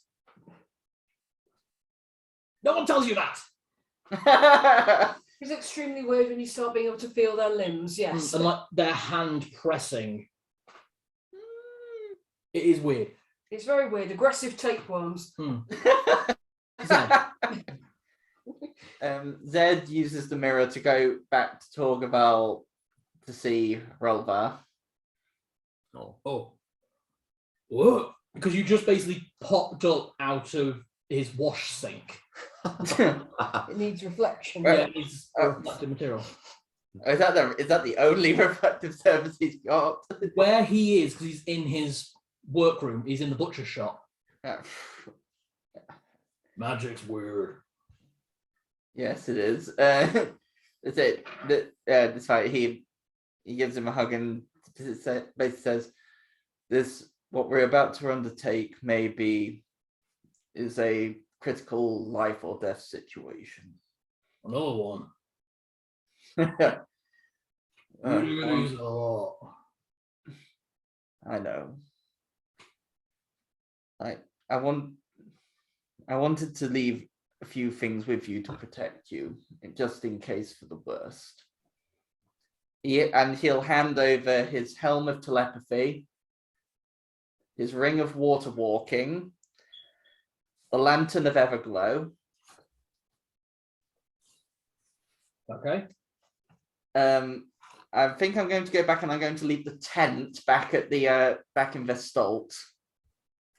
Yeah. Basically, you dispense of most of your magic items. Okay. Yeah. What is there anything else? The brooch of shielding. But I'm going to risk all of the potions that I hold, because if any of them can get through, they will still be. Even if only a few get through, we'll need them. Okay. Agreed. I'm going to take the risk on the potions myself. Okay, but the only ones I'm taking are the artifacts of Helm, which is the sword and the chalice, and the dagger, and that's it. Yeah. And everything else is material. Awesome. Okay. So, one last thing. Zed just takes the ring off his necklace. Just says, so just in case I don't make it back, will you wear it for me now? Okay. That's all. And he kind of wraps it around his forearm like a bracelet. That way I can always see and always think. Just come back and collect it, okay? Or at least collect me. And there is this like slight weeping in his face. Oh, I promise. He gives him a hug and a kiss, and then steps back through the. It really does not look romantic. He basically steps into a sink and gets splorked through the drain. Well, I'm never taking a bath again. It was basically a wash bowl for your hands. At least he runs a clean butcher's. He does. Okay, right. Yeah. Okay. Right. Yeah. So Zed returns and he says, last things that I'm going to leave because we can't risk them is your coin patches. Will you be able to hold on to it until we return? I think I can do that. And he does that thing where it passes it over his hand and it disappears. And he holds out the patch of fabric that's the foldable tent and this. I get the feeling we may not need it out there, but I think we can brave it. That's mine. And Eldon just collects that. Where'd you get this? Where did we get that? Did Lady Fernandez give it to us? That fucking cow. She said it was destroyed.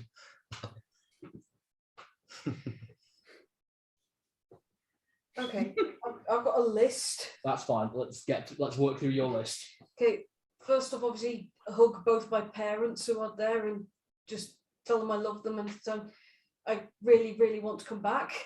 Love you. Come back, or I'm going to come into the afterlife and rip you back out of it so I can give you a good hard hiding. Please do. Promise. Fosco is just, my girl saving the world again. It'll never be me.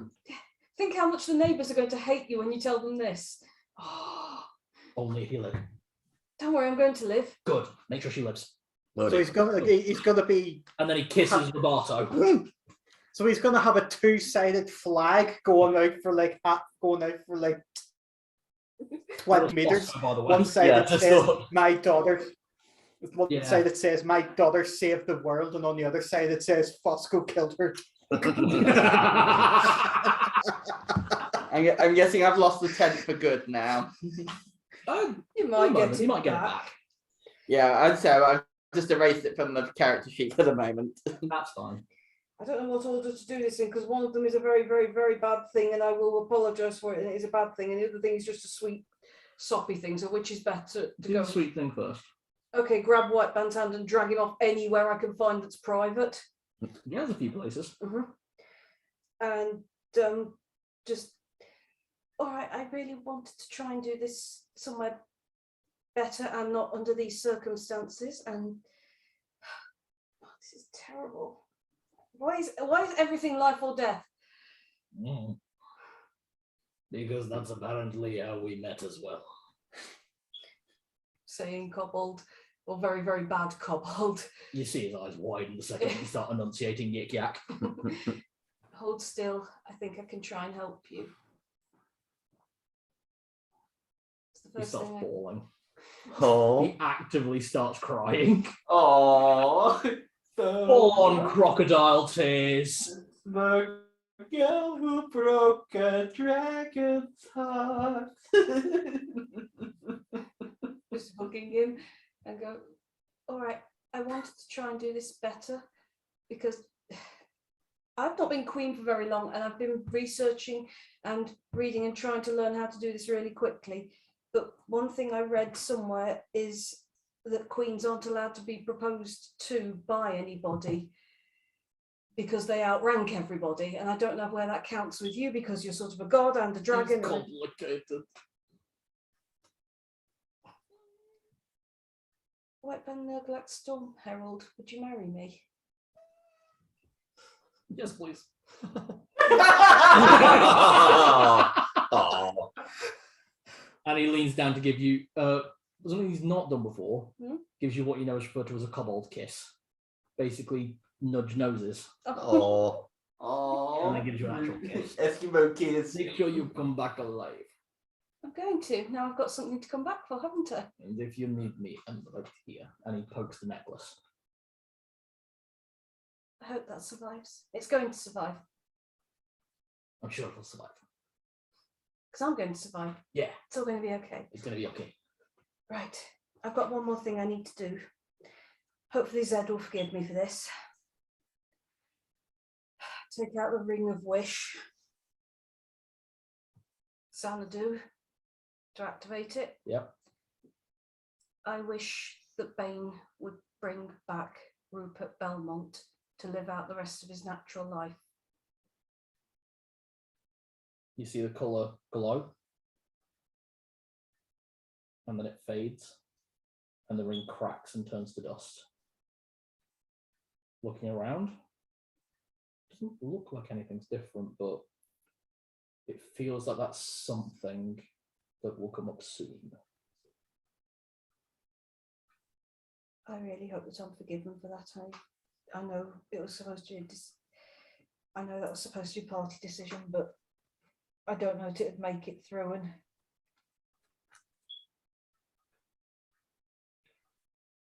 no one else knows. No one else knows at the minute. It's fine. I thought I had it. I thought it was in the bag of holding. No, Saladin's had it. I thought it was in a chain around my neck. No Selwyn's have it. Yeah. Did I? I thought it was in the bag of holding. I've had it listed in the bag of holding. Yeah. All right. Yeah, it must have just been my mistake then. Yeah, I definitely remember going to Selding. Yeah. Okay, right. I guess we're going into the Faymare then. Okay. You step through the barrier, separating you from the Fey Market, and in one moment, Noah, would you like to say your favourite phrase? No shit, not again. As you all fall through space. But this time, instead of blackness and mirrors and stars, you see colours and glints. Narlock and Roboto, you've seen these before, this rushing image, these colours, this feel. And as you each look around at each other, your pets falling alongside you, Celadine, you're holding on to 20. Zed, Tibbles has like wrapped himself around you and is growling and snapping at anything that goes past that looks like it might be an animal or something that moves. You all tumble and tumble through space. Hockey is small and then big, then small, then big, over and over again as she panics. Not almost flying! You're holding her. I'm holding on to I'm holding on to your hind legs, so she's constantly going.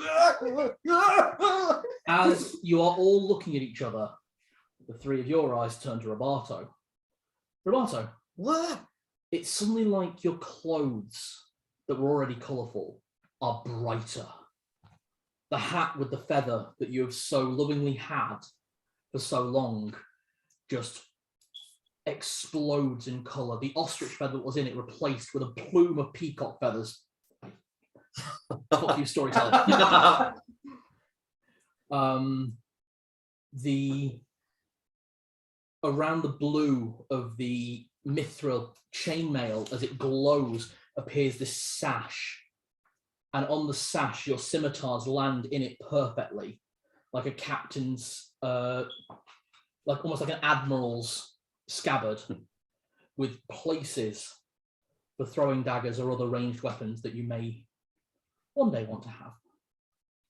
The fuck is going on? Curly toes to finish the job. What? Curly toes. I didn't Curly ask for toed this. shoes. I'm just like, what the hell is going on? Narlock, as you all look upon Narlock, the plate armor shines darker and duller and thicker as the adamantine appears to be shone up into this bright black shine. The magic on the short sword appears to glow brighter as you watch the material itself change from ordinary steel and silver to a thick, hard platinum. Just every aspect of you, you feel it in your bones. They're starting to move faster, quicker. Not only is your armor changing, you are changing. As you all look upon Zed, the party member who has changed the most since start to finish. The fur that makes the mantle of his armor fluffs up as if just blow dried, and thicker than ever possible. The armor itself shines brighter, and the bits of it that are picked out to look like wolves just becomes that bit more clear as your muscles expand and retract, and you can feel your body go through its final transition, returning you to a full-blooded orc. Is that your... Celadine. Yes? Nice and neutral blues, tones you're used to, give way to brighter, more vibrant shades of blue, fading from top to bottom. From the top, this pale blue going down to this much darker blue. The staff in your hand, the staff of the Archmagi, appears brighter to shine more, this glint of metal and the gemstone embossed at the top. And as you look at your faithful Tibbles, faithful 20 and Measly glows on the outside as you remember his fey magical origins. Okay, that's fine. And down below you, you look, and you can see 5 figures around a fire. before a wall and a gate.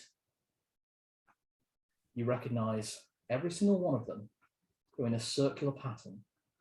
Cain Blackheart the First, roasting squirrels. Clayton Bluevein, clad in his blue plate armor, sharpening his sword. Fenris, stroking his 2 wolves he so lovingly has missed. Richter Belmont, with a hole in his chest plate.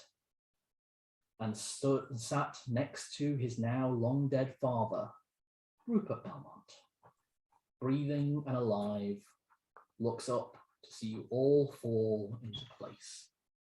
You may all now open your envelopes and see what this entire campaign has been building to. Everything in there has been constructed based on choices you have made since session 1. Inside, you'll also find 8 smaller envelopes. Do not open them. Do not open them. Ooh. These are your 5th edition character sheets. Oh, wow. Oh. Oh my. Oh. As well as what magic items survive the travel.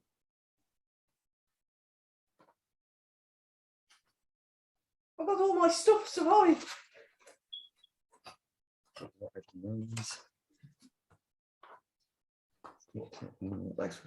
Yes. 5th edition. Whoa. Mm-hmm. Improve critical. Whoa. 20. The cloak survived? The Whoa. cloak would have survived, as would the Ring of Gax. But you already gave them up, so please discount them from your inventory. Okay.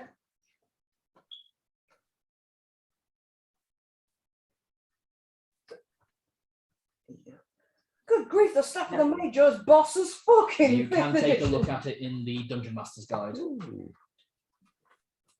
Jesus. Ooh. Shit. Good. Nice. So, would everyone like to read out what they are in 5th edition? Oh, wow. Celadine, When you say what we are, what your class is? I've got a title on mine as well. You all do. Queen Celadine the Kind, 20th level wizard with the sage background. Particularly of illusion. Zed, Father Zed Moonborn, cleric 20th level outlander. Orc Ixalan. Ixalan is a type of orc.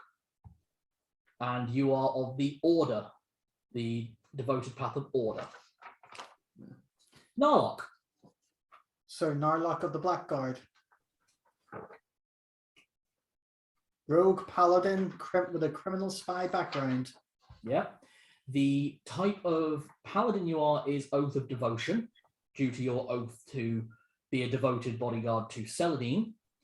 And you're a wild card rogue, which you will see the features on described there. If you want, I can send you the wild card information from the online script. Roboto, 2 hands. Fighter, level what? Level 11, rogue at level 9. You are a fighter champion, and you are a rogue swashbuckler. Nice. Swashbuckler. Jesus. These have all been made over the course of this entire campaign based on decisions that you have made. Roboto has flipped from Rune Knight to Champion to Blood Hunter multiple times. Wow. Narlock at one point was going to be a 3-way multi-class. Assassin, Paladin, Warlock. Warlock? You remember you made that pact with that devil? Oh, yes, yeah. Thank God they didn't. Celadine has flipped from illusion to scribe and back again multiple times. That's fair. And Zed has gone from order to peace to nature. At one point, you made decisions that would have aligned you to a paladin multi-class. Yeah. Wow. So I was looking at his spells. Is he limited? Oh, you need to actually choose what spells you have prepared. Oh, I was going to ask you about that myself because, yeah, my spells. Yours are your spell book. Those are the spells you have in your spell book. So that's what's in my. Oh no, we talked about this, didn't we? Are the Joking spells? we were chatting Yeah. about. Do you remember I asked you what spells would Celadine have in 5th edition? If I was That's what you were asking it yeah, for. those are your spells.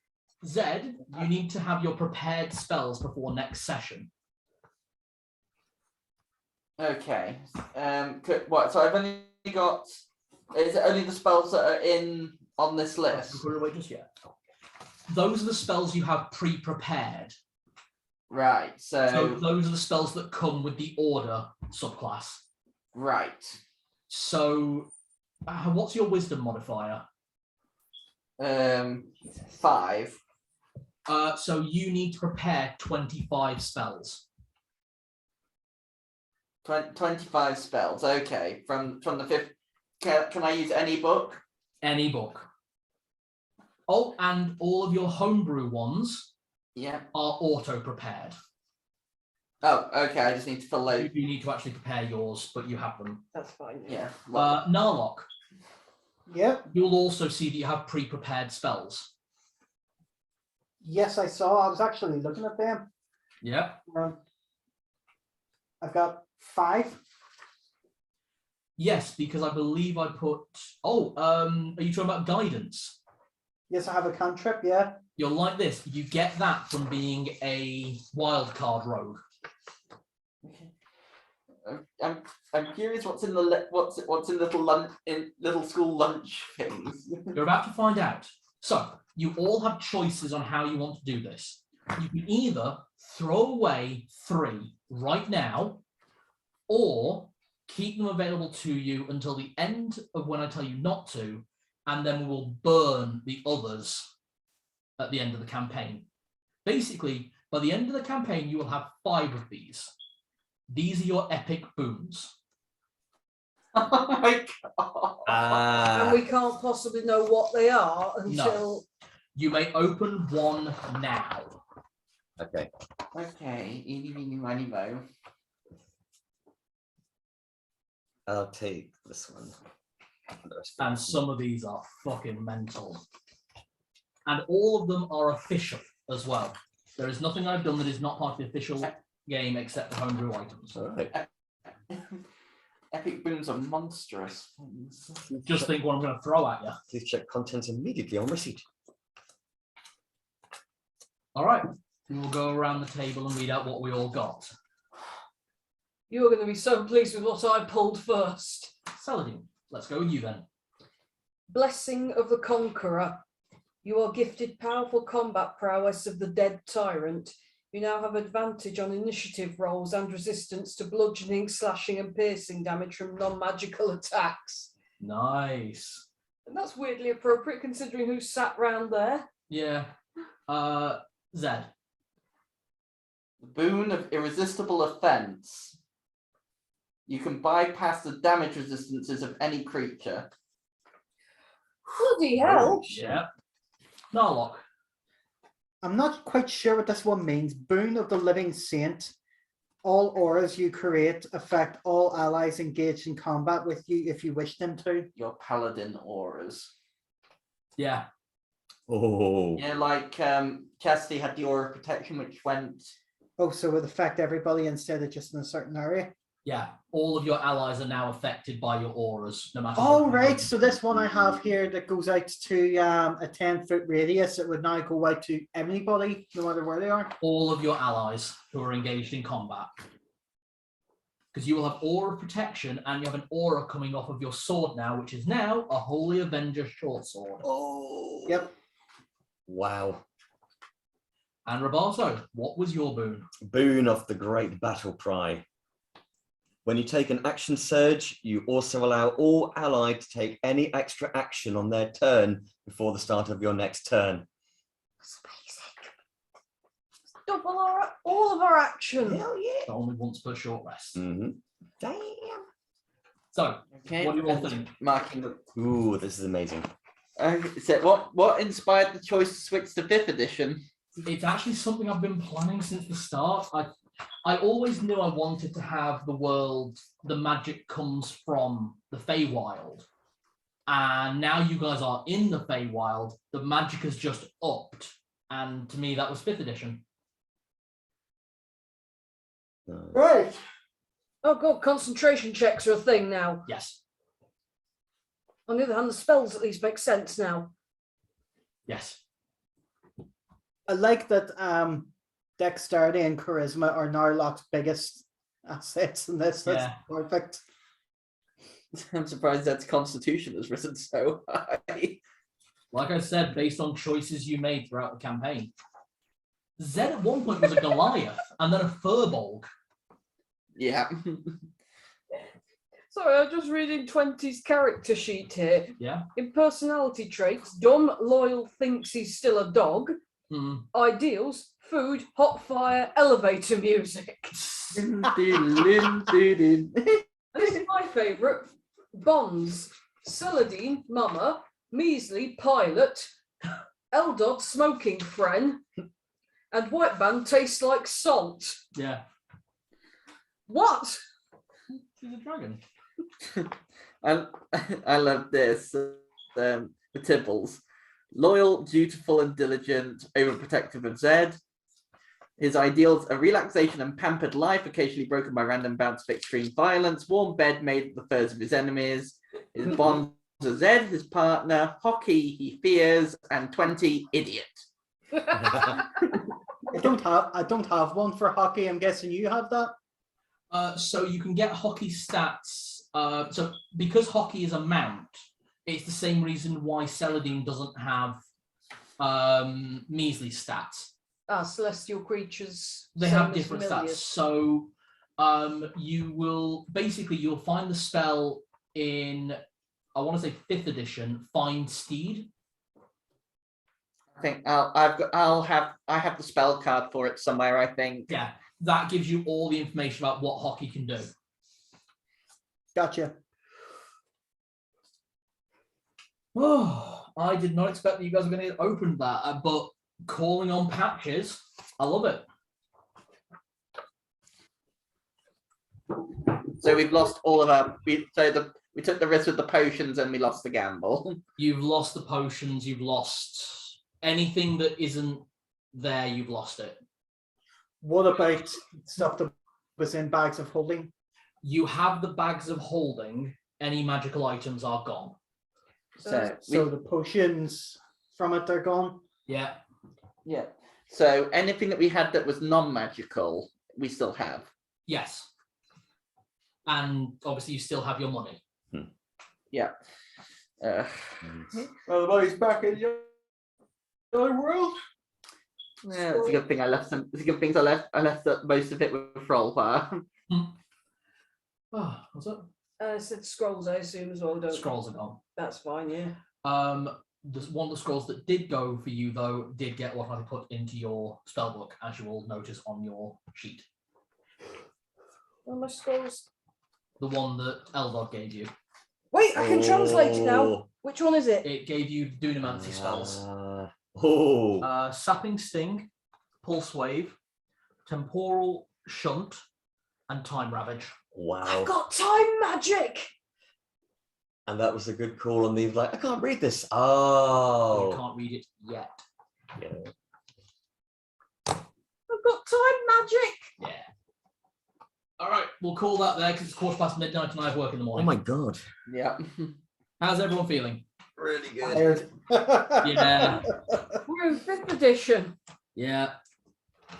I have to say Work. that was a big surprise, and I'm really glad that's what it was. Oh, I I'm was glad you like expecting it it. to be something terrible. I wasn't sure how you guys would feel about it because I know we agreed to play 1st edition, but I kind of wanted to ramp up into 5th edition for what is the final section of the game. That is so cool. It'll make it easier for us to do self-management as well instead of working out all the THACO and stuff. Yeah. Yeah, I'm guessing that would have been absolutely evil for you to work out for the final battle. Is that the THACO? That's the THACO chart. Do you want to rip it up? I do not. I want to preserve it as a reminder of why I'm never going to run first edition again. Well, if you want, I can give you Zed's old character sheet once the campaign's over. Right, you guys should keep the character sheets. I've actually had his character sheet since day one. It's never changed. It's never been rewritten. That is brilliant. Same. Mine's falling apart on the HP bit. Yeah, that was again one of the reasons why I thought about doing the conversion. Right, so yeah, so okay, so we've opened one. We've all got 2, 4, 6, 7 left. And there's 3 that we'll never get to open. Yes, basically after each mini boss fight that you have to go through in this, you will get a new one. And if it wasn't obvious what the first mini boss fight is, you guys have to beat my characters. Oh god, is Rupert involved as well? No, Rupert is not involved. But we got to fight Rooter again. I will also say this: if you hadn't used the wish stone there, it would have been destroyed in transit. Whoa. It's a first edition wish spell. It can't exist in a 5th edition plane. Very true. Well, No, thank but God you used it. can get the wish now. Hmm? Celadine could get the wish spell now if you wanted to. But it's not the same as a wish stone. But you can get another wish stone if necessary. A wish stone is a no holds barred wish. You just have to make the wording correctly, Exactly. Still not whereas sure, wish spell has its limitations. not sure I worded that. Do you think I? Oh, I think Yeah, I you got it. Don't worry. was going to say I'm not sure if I worded that right because I didn't say you had to bring him back to Celebor, did I? You put him somewhere. He could have one last conversation with his dad, and then he goes back to Celebor. Oh, that's okay. Yeah. This is something I've had planned for a long time. Because it's not fair. Rupert deserves to come back. Mm. And I'm just going to keep all of the stuff in this envelope so it's all together. I would make sure you keep everything together because I've fully detailed everything that your magic items do. Chris, I am really sorry about how cramped your character sheet is. I tried to word everything as mildly as possible. It just turns out that Rogue and Paladin both are the wordiest classes. Yep. That is why I've got I've got about 12 sheets to Narlock's character sheet now. Yeah. Because you've just given me 4 more on top of the 8 I already had. Yeah. If you want, I can send you how wildcard works. Yes, please. Yeah, it's a bit. It says there that there's something like it's 7d6 dice I have I can add to a roll. It sounds a bit like Bardic Inspiration, but instead of giving it to others, I'm giving it to myself. Basically, the way it works is you have a pool of 7d6 that regenerates on a short rest. And as a reaction, you can use 2 of those d6s to reduce the damage inflicted to someone you can see. Right. So I can use it to basically, if someone's getting hit, sort of intervene and take that damage down. Yeah, you don't take the damage is just reduced. There are a few other features, like how the guidance spell for you is a ranged bonus action spell. So that is like Bardic Inspiration. And there's a few other features. You're quite high level in it. You've got most of the features of it. And then you're a level 7 Paladin as well. Right. I'll even have a read through it in the books as well. Is it in the player's handbook or is it in a different book for Rogue? Oath of Devotion is in the player's handbook. Yep. Wildcard was a online exclusive subclass, so I'll send you the link. Okay. Yeah. Yeah, it's a bit like with Gunslinger and. Is that the Unearthed Arcana? No, it's basically they released an official League of Legends campaign. Oh, So right. it's the Bilgewater campaign. Yeah. I'll get my spells written up. Yeah. Because you did that thing where you asked me what would she have, and Yeah. I did actually start scribbling them down. So I was looking through 5th edition, working out which ones She'd have. Well, I was working out because 1st edition, some of the spells do have equivalencies, but they've got weird names Yeah. in 5th edition. So Right. We do need to call it Yeah, there. we must. right, yeah. I'll see you later. Great game. Cheers. No worries, man. I hope you like a champion swashbuckler. It's a good game, Jenny. I was Yeah, going to say, me it sounds amazing. So Yeah. we're all there. Oh, and you'll notice the 2 tattoos that you've got are now magic items. I've noticed that they've got abilities on Yeah. there, so I'll go read So through you that. actually have now some range support. That'd be incredible. Anyway, good session, guys, and I'll see you later. Yeah. See you later. We'll see you later. I'm gonna go to bed myself. I'm tired. Yeah. I'm gonna Yeah. sleep Yeah. tomorrow. Yeah, So it's yay, also fun nice. days. I need to. I'm up in 6 hours. I'm going to be out the door in 6 hours. Okay. Right. Okay then. Right. I hope you guys enjoy that. If you have any questions about your magic items or subclass or anything, just drop me a bell, yeah? Nick, I Okay, want will to do. say that your subclass is in Tasha's, but it might be in Xanathar's. So I've got the books, so I'll check them out. Yeah. The only one that isn't in the released books is Wildcard. And that's just because I had such a nightmare trying to work out what rogue subclass Narlock was at this point. You know. You had to outsource it. There isn't one called Jammy Git, is there? No. Oh, you're loading up the fucking lucky feat, by the way. Oh, I hate that feat. Oh, 20's got that as well. he does. 20's got lucky. Yeah. Oh, whenever you are made to make a roll, you may re-roll it. You don't roll that once. So you say I've got 25 spells. Yes, it is your level plus your wisdom modifier. Okay, is that inclusive of? Is that for across all levels? Yes. But your pre-prepared spells don't count. Yeah. Okay. Ooh. Oh, and those cantrips don't count as known cantrips to you. Okay. Because you got one for one reason and one because you're an illusionist. Okay. I'll probably spend most of tomorrow working at spell list because working out spell list is a bitch It of a is a thing. ball ache. But I will work it out. Yes, we will see you guys tomorrow. Well, no, we'll see you guys next week. Yep. Yeah, we'll see you next week. I think so. If not before. We'll See you play the guys. next session of this. Hell yeah. Going into 5th edition where you guys have to fight my characters. As I've actually converted It's gonna be weird not using. It's gonna be weird not using this anymore. It is, but it's going to be nice as well, I'll be honest. Fuck Yeah. that. Oh. Fuck that. Fuck the. I will show you the monster spreadsheet for 1st edition at some point. They are awful. Yeah. I need. It's the one that it's the only manual I haven't actually got from the 1st edition set. I've got this and the Dungeon Master's Guide, but I've not got the The monster manual is a gig. I also hate that the THACO is only in the Dungeon Master's Guide. No more poorly worded spells. No, now more clearly defined spells. And Yes, but that means they're concentration- less hard. That means they're less easy to exploit. Also true.